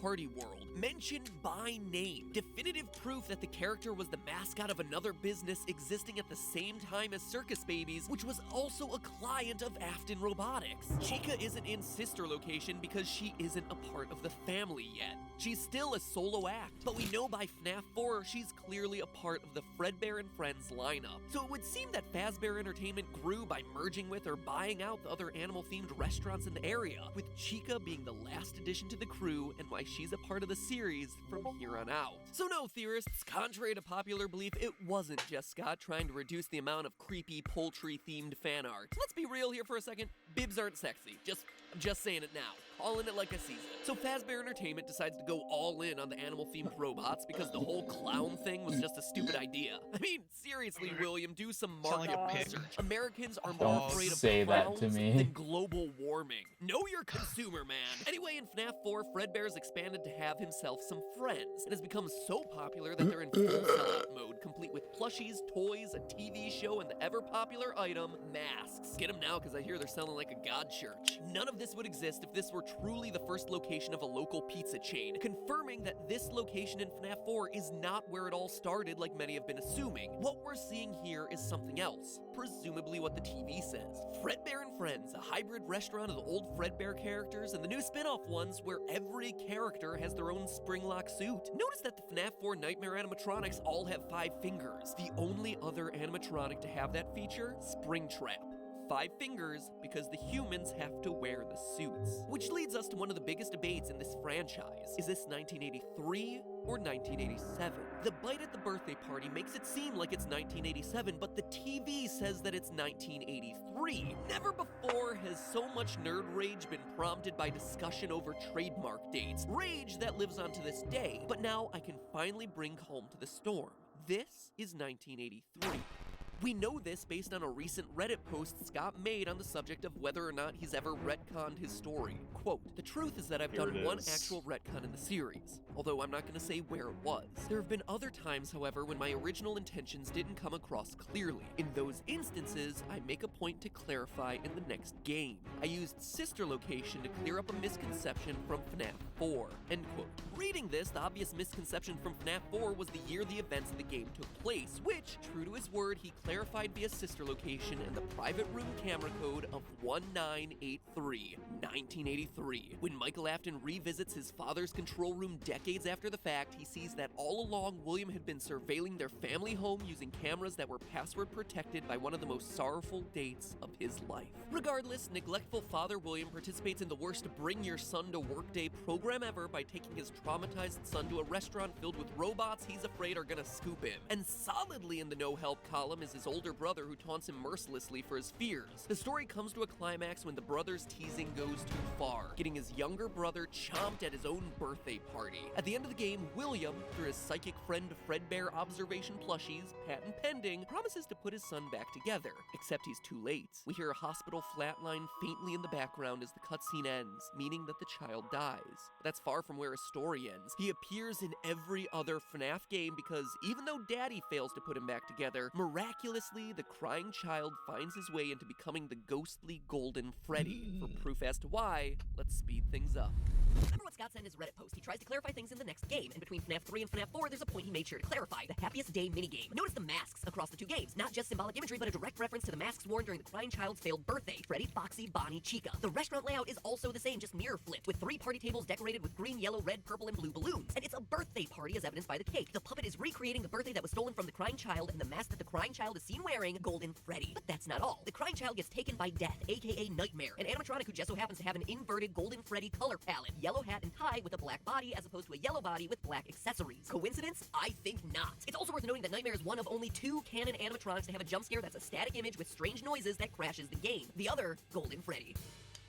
Which leaves us with 2, William and Michael, father and son. Purple guy and other purple guy. The rest of the timeline is the story of a serial killer father and the son who's following behind, retracing William's steps to undo his father's cruel work and free the spirits of the dead children. This next bit we're all pretty familiar with since it's based on evidence from Phone Guy. The bite of 83 causes spring locks to get discontinued. William, acting as a technician across all the Fazbear restaurants, is responsible for handling the recalled suits and starts using the Golden Bonnie outfit to lure children into the secret safe rooms hidden in the back of each restaurant where he'll be safely off camera. He first strikes on June 26th at the FNAF 1 location. This murder, dubbed the Missing Children's Incident, eventually gets the place shut down, but results in Foxy, Bonnie, Chica, and Freddy getting newly murdered children to power their engines. Those animatronics, along with the puppet, get shifted to the FNAF 2 location along with some new toy robots linked to a criminal database to prevent a mass murder from happening again. Even some old favorites get pulled out of retirement, specifically Balloon Boy. And with that full roster, Freddy Fazbear's Pizza has its grand reopening. Now posing as a security guard, William, with his spring lock crank in hand, not phone, strikes again, causing the place to get investigated. William flees the scene, leaving the day shift security guard position open. Jeremy Fitzgerald moves up to fill the empty slot, but gets himself bit by the agitated animatronics in an event that comes to be known as the Bite of 87, an event that forces the company to cease any free-roaming activities of the animatronics from that day forward. The toy animatronics get scrapped for just sucking at spotting a child murderer, and the old robots get stored back at the original FNAF 1 location. location. At this point, though, William knows that these things are alive and angry at him, so he tries to dismantle them using the safe room as his cover. And it would have worked out too if it weren't for those meddling kids, or at least their meddling spirits, because he didn't calculate that the spirits could live on without the animatronic shells. He tries to defend himself against these ghosts by ducking into his trusty murder suit, but his haste coupled with the moisture of the room causes the spring locks to fail and Afton to get I would have skewered inside of the big edited, yellow I hope bunny. you die in a Company, trying to fire save at that face, part and where he was let's be honest, dismantling the their stock value animatronics. covers up William's crime spree by sealing off the safe room with the dying I William know, Afton, now and this isn't spring Matthew trapped either. inside. I know, but Michael might be spring trapped. We're getting This there. is his Management editor. instructs all Fazbear employees to behave as though those safe rooms never existed, and another It's Afton not falls Matthew. victim His to a editor horrible is fate. Only this time he absolutely, totally deserved guy it. that But does now let's look Steven at the final Universe Afton, videos. Michael.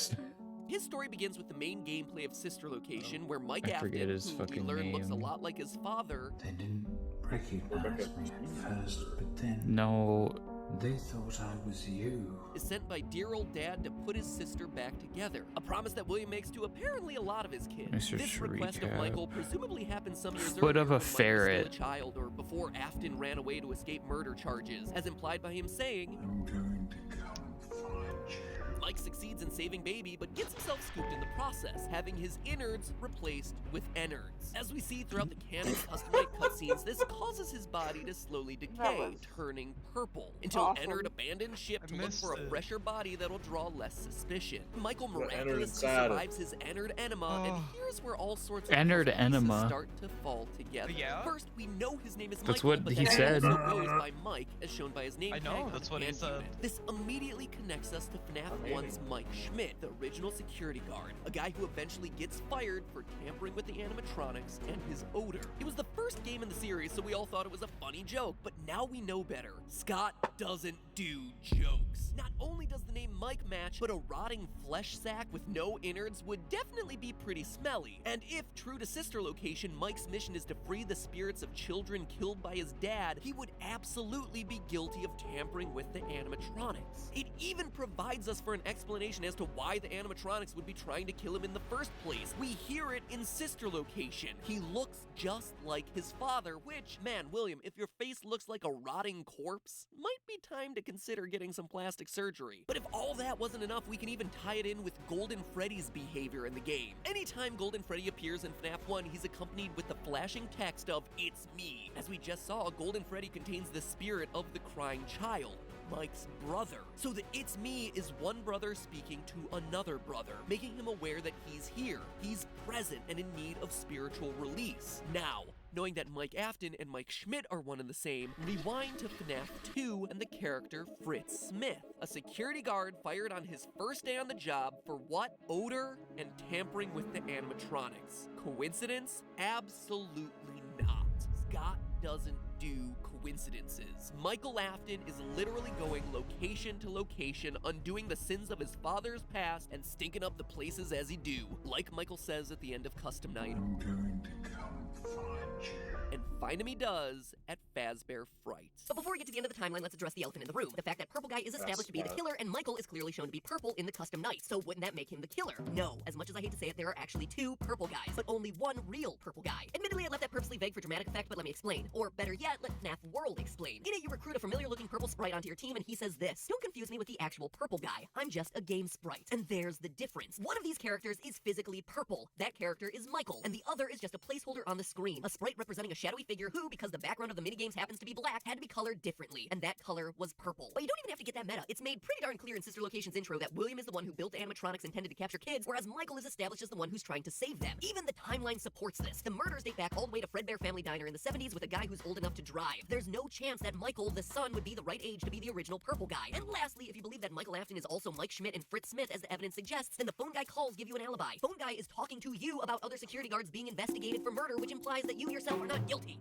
Mike's efforts to atone for his family's past prove to be successful. Game by game, we see him piecing together the family reunion. Sister Location saw him free both Ballora and Baby. Then in FNAF 3's Fazbear Fright, Afton's younger brother, now in the form of Golden Freddy, receives peace via the Happiest Day minigame. Even the spirits inside Freddy, Foxy, Bonnie, and Chica get exorcised by Mike, which is why the good ending of FNAF 3 shows 4 empty, unlit animatronic heads. That's also why, come the main gameplay of FNAF 3, the only animatronic that's still active in real life is Springtrap. Mike has been successful at appeasing every other one of the spirits, leaving him alone with dear old dad. I'm going to come find you. He gets a job as security guard of Fazbear Fright, and shortly after, the creators of the attraction stumble across FNAF 1's secret room with the remains of Mike's father spring-trapping around inside. Mike sets the place on fire to finish off his killer dad once and for all, because seriously, did you really think that building just spontaneously caught on fire? Fires in fictional stories always have a dramatic purpose, and Mike would have gotten away with it too if it weren't for that meddling father, who in both the FNAF 3 newspaper clippings and Sister Location's special ending is shown to have survived the fire and is now undoubtedly more bloodthirsty than ever. The end? Question mark. Hallelujah. The craziest part of all this is when you actually stop and look at the story, there really isn't a need for FNAF 6. Outside of the return of Springtrap cliffhanger and revealing what's inside the box, yeah, remember that? Everything else pretty much has an answer. Sure, there are still parts of the tale that could be more fleshed out, like the origins of the puppet or what happens after Ennard gets ejected from Mike, but at this point, all the characters have completed their story arcs. The family is reunited and the spirits are all at peace. It's actually pretty poetic. It took nearly 20 theories and literally weeks of my life studying these breadcrumbs to get there, but we did it. We got to a solution that fit together practically all of the loose ends, and that's pretty darn special. Thank you for being a part of that journey with me. It's been an incredible ride. I have no doubt that this isn't 100% correct, but you know what? It's an explanation I'm happy with. One that I feel provides a sense of closure to the series, and one that I'm gonna let stand as my final word on the 5 games worth of series lore until a new installment. Crap, a new installment that just so happened to get teased immediately after last week's part 1? Scott, don't go getting predictable on me. Calling it now just so I can avoid the inevitable prediction theory. It's an installment that looks like it's gonna be taking yet another step back in the timeline to tell the origin stories of the puppet. Notice how the sprites are the exact same as the FNAF 2 Give Cake minigames, where the first child gets murdered and the puppet pops out of the screen. Also notice that the rainbow design is a direct callback to the aesthetic of 70s technology, which is when Fredbear Family Diner and the first murder would take place. Lastly, the source code on Scott Games keeps saying, what is paragraph 4? Well, paragraph 4 could be relating to a lot of things, but the one thing that jumps out at me is that as soon as my episode went up, this teaser came out. Paragraph 4 of my episode last week happened to be about William Afton's first murders. But before I end all this, let me give the hardest of hardcore fans one more deep dive on the whole Will Trap versus Mike Trap debate. Let's speed it up. Most hardcore fans believe Mike is the purple guy currently in the Springtrap suit, and it's easy to see why. His voice is modified with an electronic effect in the custom night ending. Springtrap pops up at the end of Mike's final words. I'm going to come find you. And the purple guy sprite who ends up in the suit is seen releasing kids from their animatronics. However, these are easily explained away. We've heard Springtrap talk before, or should I say gurgle before in FNAF 3.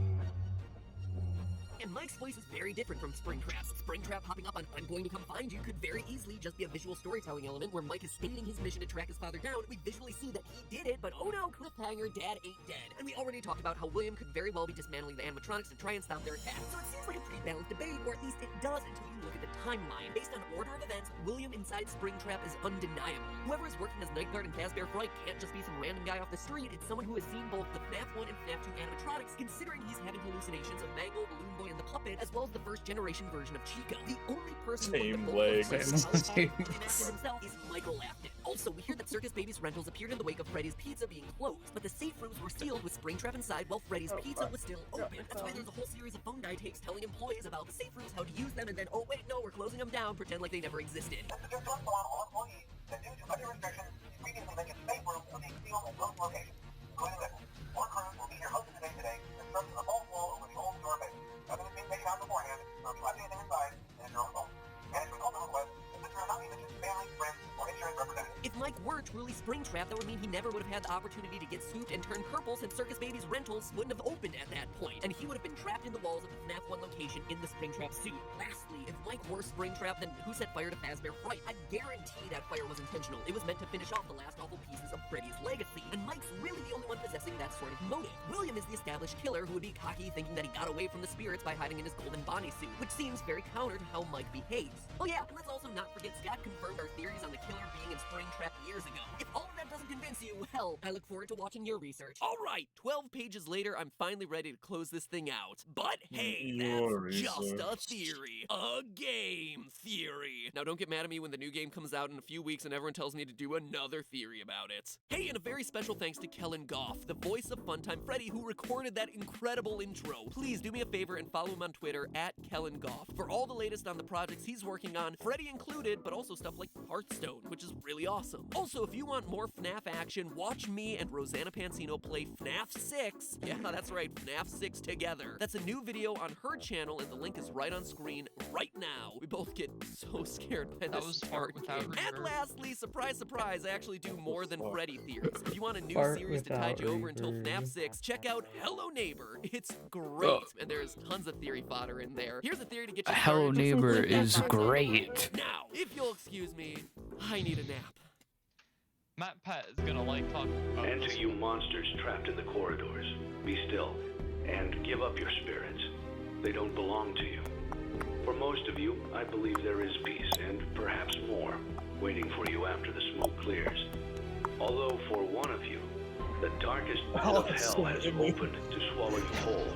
So don't keep the devil waiting, friend.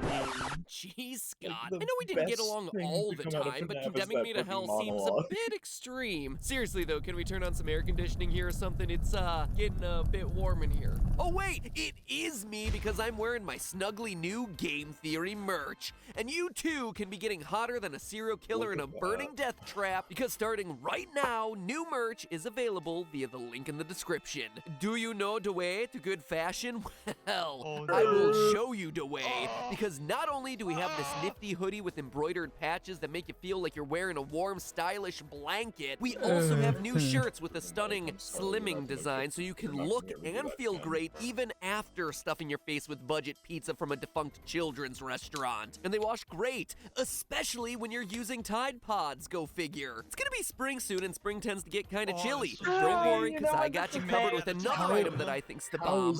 A bomber jacket, complete with Game Theory lining so that you too can pull a mat pad and walk around in jackets all year long, even when it's too hot to be doing so. Then for all those who want to Because the jokes that got popular show that off year their were theorist just so pride, we got one line. socks, They 'cause never honestly, evolved. people who wear fun, colorful, It was nerdy just socks eat are like Tide my favorite Pod, people in the world. I have 20 pairs of nerdy socks ranging from like Deadpool to Rick and Morty, Do you and know now the Game way? Theory is in the collection, and you could add it to your collection too. And finally, we have men's and women's underwear, perfect for your top and your bottom. Call it Game Theory Intimates. It's a new year, get yourself some new gear. Plus, every order comes with a special Winter 2018 pin, as well as a chance to win something that is really special. Only 100 orders will Perfect come for your packaged top with and your this, bottom. a special limited edition Golden Theory coin. Not only is it just super cool to get a real gold coin, it also may serve as your ticket to a very special event happening later this year. It's basically like Willy Wonka and his golden tickets, except for gamers and less caloric. But I have to warn you, supplies of everything are super limited. We know that things took way too long last time to get to you, so we've partnered with a new team to ensure that you get your orders faster and with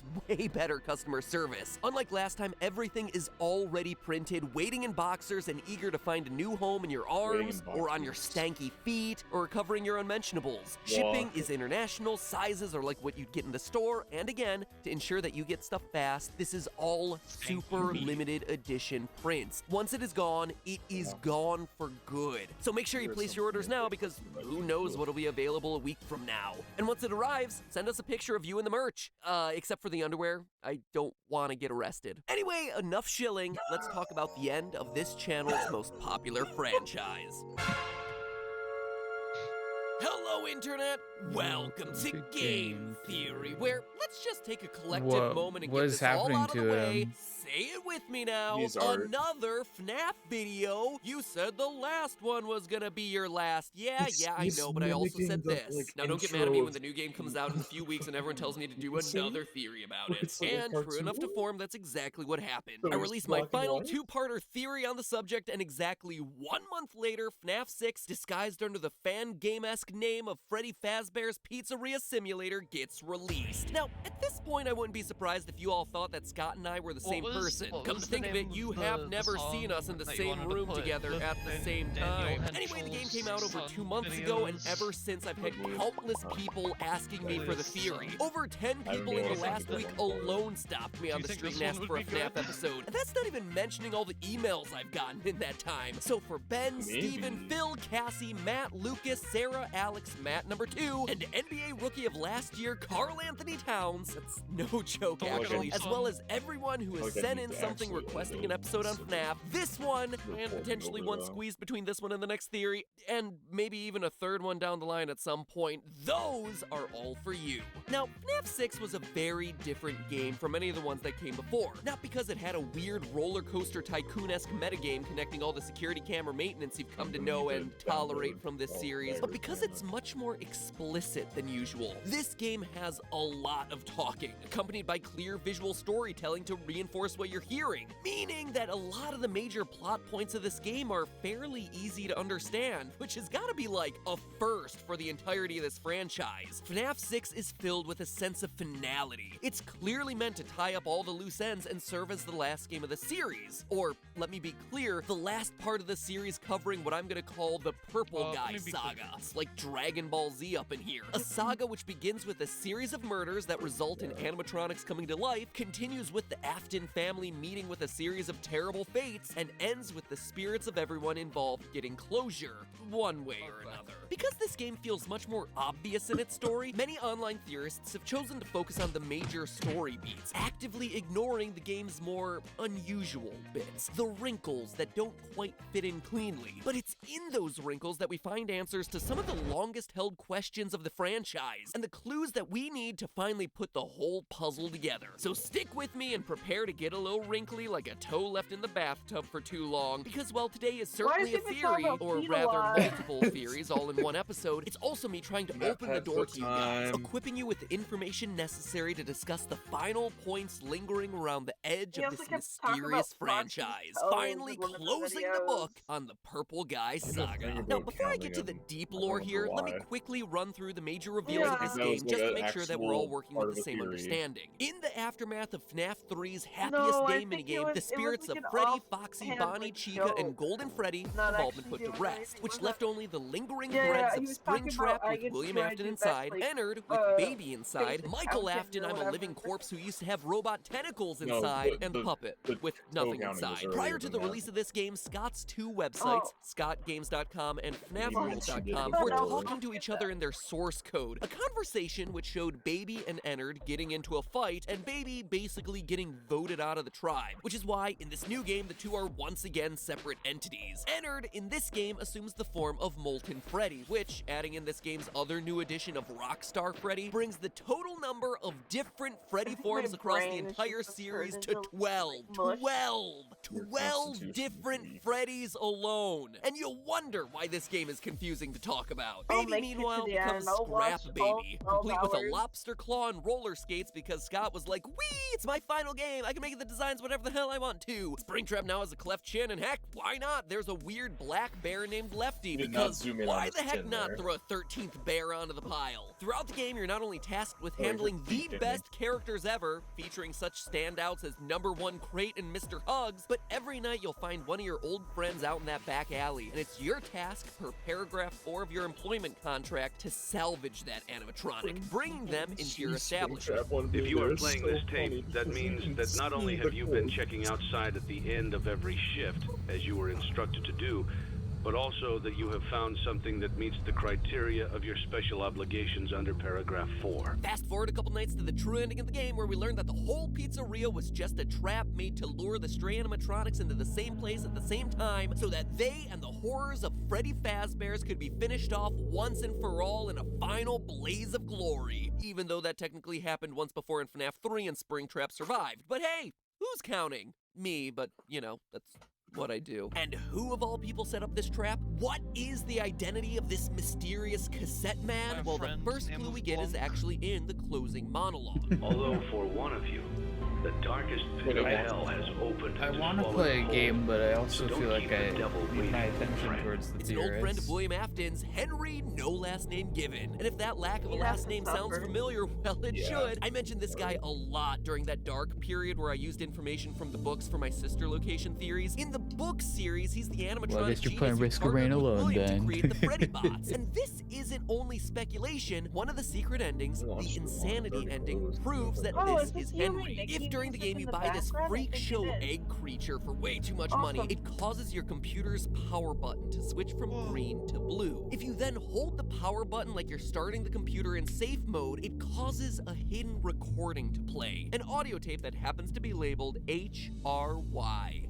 Henry. But the insanity ending shows us even more than just a light connection back to the novels. As Henry talks about his regret over ever helping William create the animatronics and his plan to lure everyone together to finish this off once and for all, we're shown a series of secret blueprints. Most of them provide a bit more detail into how this wacky world works. We're shown that Afton's scooper from sister location functions by infusing things with, for lack of a better term, soul energy, what Afton calls remnant. This is how Michael was able to survive as a purple corpse post his entered enema. We also see that Molten Freddy, formerly entered, still contains the souls of Ballora, Funtime Freddy, and Funtime Foxy, and that our mission under paragraph 4 is to specifically collect and destroy the remnant once and for all. Remnant is destroyed by overheating, hence the fire at the end. We even learn the detail that literally no one was asking for, how to simulate children. The RASC, or Remote Activated Simulated C, C I'm assuming stands for child, simulates body temperatures of 98.6 degrees and then runs around making child noises. Hence how you're able to lure all the murderous animatronics around in this game, and also probably FNAF 3. But what's most surprising is the final blueprint. Lefty, that oddball black bear that just showed up in this game. A bear that, according to its acronym, is programmed to lure something by emitting a bracelet code and then encapsulate it with a combination of lullabies and controlled shocks. A bear suit that was made by Henry that has the sole purpose of capturing none other than the puppet. You can even tell it's already accomplished its goal if you look closely at this rare screen you sometimes get when you boot up the game. The signature striped arm of the puppet showing through the Lefty animatronic. But it doesn't stop there. If you buy and then play the security puppet minigame 3 times over the course of your week in the restaurant, you see a child trapped outside the pizzeria wearing a bracelet. The puppet, a security device of all things, is trained to respond to her specific bracelet code, green, and so it chases her outside only to find her dying in the alley. Short-circuiting from the rain that's pouring down around it, it lies down next to her and the two fuse into one. And this lines up with exactly what we hear in the game's true ending. My daughter, if you can hear me, I knew you would return as well. It's in your nature to protect the innocent. I couldn't save you then, so let me save you now. It's time to rest, for you and for those you have carried in your arms.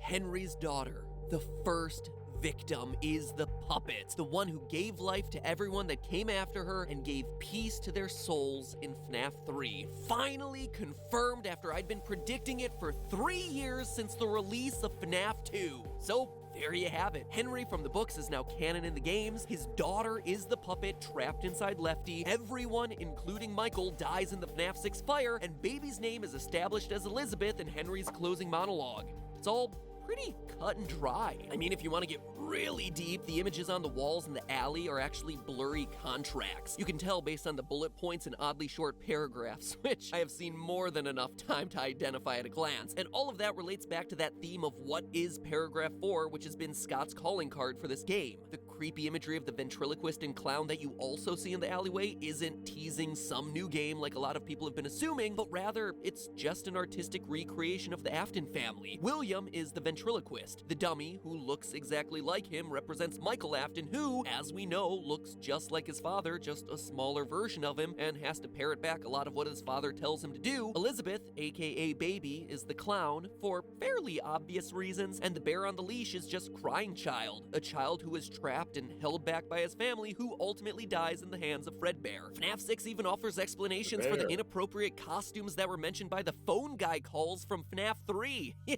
you remember those? Until replacements arrive, you will be expected to wear the temporary costumes provided to you. Keep in mind that they were found on very short notice, so questions about appropriateness/relevance should be deflected. They're the Mediocre Melodies crew from this game, which also happen to match up perfectly to the other masks that you see during FNAF 3's Happiest Day minigame. A green one is Happy Frog, the pink one is Pig Patch, Mr. Hippo is purple, there's some blue one for some reason, and then Orville the elephant is the orange one with the long nose. But for as much as FNAF 6 explains, and it explains a lot pretty explicitly, it leaves open three huge questions. Three questions that no one has been able to answer for the past 2 months until now. Or at least I'm pretty confident that I can answer 2 of those questions. For the third one, I'm gonna need your help. Now, you don't need too much to get that true ending. You just salvage all the animatronics and survive all the nights. It's basic FNAFing 101. But there's another layer to this game, an ending that goes one step beyond just the base storyline. The Lore Keeper ending, where things start to get complicated in a hurry. To unlock it, you have to play 3 specific minigames through to completion: Security Puppet, Fruity Maze, and Midnight Motorist. Security Puppet was easy to explain. The others, though, are where the questions start to pop up. In Fruity Maze, the game starts to become more and more unstable as you progress through the 3 levels. By the end of the 3rd stage, collectibles have transformed into slaughtered dogs and burial flowers. Your on-screen avatar is trailing bloody footprints, and the blonde-haired, blue-eyed girl reflected in the arcade screen is crying. And for good reason, since standing behind her is none other than the purple guy, dressed in his golden best. Now, this one's confused a lot of online theorists, but in my opinion, requires some process of elimination to solve. FNAF 6 is all about tying up loose ends, right? And at this point, the puppets set the souls of FNAF's core 4 of Freddy, Foxy, Bonnie, and Chica, as well as Golden Freddy free in the Happiest Day minigame. Baby, the sister location crew, Springtrap, and the puppet are all taken care of by Henry in the true ending of FNAF 6, and the 3 toy animatronics from FNAF 2, which do seem to legitimately be tied to a security database, are scrapped at the end of their game. So who or what does that leave? Mangle. But I'm not saying that the girl is Mangle, I'm telling you it's her dog. Mangle is William Afton's first successful experiment with a remnant, dog remnant. Which, now that I say it out loud, sounds a lot more like Dog Duty than Miracle Soul formula, but let me explain. We obviously see that the girl's crying, but it's not because she's scared. We actually see that Will Trap is able to have a normal conversation with her, saying, "He's not dead, he's still alive, follow me." She's crying because her dog died, as represented on the screen, and that's the he that William's referencing here. Your dog is not dead, he is still alive, and we have proof that William isn't lying about this either. It's an odd detail that I've never talked about, which is pretty incredible that after so many of these darn videos I'm still pulling out random factoids to piece into this puzzle. But in the Save Them minigame from way back in FNAF 2, you're in a building filled with 5 dead kids and Purple Guy. All the other animatronics are stationary except for one, Mangle. Alive and well, and unlike every other animatronic in the entire series, roaming around on all 4s. Even though Mangle technically walks around on 3 legs, but you get the point. A design decision so important that we see Scott keep it in Mangle's quest from FNAF 3 as well. Mangle is alive without the puppet giving him gifts or giving him life. So how is the Mangle animatronic moving in this moment?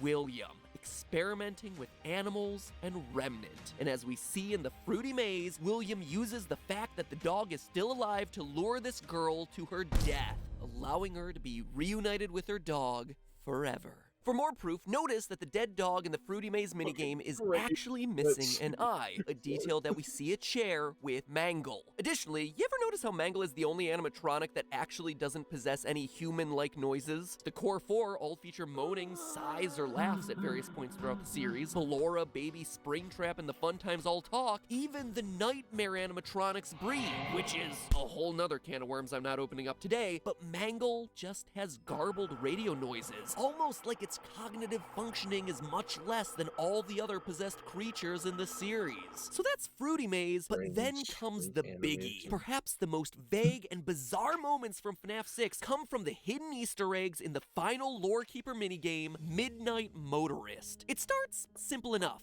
A top-down racer game, but glitch through an opening in the bottom of the track and suddenly you're on a rainy drive through a rural tree-filled landscape, visiting a bar named Junior's and eventually making your way to a lonely house hidden deep in the woods. Out pops the driver, and he's orange? Thanks, Scott. We finally solved the identity of Purple Guy, and you just had to throw in one final monochromatic mystery man. Orange Guy? I like to call him Mustard Man. He charges into the house and rages at the fact that someone, presumably his son, has locked himself in his room. He goes around the back to find a way in, only to discover that the window is broken with a set of footprints and some bear tracks, leading to, quote, that place again. And that's it. The minigame abruptly ends there. No matter how many times you replay this game, it's always the same. It's weird, it's disturbing, and most of all, it's frustrating, since it seems to introduce all new characters in a game that's mostly about bringing every other character's story to a close. But are these truly new faces? No. Look first at the house. A lone house in a clearing surrounded by trees. Believe it or not, but we've actually seen this house before on the title screen to FNAF 4. A lone house in a clearing surrounded by trees. Not only that, but both houses have two stories. Even the roofs look roughly the same. But now think back to a quote that I mentioned last episode about how Scott writes these stories. Quote, there have been other times, however, when my original intentions didn't come across clearly. In those instances, I make a point to clarify in the next game. FNAF 6 is all about clarifying, explaining Remnant, explaining the scooper, the puppet, and what's our connective tissue in this minigame? Someone sitting in a living room watching TV. And what did we see at the end of every night of Sister Location? Michael Afton going home after his shift to watch TV. That slouchy figure there may look like a balding grandma, but it's good old Mike Casual Bongos Afton himself binging on his Immortal and the Restless. And I can further prove it via his text. Scott has always roughly adhered to the convention of dialogue colors being important. And this final game is no exception to this rule. Green bouncer dude talks in green, orange guy talks in orange, and Michael Afton on the couch Has talks FNAF in World gray. not been talked exactly about at like all? he did when he was laughing at his crying he's brother mentioned it. back in FNAF 4. It's definitely a slightly different shade, but he's also the only one in the entirety of this series to speak in gray lettering. They also both wear gray shirts, only the truly fashionable match their t-shirt to their font color. Couple all of that with him watching TV, the FNAF 4 title screen house, which always has a TV in it, and the character being protective over some him, say a younger brother, and you have yourself the perfect portrait of the Afton family, which would make Orange Guy Purple Guy, otherwise known as William Afton. He's even got a signature purple car, the same one that we saw him use in the FNAF 2 Take Cake minigame before he killed off Henry's daughter. But why? Why would Scott choose to make William Afton some color other than purple for like the first time ever in the final game in the series? The answer is actually kind of mundane, because by this point in the series, there are two different purple guys, William and his son. It would have been confusing from a storytelling standpoint, though I do gotta say, Scott, it's not that much better, since now you're swapping in a whole new color for a character who's been represented by another color the whole time. It's a bit confusing. Anyway, what does all of this mean? Why, out of all things, did Scott choose to show us this random scene? What is he trying to explain about the story through the battle between an orange William Afton and a runaway child? All of that in just a few days. This video is really long already. Plus, in a game that tries to answer everything from the entirety of the series, what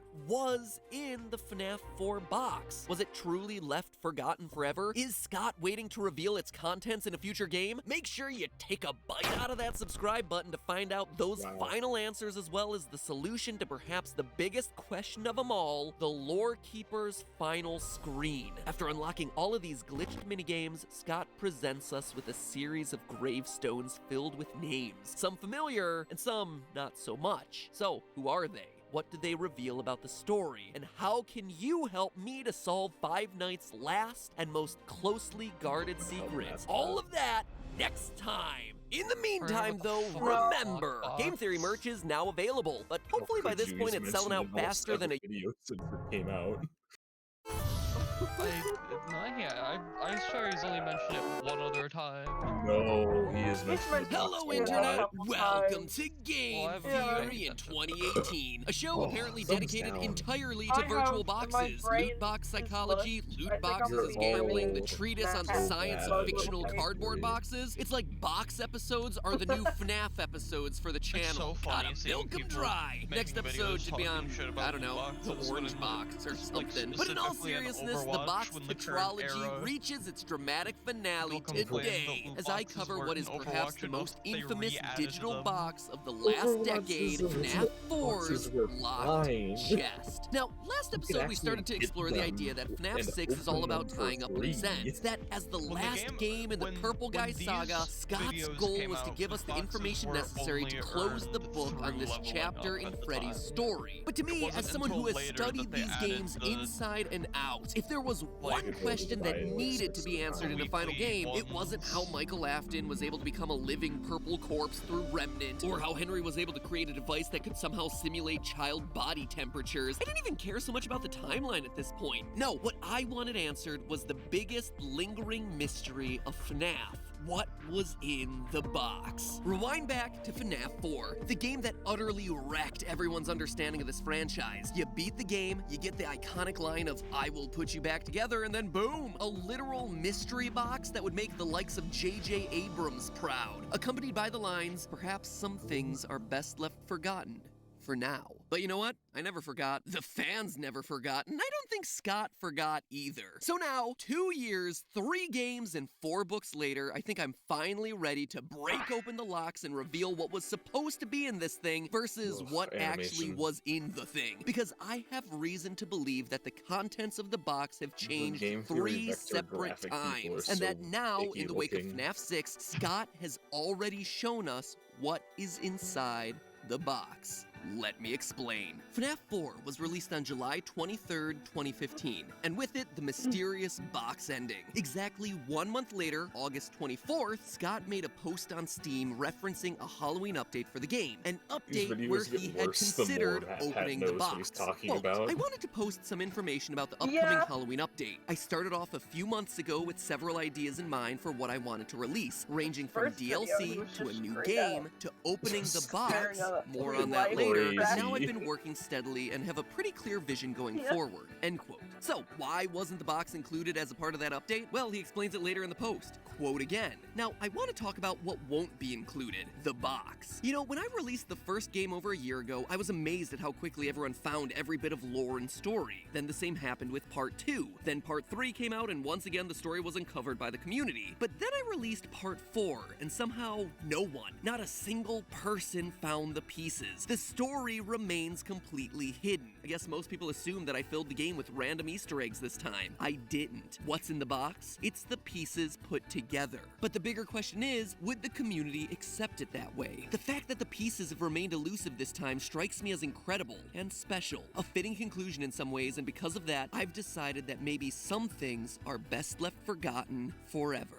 End quote. So clearly in the month after the release of the game, disappointed that the mysteries were staying hidden, Scott had already changed his mind about what he wanted to do with this box. And I just gotta say, Scott, my man, you didn't even give me a shot at this one. You change your mind about a game's fundamental mystery in a month? I mean, in that amount of time, all I could do was release a rushed out retrofitted prediction theory because I was stuck in con season when the game was released. Give a theorist some slack, man. So that begs the question of what he originally intended to be in the box. My theory, toys, a badge, a hospital wristband, and a picture of what eventually became known as the Afton family. The only time we would ever see them truly happy in this franchise. Remember, FNAF 4 was meant to be the final game in the series, and based on all the clues Scott left prior to the release of Sister Location, he absolutely intended for Freddy's to be a story told in the mind of a child. Maybe not so much in dreams, like Dream Theory would indicate, but perhaps in a coma, or on the kid's deathbed. I mean, sure, sure, let me be clear. Yes, there was absolutely a real-life string of murders informing this kid's visions, as evidenced by the puppet and the murder outside the restaurant. But I mean, look at what he just said in that Steam post. Most people assume that I filled FNAF 4 with random Easter eggs. I didn't. And now look at everything that lines up in this game. Toys that match the look and behavior of the toy animatronics. People getting shoved into suits by a guy hidden in shadows that would probably look like a murder to a young child. A boy carrying a balloon to inspire Balloon Boy. Bullies who wear masks that perfectly match the nightmares. Shadows that would literally inspire shadow animatronics. A mangled toy. The concept of a plush Bonnie that bites you. A child's phone and a child's fan to simulate the night guard desk. People walking around in animatronic suits like Springtrap. A grandfather clock like you would find in your home going off to signal the end of the night. The list goes on and on and on. And even though he'd moved on with the story, Scott still wanted us to figure it out, which is why on our October 5th, 2015 GT Live, Scott crashed the live stream, giving us explicit clues to figure it out. 4 games, 1 story, why is Toy Chica missing her beak, and what is seen in shadows is easily misunderstood in the mind of a child. All 3 clues again pointing to the conclusion of some sort of coma theory, with the box containing the items alluding to that story. Toys and plushies to show where all the ideas for the animatronics came from. A badge to show that this kid's father worked at the restaurant as a security guard. A hospital badge to make it clear that the child was rushed to the hospital in the aftermath of the Fredbear bite, and a happy family that we see shattered in the aftermath of a stupid prank. This box is locked and hidden away in an attic or a basement when the child dies. The memories it contains are too tough to bear. But the line of, would the community accept it that way, is the key phrase in all of this. Scott knew that the story, as he envisioned it, would be controversial for a fan base that was literally comparing shades of purple across the series. He had a solution to the story that he wanted to tell, but was now trapped by his own success. People were too interested in his mystery box, which is why Sister Location and everything afterward emphasized more real-life events. Scoopers and Remnant and literal purple people walking around outside. But before he got to that point, there was one other course correction. FNAF World, the pimply-faced puberty of the franchise. The game that, also like puberty, everyone wants to forget, including Scott himself. And it was here that Scott tried to unveil the mystery of the box a second time. If you play through the game normally, you would never see any connections to the box. You would just play through this bizarre fever dream of an RPG, and then finally kill Scott Cawthon himself as the final boss of the game. Yeah, in case you skipped over FNAF World, Scott is one of the final bosses and complains about how obnoxious the fans of the series can get. It is strange, it is funny, certainly meta, and most undeniably passive-aggressive. Anyway, if you linger on the opening dialogue between your character and Fredbear, you unlock a hidden quest that lurks beneath the surface of the game that was undoubtedly meant to tie into the mystery of the box. We're told that the quest requires us to, quote, leave breadcrumbs for him to help him find his way. The him we're helping is FNAF 4's bite victim, and we know this from the opening dialogue. Quote, something has gone wrong. That's why I'm here. But I won't let the same happen to you. I will put you back together. Haha, the classic FNAF 4 line. So infuriatingly vague. Anyway, that line confirms that the you being talked about here is the bite victim, that the something has gone wrong is referring to the bite itself, and that the yellow eyes doing the talking, the one who is trapped here, is the puppet. From here, your secret quest is to find a series of clocks and complete mini-games that directly relate to the steps necessary to unlock FNAF 3's Happiest Day ending. You push Balloon Boy into a box, you press 4 arcade buttons, you set up 4 cupcakes, etc, etc. And if you do everything correctly, your secret ending reads as follows. Quote, we're still your friends. Do you believe that? The pieces are in place for you. All you have to do is find them. And we know from FNAF 3 that the pieces are indeed found. On the cutscenes between nights, we find the clues that FNAF World left for us hidden in the hallway, telling us to do things like double-click Balloon Boy and collect the 4 cupcakes, which then enables us to complete the glitched minigames and release the spirits once and for all. But the important line of this FNAF World ending is, the pieces are in place for you. A line that very intentionally mirrors the language Scott used to describe the contents of the box in the first place. What's in the box? box. It's the pieces put together. And if you think that this is just a linguistic coincidence, it's not. Remember, Scott doesn't do coincidence, because here's the real shocker. While trolling through the game's texture files, Reddit user Poi2010-201, or at least his was the earliest post that I could find discussing this discovery, found that FNAF 4's box was actually hidden in FNAF World's code. But it wasn't just the box, it was a texture of the box, unlocked and opened. So, for a second time, we clearly see that Scott had plans to reveal what was inside his mystery box. Which then begs the question, what was in it this time? And honestly, it's hard to say. As you can probably tell, FNAF World played with the lore of the main series in some very unusual ways. For instance, the clock quest showed that this weird, self-aware video game world was somehow able to influence the events of the real world, leaving breadcrumbs in the real world that you would be able to follow in FNAF 3. But because the game ends with the line, "the pieces are in place for you to follow," it implies that the guard we're playing as in FNAF 3, the one who is actually finding these clues, was the bite victim, which then opens up an entirely different can of worms. And if it's all true that the puppet is stuck in this weird nebulous FNAF world, then the world of the game is literally, or symbolically, limbo or death. Anyway, it's very messy. If I were to guess, Scott planned on FNAF World, the game, actually being the box. A game that literally contained all the pieces of this franchise put together. Yeah, it's a bit symbolic and half-baked, but, you know, so was FNAF World.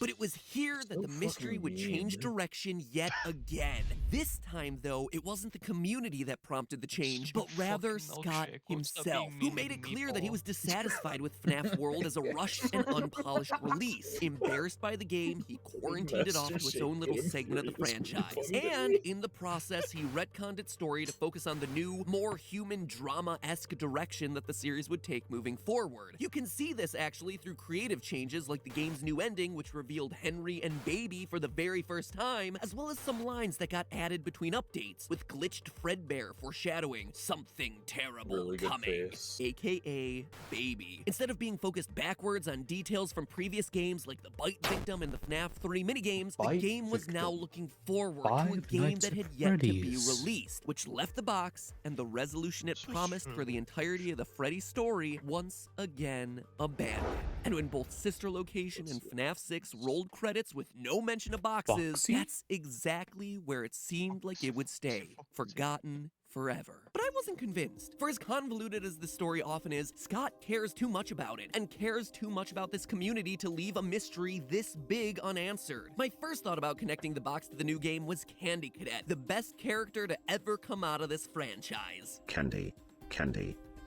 If you visit Candy Cadet enough times and give him enough tokens, he'll tell you one of 3 separate stories, all sharing the same general theme of 5 objects merging into one object and then being put into a box. In the first, 5 keys are melted together into one key by a mother trying to save imprisoned kids, with everyone dying trapped in their own room. The second has 5 kittens in danger of being eaten alive by a snake, the remains of which get sewn together and stored in a shoebox. And the third, well, the third is the most uplifting story, as 5 orphans get adopted by a man who wants to protect them from a burglar, and it doesn't go so well. He left one day to buy food, his heart being filled with gladness, but returned to find that the burglar had chosen his home, and killed all 5 of the children.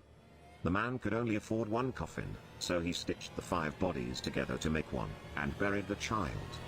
That night, there was a knock at the door. So clearly, the Candy Cadet stories were making some connection to boxes. But what did all these stories mean? Characters getting stitched together immediately made me think of Ennard, but even at Ennard's peak, he only had 4 characters inside of him: Freddy, Foxy, Ballora, and Baby. So that one didn't quite work out. Famously, there were 5 children killed as a part of the missing children's incident, but their souls individually ended up in animatronics rather than being put together and crammed into the same box. There are 5 other games in the series, so maybe this is all a meta commentary about the franchise itself, but then what would it mean to stitch them together? Just solve the story? Were the stories fixating on different moments of the Freddy timeline? Suffice it to say, Candy Cadet led me straight to a dead end. A dead and stitched together end, that is. I gotta say, I scoured the game. I knew the box was hidden here somewhere, and I suspected that Candy Cadet was involved in some way, but I was so overwhelmed with information at this point. Clues whirling past me, vague minigames and stories that had no concrete answers, details of games upon games, cut, unused content. The box needed to be some solution that brought together all of these separate pieces. And then finally, The storm cleared, and it all clicked. The final image of the game. During the true ending, Henry calls in to unveil his trap. You have all been called here, into a labyrinth of sounds and smells, misdirection, and misfortune. A labyrinth with no exit, a maze with no prize. We then see the schematics of the ventilation system we've been working with throughout the entire game. We see it for a long time as the center square, the actual pizzeria filled with kids, fades away. And what we're left with is a familiar shape, a box, a rectangular box, a locked box, a box with no exit, a box where, according to our responsibilities in paragraph 4, we put all the pieces together by salvaging the remaining animatronics, playtesting the minigames for all of the hidden lore, and finally bring the FNAF storyline to its end once and for all. As we bring the story to a close, what did Scott finally decide to do with the box? He made it Henry's trap in FNAF 6 to lure the final pieces together and finish him off once and for all. Like Candy Cadet told us over and over again in its 3 stories, the box is filled with 5 dead things becoming 1, 5 children killed, sewn together, and buried in one coffin, 5 dead kittens, sewn together and kept in one shoebox, 5 keys melted together and torched in one room, and in our case in FNAF 6, 5 animatronics trapped in one pizzeria simulator and burned. And this works any way that you count it. Baby, Springtrap, and Molten Freddy, who we know according to his blueprint has 3 animatronics in him, thus making 5, or you can count it Baby, Springtrap, Molten Freddy, Puppet, and our character who we play as Michael. 5 characters, all essential to the FNAF story, brought into one box to die. Even Henry himself has a role here in the Candy Cadet stories. He's the innocent of those stories, the one who started with good intentions who ultimately fails to protect those under his care. He's the mom who lets the kids burn. He's the kid who leaves the snake's cage open. It's Henry's negligence that allows the snake, the burglar William Afton, to claim so many lives. We hear him lament this in the Insanity ending. It's only now that I understand the depth of the depravity of this creature, this monster that I unwillingly helped to create. This was Scott's subtle nod to the box in FNAF's final game, the way to work it in after all the twists and turns his story had to take over the years. Was it what he originally intended for it? Absolutely not. Is it the most obvious explanation? Not by a long shot. But when you consider that this animatronic empire started as one big unexpected twist in Scott's life and was then fueled by a story full of not so obvious narrative moments, having the box end up being a symbol for the franchise's final climactic moment, it feels right. If I can borrow from Scott's original description, it feels special, a fitting conclusion. And with that, there's only one theory left to go. The analysis I promised for Midnight Motorist and the mystery of the Lorekeeper graves. 2 questions that close out these games for what feels like the final time, but begin to point towards what the future might hold for the Freddy's series. More on that soon. Not next episode, since if I do more than 2 of these things in a row, people get really mad at me, but definitely soon, since I want to put this thing to rest as much as you guys. I could use, at the very least, a complete refresh on this whole thing and start from scratch again. So ring the bell to ensure that we all close out the Freddy saga together. And in the meantime, remember, that's just a theory. A game theory. Thanks for watching. I think he would like to talk about something else, but it is. Oh my god, incredibly look at what's on profitable. screen, please. Yeah, I've seen that Ban. Evil Ban. Yeah, he'd rather talk about Garten of Ban. I would rather talk about Garden of Ban. You guys want to talk about Garden of Ban while we're watching these? No. That's it. I give up. Scott, you beat me. I can't solve FNAF. I can't. But I'm close. So darn close. And this time, I need you guys to come in.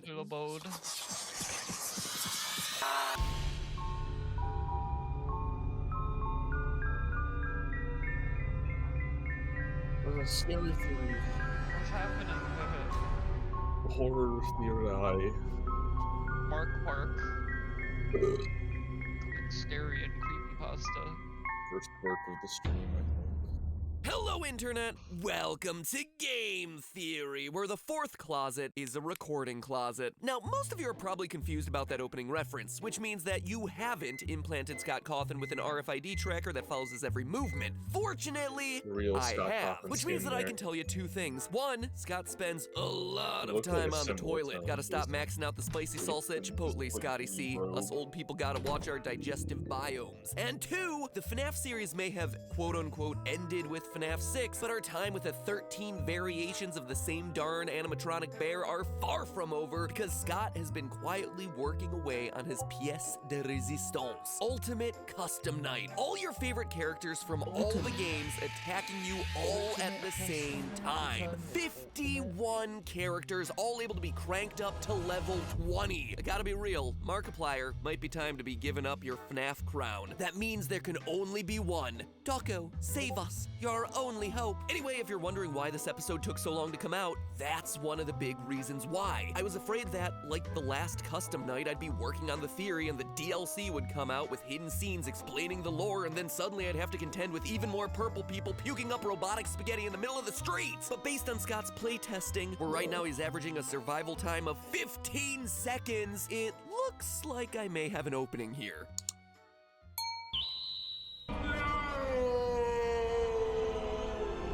Been a while, let me remind you that we've already covered a lot of ground here in videos 1 and 2 of the series. Freddy's Pizzeria Simulator, otherwise known as FNAF 6, was created with the intention to tie up a lot of loose ends, both for Scott and for the game franchise. We learned that William's business partner Henry, who we were first introduced to back in FNAF World and later in the novels, does in fact play a role in the mainline series of the games. Henry is canon. In FNAF 6, he creates a simulated pizzeria to serve as a trap, luring in all the remaining animatronics. One could say it was a locked box to put all the pieces together. Henry then pulls a Thanos and turns everyone into an ashy pile. I'm not feeling too good, Foxy.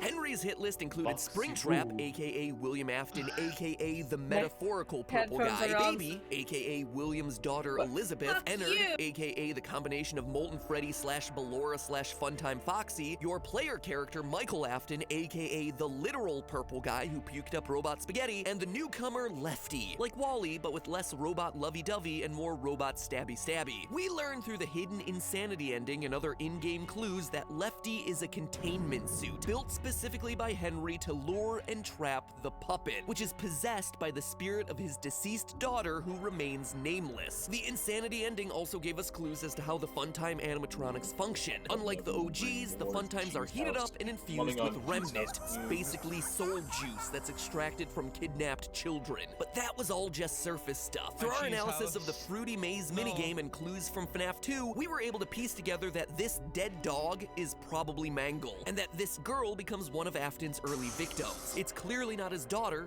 notice the eye color, and it's not Henry's daughter, notice the hair color, so it must be one of William Afton's victims. And that's pretty much everything we covered in my last 2 videos. But now it's time to get to the new stuff, starting with this girl. Not only do we know that this is one of William Afton's earliest victims, we also know that her name is Susie and that she goes on to possess Chica. That's right, we can identify her based on this image. If you manage to find all the game's Easter eggs, you unlock the Lore Keeper certificate and a final screen at the end of the game, a hillside filled with gravestones. Graves with a very diverse set of names, 5 in the foreground with 1 name obscured and 1 in the back, with, again, the name hidden from view. Trust me, I tried my best to pull a CSI on that one. Enhance. Enhance again. Enhance a 3rd time. Damn it, Scott! Anyway, this imagery should seem pretty familiar, right? 4 graves with 4 names, 3 boys and a girl, which perfectly matches up to our core 4 animatronics, 3 boy robots and a girl robot. To further solidify the point, look at how the graves are arranged. It's a pattern that's identical to the arrangement of the masks in the good ending of FNAF 3, even down to the girl character being 3rd in line and slightly behind the other 2. Coincidence? I think you know the answer to that by now. Then you have this mysterious 5th grave hidden off to the side. That one definitely contains the soul of whoever winds up possessing Golden Freddy, but more on that one later. And lastly, there's this one overlooking them all. Up on the top of the hill, that's the puppet. Henry's daughter, the one who watches over the rest. 6 main characters, 6 graves, and the same 6 characters that we see fade away during the Happiest Day minigame at the end of FNAF 3's good ending. In short, what the gravestone scene is revealing to us is who these victims are, with Susie as Chica Chica. That also means Freddy is really named Gabriel, Foxy is Fritz, and Bonnie is Jeremy. It's also relatively easy to figure out the name on the puppet's grave, Charlie, or Charlotte, one of the two. We know this not through the games, but rather through the books. But the books aren't canon, I hear you saying, and you're absolutely right, they're not. But they're starting to cross over very heavily. For instance, the entire reveal of William Afton having a business partner named Henry, he was first introduced in the Silver Eyes long before Sister Location ever came out. You ever wonder about this weird wolf poster hanging in the alley of FNAF 6? It's actually one of the Twisted animatronics from the second novel, The Twisted Ones, who are programmed to hide during the day by burying themselves in shallow graves, then dig themselves up at night to roam the countryside looking for innocent victims to vor. And wouldn't you know it, but that's exactly what we see hinted at in the FNAF 6 minigame Midnight Motorist. By going through the game's secret exit and then plowing your car into this random area between the trees, you're able to get out in a clearing in the middle of a forest, and in the upper left corner of the screen is a pile of unmarked dirt. You can't interact with it, the game doesn't acknowledge it at all, but very clearly it is intentionally there. It's super random, right? It is, until you read The Twisted Ones. Or have me read it for you, because seriously, that's why I'm here. Page 74, quote, "When Charlie reached the backyard, she stopped dead. Before her were 3 huge holes in the ground. They looked like graves. Something climbed out of these," end quote. So clearly, even though the books aren't canon, there is significant crossover with the characters and events from the series. In the books, Henry had a daughter named Charlotte. In the games, Henry has a daughter who goes on to become the puppet. It only makes sense for them to share the name, hence gravestone number 5. But it's gravestone number 6 where, I gotta be honest, after months of brainstorming, working and reworking sequences of events and analyzing imagery, I have to regrettably admit defeat. You heard that right. For the first time ever on the show, I have to throw in the towel. Now, don't get me wrong, I have a lot of leads here. Loose threads that I know go somewhere, and I feel like I'm just a step or two away from putting it all together, but I just can't quite do it, and I hate to admit it, and honestly, that is the other reason why this video has taken so long for me to write and put together. I didn't want to admit defeat. I didn't want to come to you without a complete idea of what was going on, but honestly, at this point, I'm almost out of ideas, and I need your help, or maybe even a little helpful nudge from Scott Cawthon in the comments to help put it all together, which honestly could be a very cool group project for all of us to work on together. Anyway, let me explain. Grave 6 obviously belongs to Golden Freddy, and once we know that name, we'll finally be able to uncover the source behind the mysterious repeated messages of "It's me" that have been popping up since FNAF 1. It is a huge deal. And here's the biggest twist of them all. We're not shooting in the dark here. Scott has already given us all the information that we need to solve what the name actually is.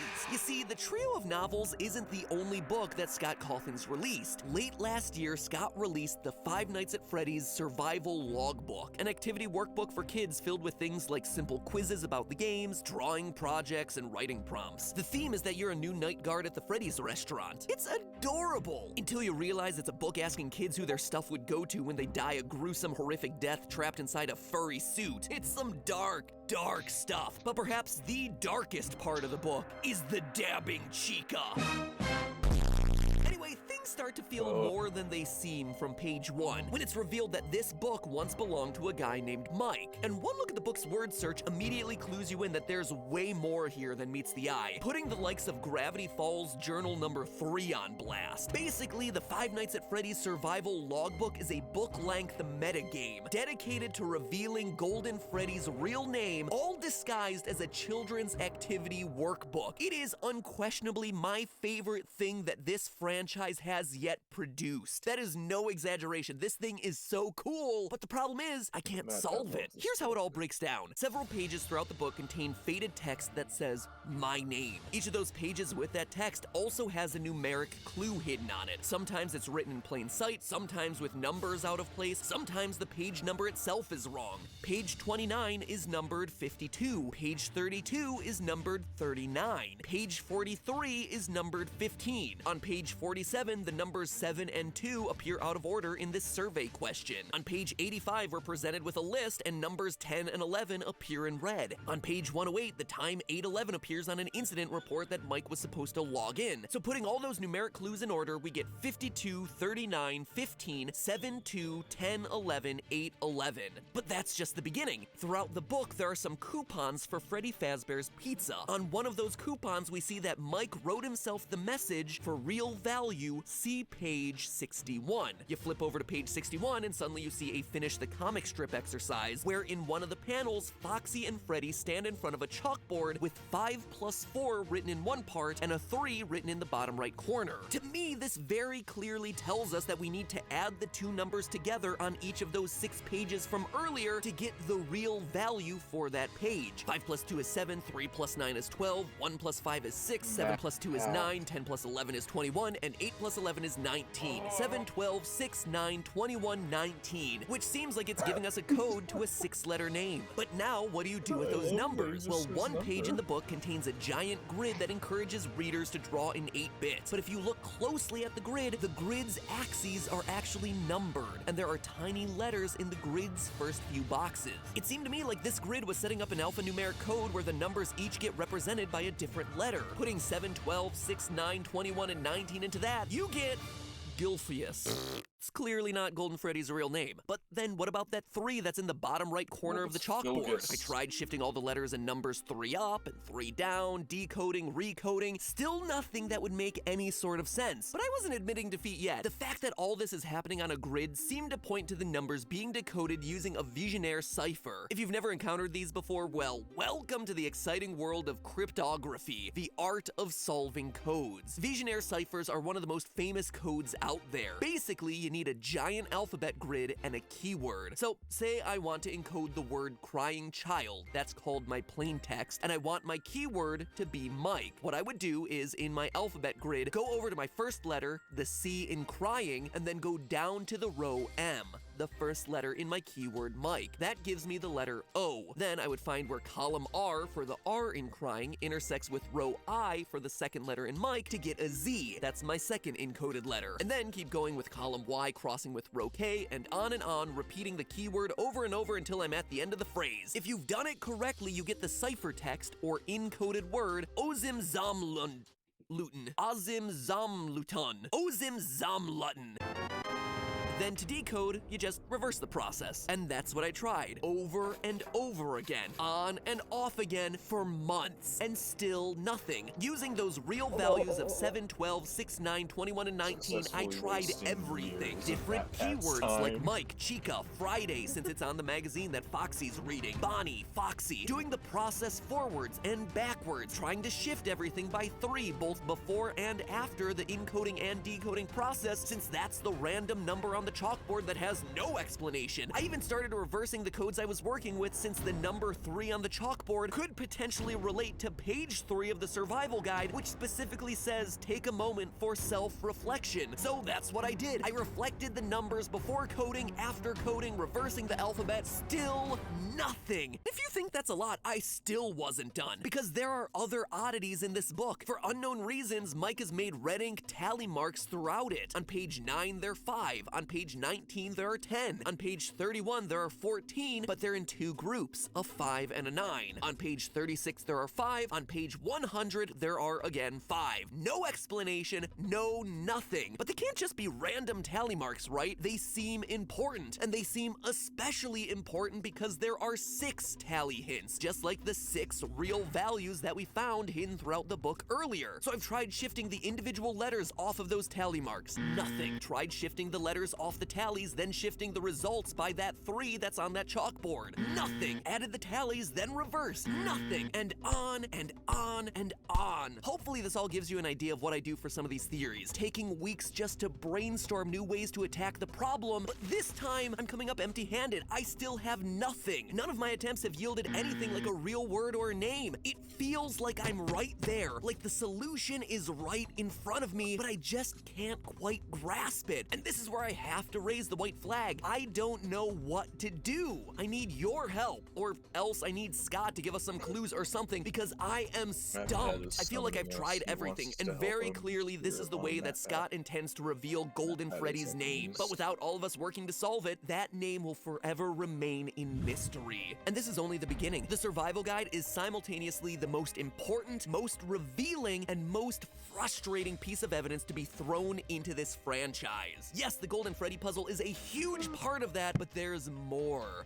So much more. This book confirms so many assumptions about this series and unveils so many more mysteries than we ever thought possible. And the Golden Freddy mystery is just a small piece of that. The rest all relate to Michael Afton. But all of that will have to be in just a few days. Don't worry, I'm not going to make you wait months. So make sure you jump scare that subscribe button to ensure that you're here next week for what I guarantee is the most earth-shattering FNAF game theory since, I don't even know, FNAF 2? The things that we're covering next time completely upend a lot of what we thought we knew about this franchise, so get ready for a long one. And in the meantime, remember, that's just a theory. A game theory. Thanks for simultaneously staying patient for the release of this episode, as well as stomaching another multi-part FNAF episode. When you see next week's video, you'll understand why it had to be that way. Subscribe. Watch the past FNAF episodes. Subscribe. Scott, you're causing me severe head injuries. Subscribe and make my pain worth it. Michael? Subscribe.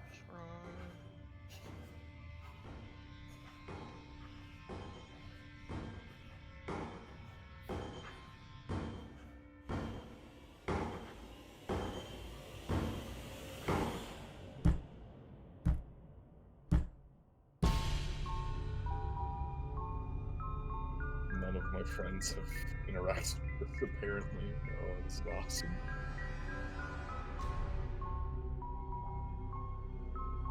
Oh, this is from this year, too. Oh, sweet. What is? The thing that I Hello, found Internet. that I will show you guys Welcome later. Screw it, you know by now. If I seem a bit off my game today, forgive me. You'll soon learn why. Pull up a chair, let's talk. Last episode caught you up on everything, and I do mean everything. All my past theories on FNAF 6, the gravestones, the masks, the names of the children inside the animatronics, the connections to the novels, and the identity of the puppet. But then I showed you this. The FNAF Survival Logbook. The book that, in 7 years of doing this, finally broke me. A book that contains within its pages an elaborate series of codes that serve as the key to unlocking the identity of Golden Freddy. A freaking children's activity workbook with a dabbing chica in it is the thing to defeat me. Ugh, There was that dabbing chica I saw a mod taunts for me in Risk my of Rain that adds a nightmares. tank. But Golden Freddy's Unbreakable Yeah, Code that is one's only the popular. tip of the iceberg. This book is What like is a the tank? repeated kick in the balls, as everything I thought I knew about FNAF has crumbled in front of my eyes. It's like Freddy Fazbear got a hold of the Infinity Good, you Gauntlet don't and deserve snapped his nice fingers, and then things. all of my theories suddenly turned to dust. Because unlike the novels, which have questionable canonicity, the survival logbook outright answers a lot of our questions about these games. But the answers that it provides just lead to more questions. And not stupid small questions either, like what's Mangle's gender? No, it upends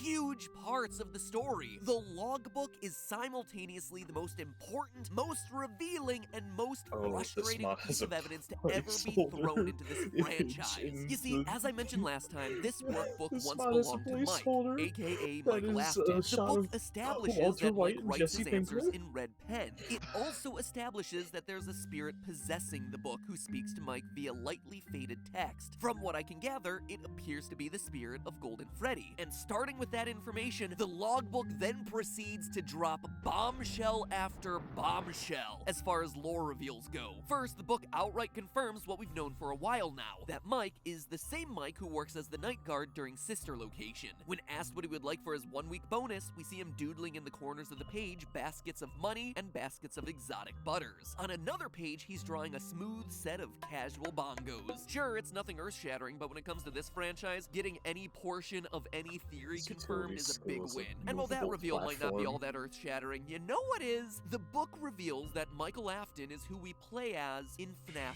4. On page 40, the workbook starts asking about dreams, and via his doodles, we see that Mike somehow knows the appearance of Nightmare Fredbear. Fazbear, something only the protagonist of FNAF 4 should be aware of. To further confirm this, on page 23 of the book, the spirit who uses the book to talk to Mike outright asks, was your favorite childhood toy a plastic purple telephone? Which, as you may remember, is a direct reference to the purple telephone on the ground in the FNAF 4 bedroom. And if you still think it's a coincidence, it's not. 20 pages later, the spirit starts talking about whether any of the toys on the page look familiar. Most don't, except for one. The phone. Now, for the 8 of you who still remember how this whole freaking story fits together, you might be asking me, but we all thought the protagonist of FNAF 4 was the crying child, the one who gets himself bitten during the birthday party because you have flashes of a hospital bed and hear a flatline at the end of the game. We also assumed that the animatronic nightmare was representative of death. And you know what? You're absolutely right. That is exactly what we've been thinking. And here's the thing, we weren't wrong. We've apparently been right about all of that, except there was one teeny tiny itsy bitsy little wrinkle that we didn't expect. Michael Afton was the bite victim. Michael Afton was the crying child.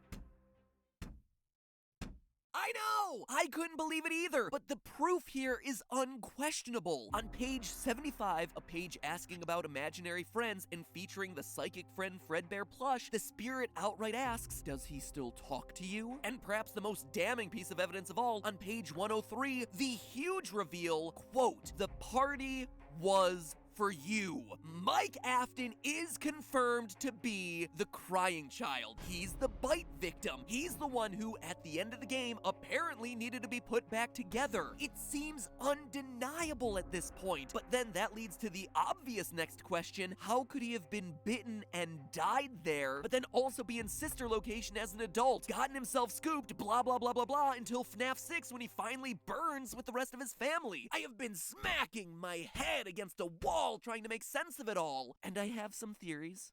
Big surprise there. It's interesting. When I did my final FNAF theory, not that one, my final FNAF theory. No, not that one either. Those are technically FNAF 6 theories. God, jeez, this one.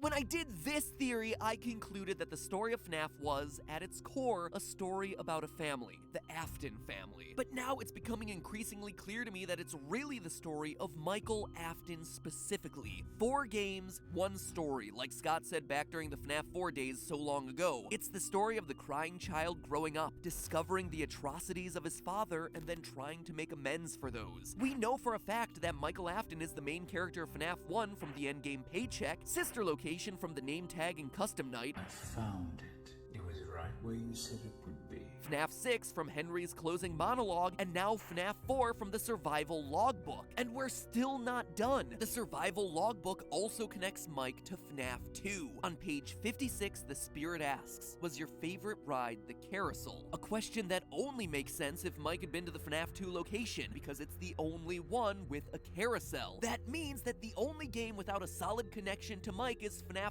3, but then there's the whole Father, it's me, Michael. Complete with a burned down Fazbear fright in the background, which seems to be hinting at him being the person who burned the place down, trying to put an end to his father's reign of terror. Michael Afton even shares a connection with the dead children whose names appear on the gravestones, going back to the survival logbook. See, I told you guys this thing was important. When the book asks about missing people on account of them being stuffed into animatronic suits, the spirit asks, do you miss them? It clearly connects Michael Afton to the other missing kids who go on to possess the animatronic suits. This means that Michael is connected to every game and every major character in the story. So let's update it to 6 games, 1 story. Michael's story.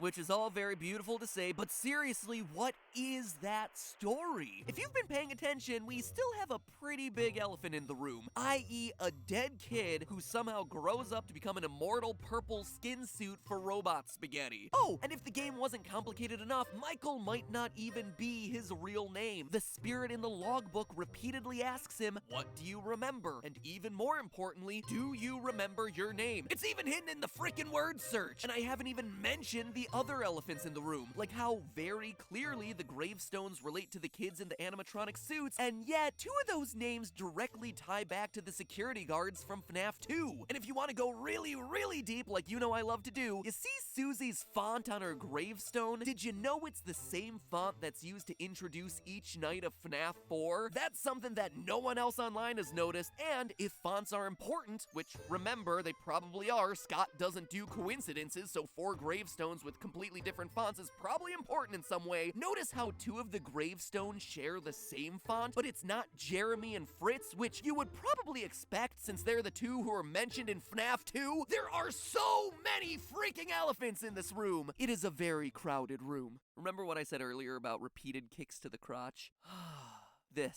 This is what I'm talking about. That said, after months of thinking about this and more kicks to the crotch than I care to mention, I think I do have an idea of what might be going on here. And it all begins in probably the most confusing place of all, Midnight Motorist from FNAF 6. When I first spoke about this minigame, I said that the mustard man here was William Afton, but I could tell that a lot of you weren't too convinced in my conclusion. And I'll be honest, I wasn't 100% sure of it either, but it was the best I could do at the time. But now, I am 100% confident that that is who we're seeing here. You see, FNAF 6 is simultaneously the end of the story as well as the beginning. It's the end because, well, everyone burns to death. And it's the beginning because it's the origin story of the puppet. And as we know, everything begins with the puppet. She's the one that allows all the other animatronics to become possessed, as we see in FNAF 2, which makes the security puppet minigame pretty much the earliest event we ever see in any of these games. And we also know that it's William who killed Charlotte in that back alley. This is the origin story of the purple guy, complete with his purple car that we saw in FNAF 2 after all. But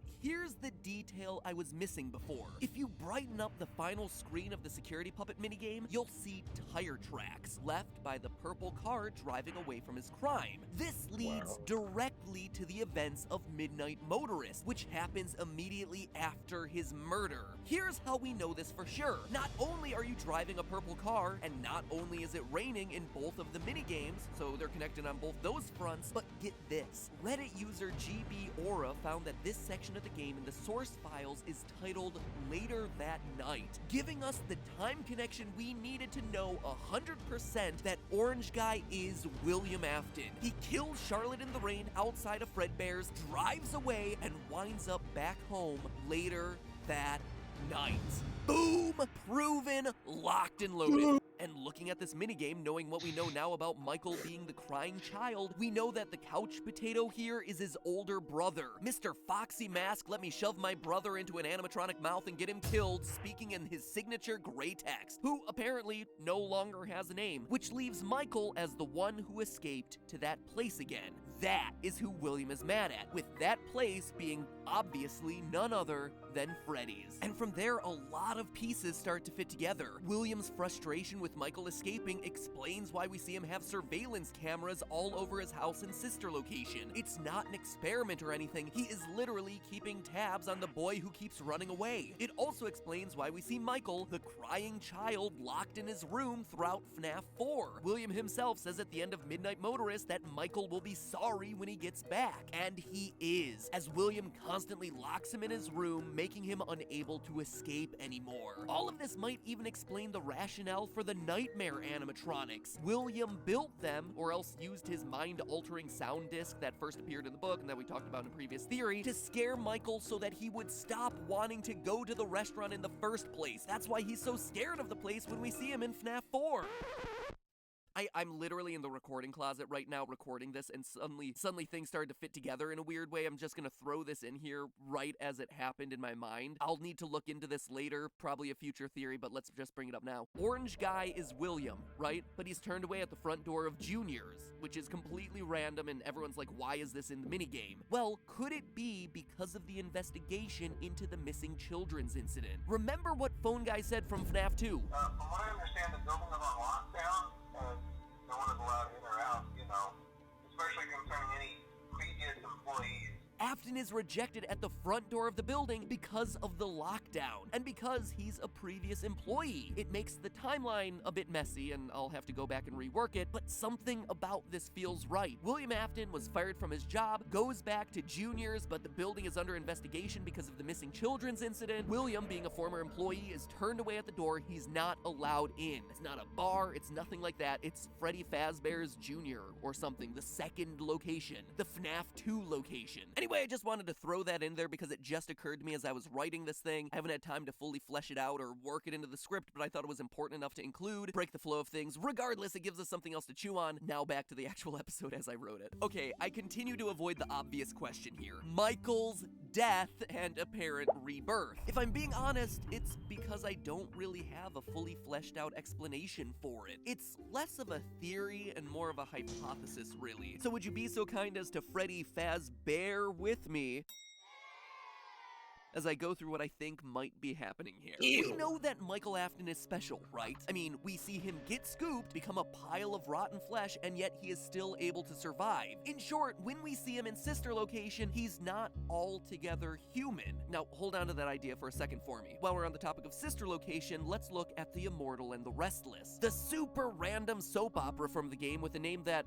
now that I say it aloud in context, actually starts to make a little bit more sense. It stars Vlad, an immortal vampire who's dressed in purple, who starts every episode saying, Clara, I tell you, the baby isn't mine. And in FNAF, we have William Afton, a man who's apparently immortal enough to survive a spring lock failure, who, like a vampire, sucks the remnant out of children and who knows, maybe survives on it, and is represented by the color purple. It's actually a lot of similarities. So could the repeated lines of, Not my baby, the baby isn't mine, the baby isn't mine, actually relate to William's relationship with Michael? What if Michael isn't actually William's son? It seems like it would be a logical leap, but we know for a fact that Michael's real name isn't Michael. Remember what the logbook said. Do you remember your name? Well, of course he does, logbook. He wrote it on the front cover, Mike, unless of course that's not his real name. So you got all those details? Good, because here's where all this random observation comes together. In the novels, one of the big overarching storylines is that the main character, Charlotte, had a twin who was kidnapped by Springtrap when she was younger. At the end of the second book, it's revealed that the twin wasn't actually kidnapped, it was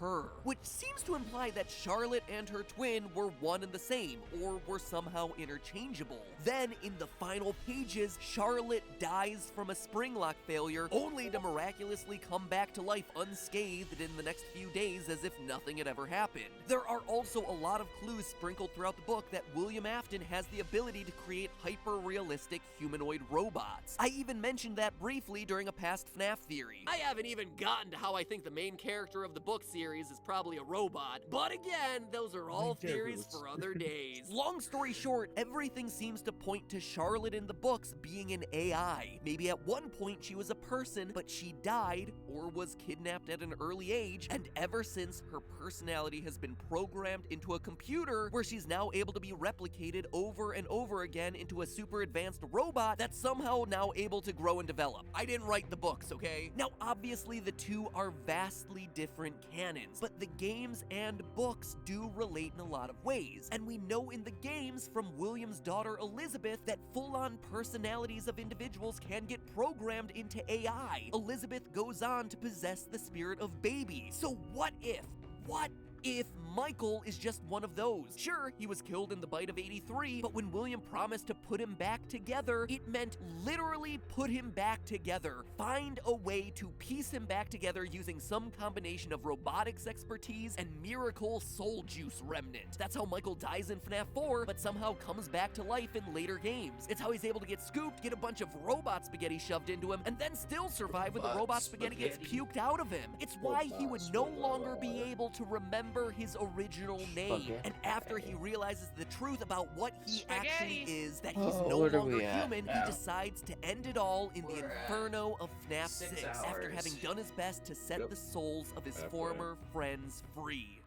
Whew, boy, that is a lot. And between all these And we're reveals still and not last on week's Help code, there is Wanted. a ton for us theorists to start Oh chewing god, on. that's But now probably you why get an it's idea so of why I've been long. beating myself up for months trying to put this whole thing together. It upends mostly everything that we thought we knew I'm about the wondering, 'cause franchise. you got Sure, through it the answers first some few of our games questions like real Midnight quick. Motorist and a bit more about FNAF 4, but it opens the door to a lot of new avenues to Yeah, there's explore. not- Anyway, there the isn't final that book in much the mean FNAF security trilogy, The for you Fourth trying. Closet, is coming out soon. What? I know a bunch of it leaked There's not online that already, much, but I'm like, trying to stay blind to it so meaty as not to story, spoil and anything in my there's theories. there's And not even more much exciting, Scott is to, like, releasing Ultimate theorize about Custom Night security soon. breach, So between honestly. those two, I Yeah. am certain that there'll be more clues on the way, helping Yeah, us come yeah. to a final conclusion to all of this. Put you back together. Fucking Daco So reaction. until then, remember, it's all just a theory. A game theory. With some game hypothesis thrown in there for good measure. Thanks I think for after watching. this, I don't want to By ever the way, watch if a you like the single FNAF Matt Pat theories and video you ever haven't again in my checked out life. our I theories on haven't Petscop, watched well then Matt what Pat are you in waiting at for? least Check 5 it out. years, and Petscop is this a is lot my like the new FNAF, except newest even more exposure to obscure them. and even more creepy, but you can't play the game. So yeah, we're about halfway through. So anyway, that theory's to the now. left. And if you have any hopes of ever achieving a final answer as to the lore of this franchise, hidden you know horror what is you're gonna behind have to do, Petscop. and that is jump scare that subscribe button. Hidden You've got 5 horrors. seconds to do it before the video ends. 5, 4, 3. Mr. Beasting. Instead of Mr. Beast, it was Mr. Beasting, and he stung people. There he does. Dear Diary, yesterday was With his so big- amazing. I met such a wonderful Yeah, we're guy, kinda and I know getting just into how to some- get it. Oh, He'll yeah, be mine that. by the end of the day. I just know it. I'll What tell him game that had I've that in solved it? the lore of This his is games and Ultimate constructed a timeline. Okay, and once he's yeah. there, I'll have him. And once I have him, remember if it was he'll be Ultimate mine or if it was in forever. There's only one thing that World could somehow. possibly go wrong.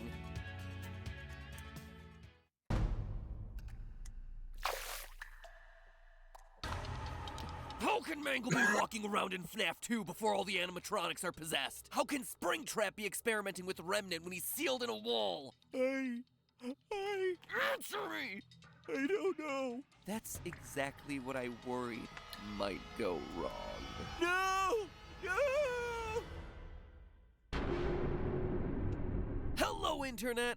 Welcome to Game Theory, getting burned by hippos since 2018. Not every story has to have significance, you know? Sometimes, sometimes a story is just a story. You try to read Family into Guy. every little thing and find meaning in everything anyone says, you'll just drive yourself crazy. Kinda harsh there, Scott. Speaking of stories, last FNAF theory, I was at the lowest of lows. The survival logbook threw a lot of weird curveballs Wow. into the lore that I don't think that anyone exists in our was world. really During expecting. my last Reveals like FNAF Michael Afton theory, I being the was at bite the victim were lowest of interesting, but lows. also really difficult to explain away. And that's That's where things bad. sat until now. With both the release of the final FNAF book, The Fourth Closet, and what seems to be the final FNAF game, Super FNAF Brothers Ultimate. They're all here. And now, with both these releases, we're finally in a position to see all the puzzle pieces we're working with, which This could means bring one huge last chat. examination of the franchise from top to bottom, You are starting with cool Custom chef. Night this week, and then next week stepping back and looking across the entire timeline to see if we can wrap things up in a neat blood-soaked bow now that we can see all the events and key players. So step through Nice the curtain, juicy Funtime bow. Foxy, because the show's about to start. It's time for me to pull a Candy Cadet and tell you a story. A story of anger that never dies. You A think that story that's of gonna never-ending reference comic suffering. part And I'm not was just talking about me supposed or trying to whatever? write these theories. Today, I tell you the story of how Ultimate Custom Night ends the FNAF franchise in Peter the same Griffin. place where it all began. As soon as you start playing Custom Night, you can tell that Scott's up to his usual tricks. Yeah, that. But beyond being gaming's biggest troll, I mean, Scott has clearly taken a game that most of us assumed was just a fun little add-on to capstone the God series that and has Matt Pat used it to never deliver used, a like, fan full-on art of 100% Purple Guy. canon addition to the Oh, yeah, franchise, Vincent complete shit. with huge lore Just reveals any- mostly hidden in character dialogue even once you die, which non-Vincent is pretty ones nice considering he you has die before. a lot in this There game. was. A lot. He did translate. Oh, You don't yeah, I remember totally that? let Night Marion kill me at 3 a.m. on purpose. I just really wanted to see what she would say in this case. What, you guys don't believe me? Seriously, I'm good at this game. I did it for the lore. I did it for the lore. Through these death lines, we can immediately start piecing together what exactly is going on here. The first set of lines reveals that we're powerless to escape. You and I will be No one wants to talk about anime now. together for a long, long time. This is a nightmare that you won't wake from. Seeing you powerless Hi, is I like live. music to me. More voice lines indicate that not only are we trapped here for all eternity, we also can't die. Or maybe more accurately, we can die just over and over and over again. What a gift to relish. A victim that can't perish. Let's taste death again and again and again. You won't get tired of dying, will you? By the way, for those of you who don't have an encyclopedic knowledge of every element of this franchise, that Toy Chica line is actually a fun little callback to one of my favorite moments in the franchise. Foxy Fighters, update 1.2 for FNAF World. You won't get tired of my voice, will you? So anyway, our character here is kinda screwed, trapped for eternity in a never-ending cycle of torment and death. It should be pretty obvious what's going on here, but I think Jacko Chica really sums up the situation best. The fire within me burns eternal, and now you shall as well. That's right, we're trapped in heck. H-E double hockey sticks. Or toothpicks like my family always said, since we valued proper capitalization. And from there, it's just a hop, skip, and a karmic jump away from who we're playing as. None other than Springtrap himself, William Afton. Not only does a one-way ticket to hell follow up on the advice Henry gave us from FNAF 6, Although for one of you, the darkest pit of hell has opened to swallow you whole. So don't keep the devil waiting, friend. but more voice lines in Custom Night confirm our relationship to each of these characters. With a Toy Freddy gaming setup. You are not one of them. This is a callback to FNAF 4's We're Still Your Friends, Do You Still Believe That, but twisted on its head. If our character were someone like, say, Michael Afton, aka the Crying Child, aka another character who can't die, well then Fredbear wouldn't single us out as not his friend. He's not an enemy to Michael because Michael never did anything to hurt him. I am the fearful reflection of what you have created. William Afton killed Henry's daughter, who goes on to become the puppet. Knight Marion here is the dark reflection of the puppet, thereby confirming that we're playing as William Afton. Even Ballora offers some clues that we're playing as William. Admit it.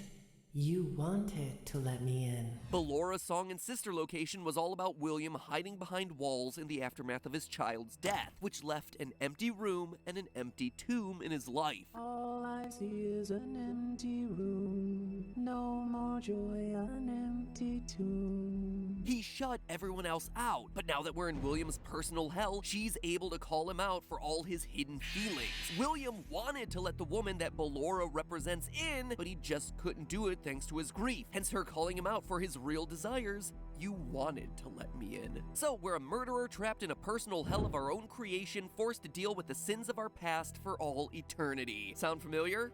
It should. It was my first ever FNAF theory. No joke, way back in episode 1 of the FNAF series, I predicted it was a game about someone trapped in purgatory, tormented by their crimes for all eternity. Granted, the series had only just begun and the theory tied everything back to a real-life string of murders, but it's actually really awesome to think that we've come full circle. That, from a theory standpoint at least, these videos have circled back around to where it all began. It's poetic. A beautiful, horrific, child-murdery bookend of a story. So thanks, Scott. I have no doubt that you structured your franchise's final send-off that way just so I could have an I told you so moment at the very end after years of getting thwarted by your twisting story. It's very nice of you to throw me a bone. Might as well call me Mangle.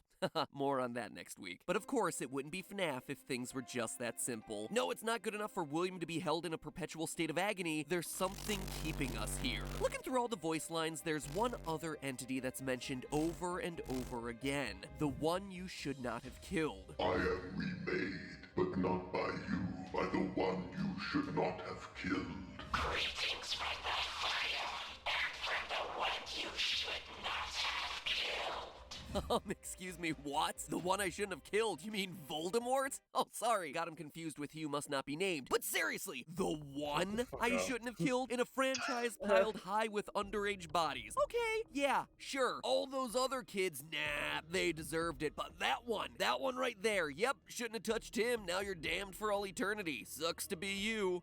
Anyway, this is the big mystery of the game. Who are they talking about? Well, by picking apart clues from all sorts of different locations, we can start piecing together who this one who must stay vague for lore purposes actually is. First, from the rest of the voice lines, we can identify that this character is a male. I have seen him, the one you shouldn't have killed. He's here and always watching, the one you shouldn't have killed. Notice how both of them use the pronouns he I and was him. listening We to the also whole know that this guy time, but I did specifically go has and get a big vendetta bowl of against Cheez-Its. us. To understand that, we have to turn our attention to the Oh, true yes. stars of Ultimate Custom What? Night.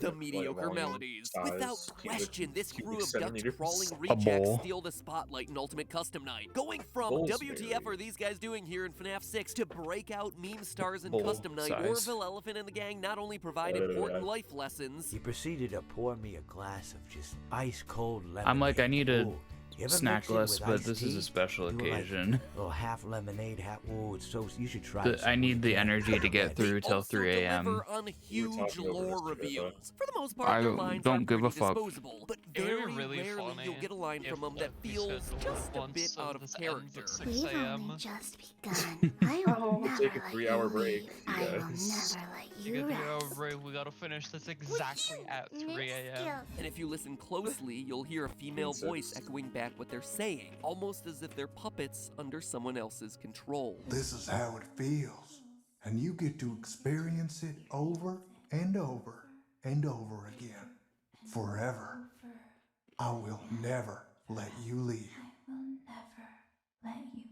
Now, this voice could be Baby. Not only does she sound similar, This voice could be baby. I guess you forgot about but a clue may also Baby. come from the merch. The Funko action figurines of the characters from FNAF 6 all contain one piece of Scrap Baby. Collect all the figurines, collect all the pieces to form the character. Which might seem like just a random detail until you consider that they did the same thing with every character in Sister Location, who would then go on to form Ennard. Each one contained a piece that helped to create what would eventually form the larger whole. Just like Ennard himself, a bunch of the other animatronics all rolled into one entity. This is especially important when you consider that a key reveal from the final FNAF novel, The Fourth Closet, is that William Afton created the living Sister Location Funtime animatronics by extracting remnant from the melted conglomeration of all the OG animatronics and injecting the new robots with it. Thus, all the new robots were alive and sharing a piece of the same set of souls, just like if the pieces of Baby/Ennard had been repurposed to form Happy Frog and her friends. That's why Baby's voice would be heard across all of them. Does that make sense? Good. Now throw it away because there's another explanation here. That this is the voice of the one you should not have killed. As you can tell at this point, Ultimate Custom Night had a huge amount of voice acting. And the nice thing about voice acting is that you need to hire,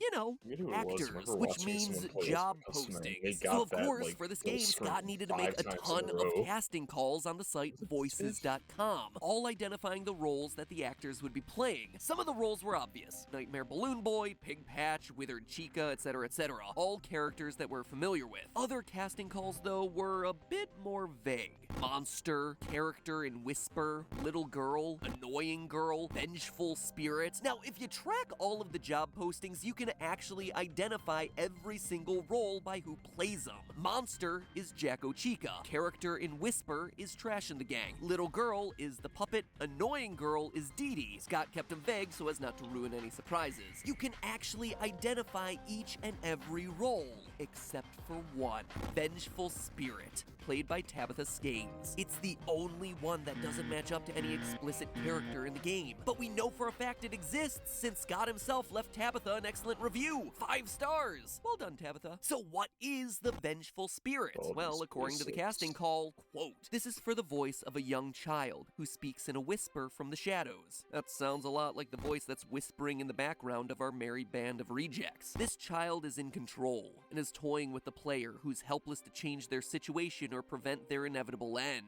Yeah, well, being trapped in HE double hockey sticks will do that to ya. The gender should not be immediately clear. It should work as either a young boy or a young girl. And you're welcome to do readings leaning one way or another. Ding ding ding, ladies and gentlemen, we have our winner. A puppeteer that's manipulating things from the shadows. A spirit who's out for revenge. A spirit who just so happens to occasionally show its face during game over screens. Yes, that creepy image of a face that's been haunting thumbnails of Ultimate Custom Night, that is the face of our vengeful spirit. A spirit who, based on its last line, has an axe to grind and intends to enact revenge by keeping us tormented for all eternity. He tried to release you. He tried to release us. But I'm not gonna let that happen. I will hold you here.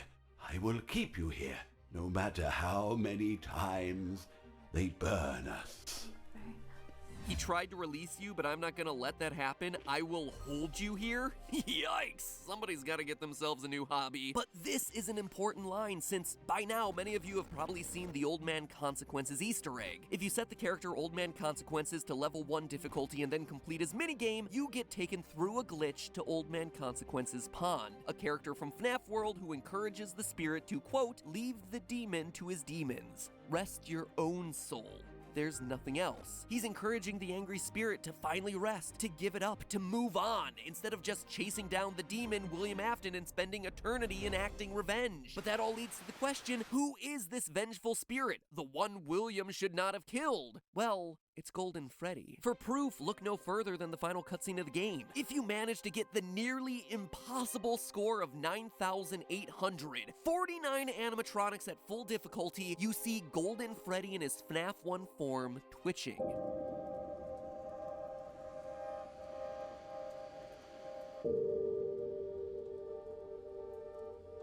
He's twitching just like Springtrap did in the trailers to FNAF 3. Someone else who refused to give up, to pass on. Someone who always comes back. And just to dispel any confusion here, Golden Freddy isn't the crying child. This confirms it. Golden Freddy is actually a victim that we've never actually seen outside of the FNAF 3 minigames, nor will ever see outside of that face in the vent. But more on that next video, that final timeline episode I got cooking up. If you want to make sure that you see it, hit subscribe now, that way you don't miss it, because seriously, that is the one that wraps everything up. If there was ever a time to subscribe, now is that time. But anyway, Golden Freddy is the soul that's still trapped, one that refuses to let go of his hate, his rage. We even hear it in his line. He tried to release us, but I'm not gonna let that happen, no matter how many times they burn us. In FNAF 3, the puppet tried to release everyone through the Happiest Day minigame. Fazbear Fright was burned down in an attempt to cleanse Freddy's. Pizzeria Simulator was burned to the ground. None of it has worked. The spirit of revenge is and always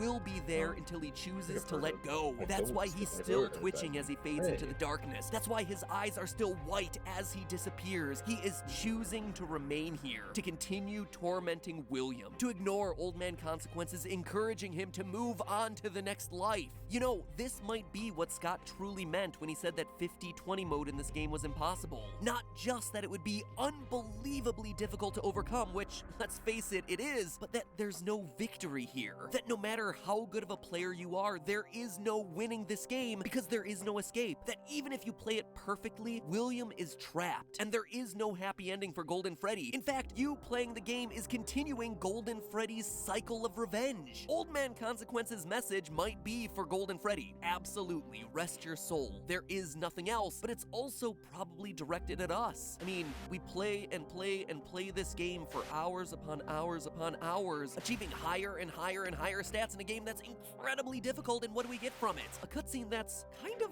underwhelming, actually. Perhaps Old Man Consequence's message was for Golden Freddy, sure, but also for us. Rest your own soul. There is nothing else. There is no deeper ending here. There is no satisfaction. This is it. And by choosing to play, we keep William's cycle of torment alive. We are literally Golden Freddy forcing William through this over and over and over again, refusing to move on, refusing to accept that there is nothing else. It's perhaps the most satisfying, unsatisfying conclusion in all of gaming. And as far as your gameplay affecting character decisions, well, it doesn't get any more seamless than that. In the end, the truth is as plain as day. You are Golden Freddy. Next week, the grand conclusion as I break down literally everything else in this game and all the other games and the books as we try to piece together one mega final timeline. I told Stephanie the other day that I was reworking the FNAF timeline. She's like, what is this, like the 80th time? And I'm like, yeah, pretty much. So place your bets now as to where you think the events are gonna fall. Make sure you subscribe so you're notified of the new video. And most importantly of all, remember, that's just a theory. A game theory. Thanks for proving me right for a change, Scott.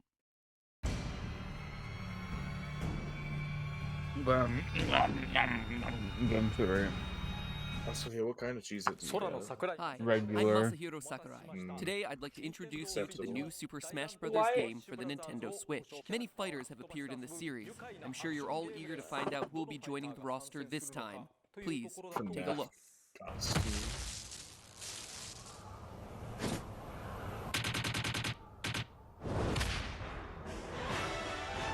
This is just a loose mask.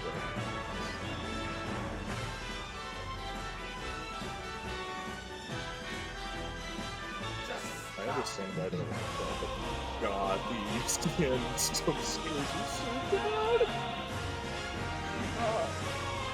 Wow. Yeah, at least they're moving, but God, look at them. Oh yeah, the worst part of Ultimate Custom Night is just how ugly the jump scares are. I will say they move at the very least, but most of them are just like pushing. Yeah, she's a PNG being like it's one of those videos where somebody like Hello, takes Internet. something Welcome into to like Game Photoshop and just Theory, like moves the it around William with their Afton mouse. of YouTube. I Showing always come rage. back.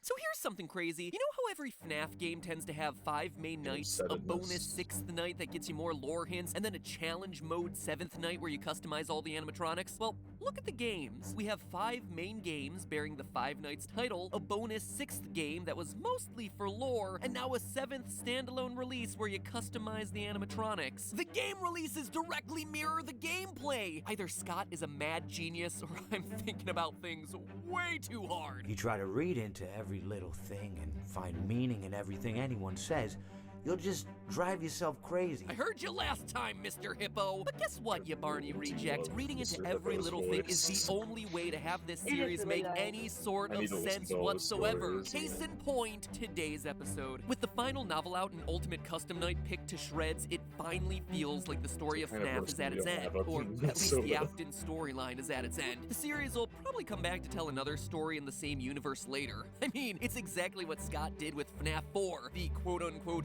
final chapter, ... of the original FNAF story. I see what you did there, Scotty. It's the final chapter of the original story. But oh no, friends, he wasn't done. He even ended that teaser with a question mark if you brighten that screen up enough. Man, Scott, you really wanted to leave the door open for more games in the series, didn't ya? You were milking it more than I was. Or, I guess we're both milkmaids at the teat of Freddy Fazcow. Anyway, as they say in FNAF World, the pieces are in place for us. So it's time to take one final step back and put every single one of those pieces together into this, my final timeline for the final FNAF game. Though, let me save you some work. If you brighten the image you see on screen right now, you'll see that there's a question mark there, since, you know, I always come back.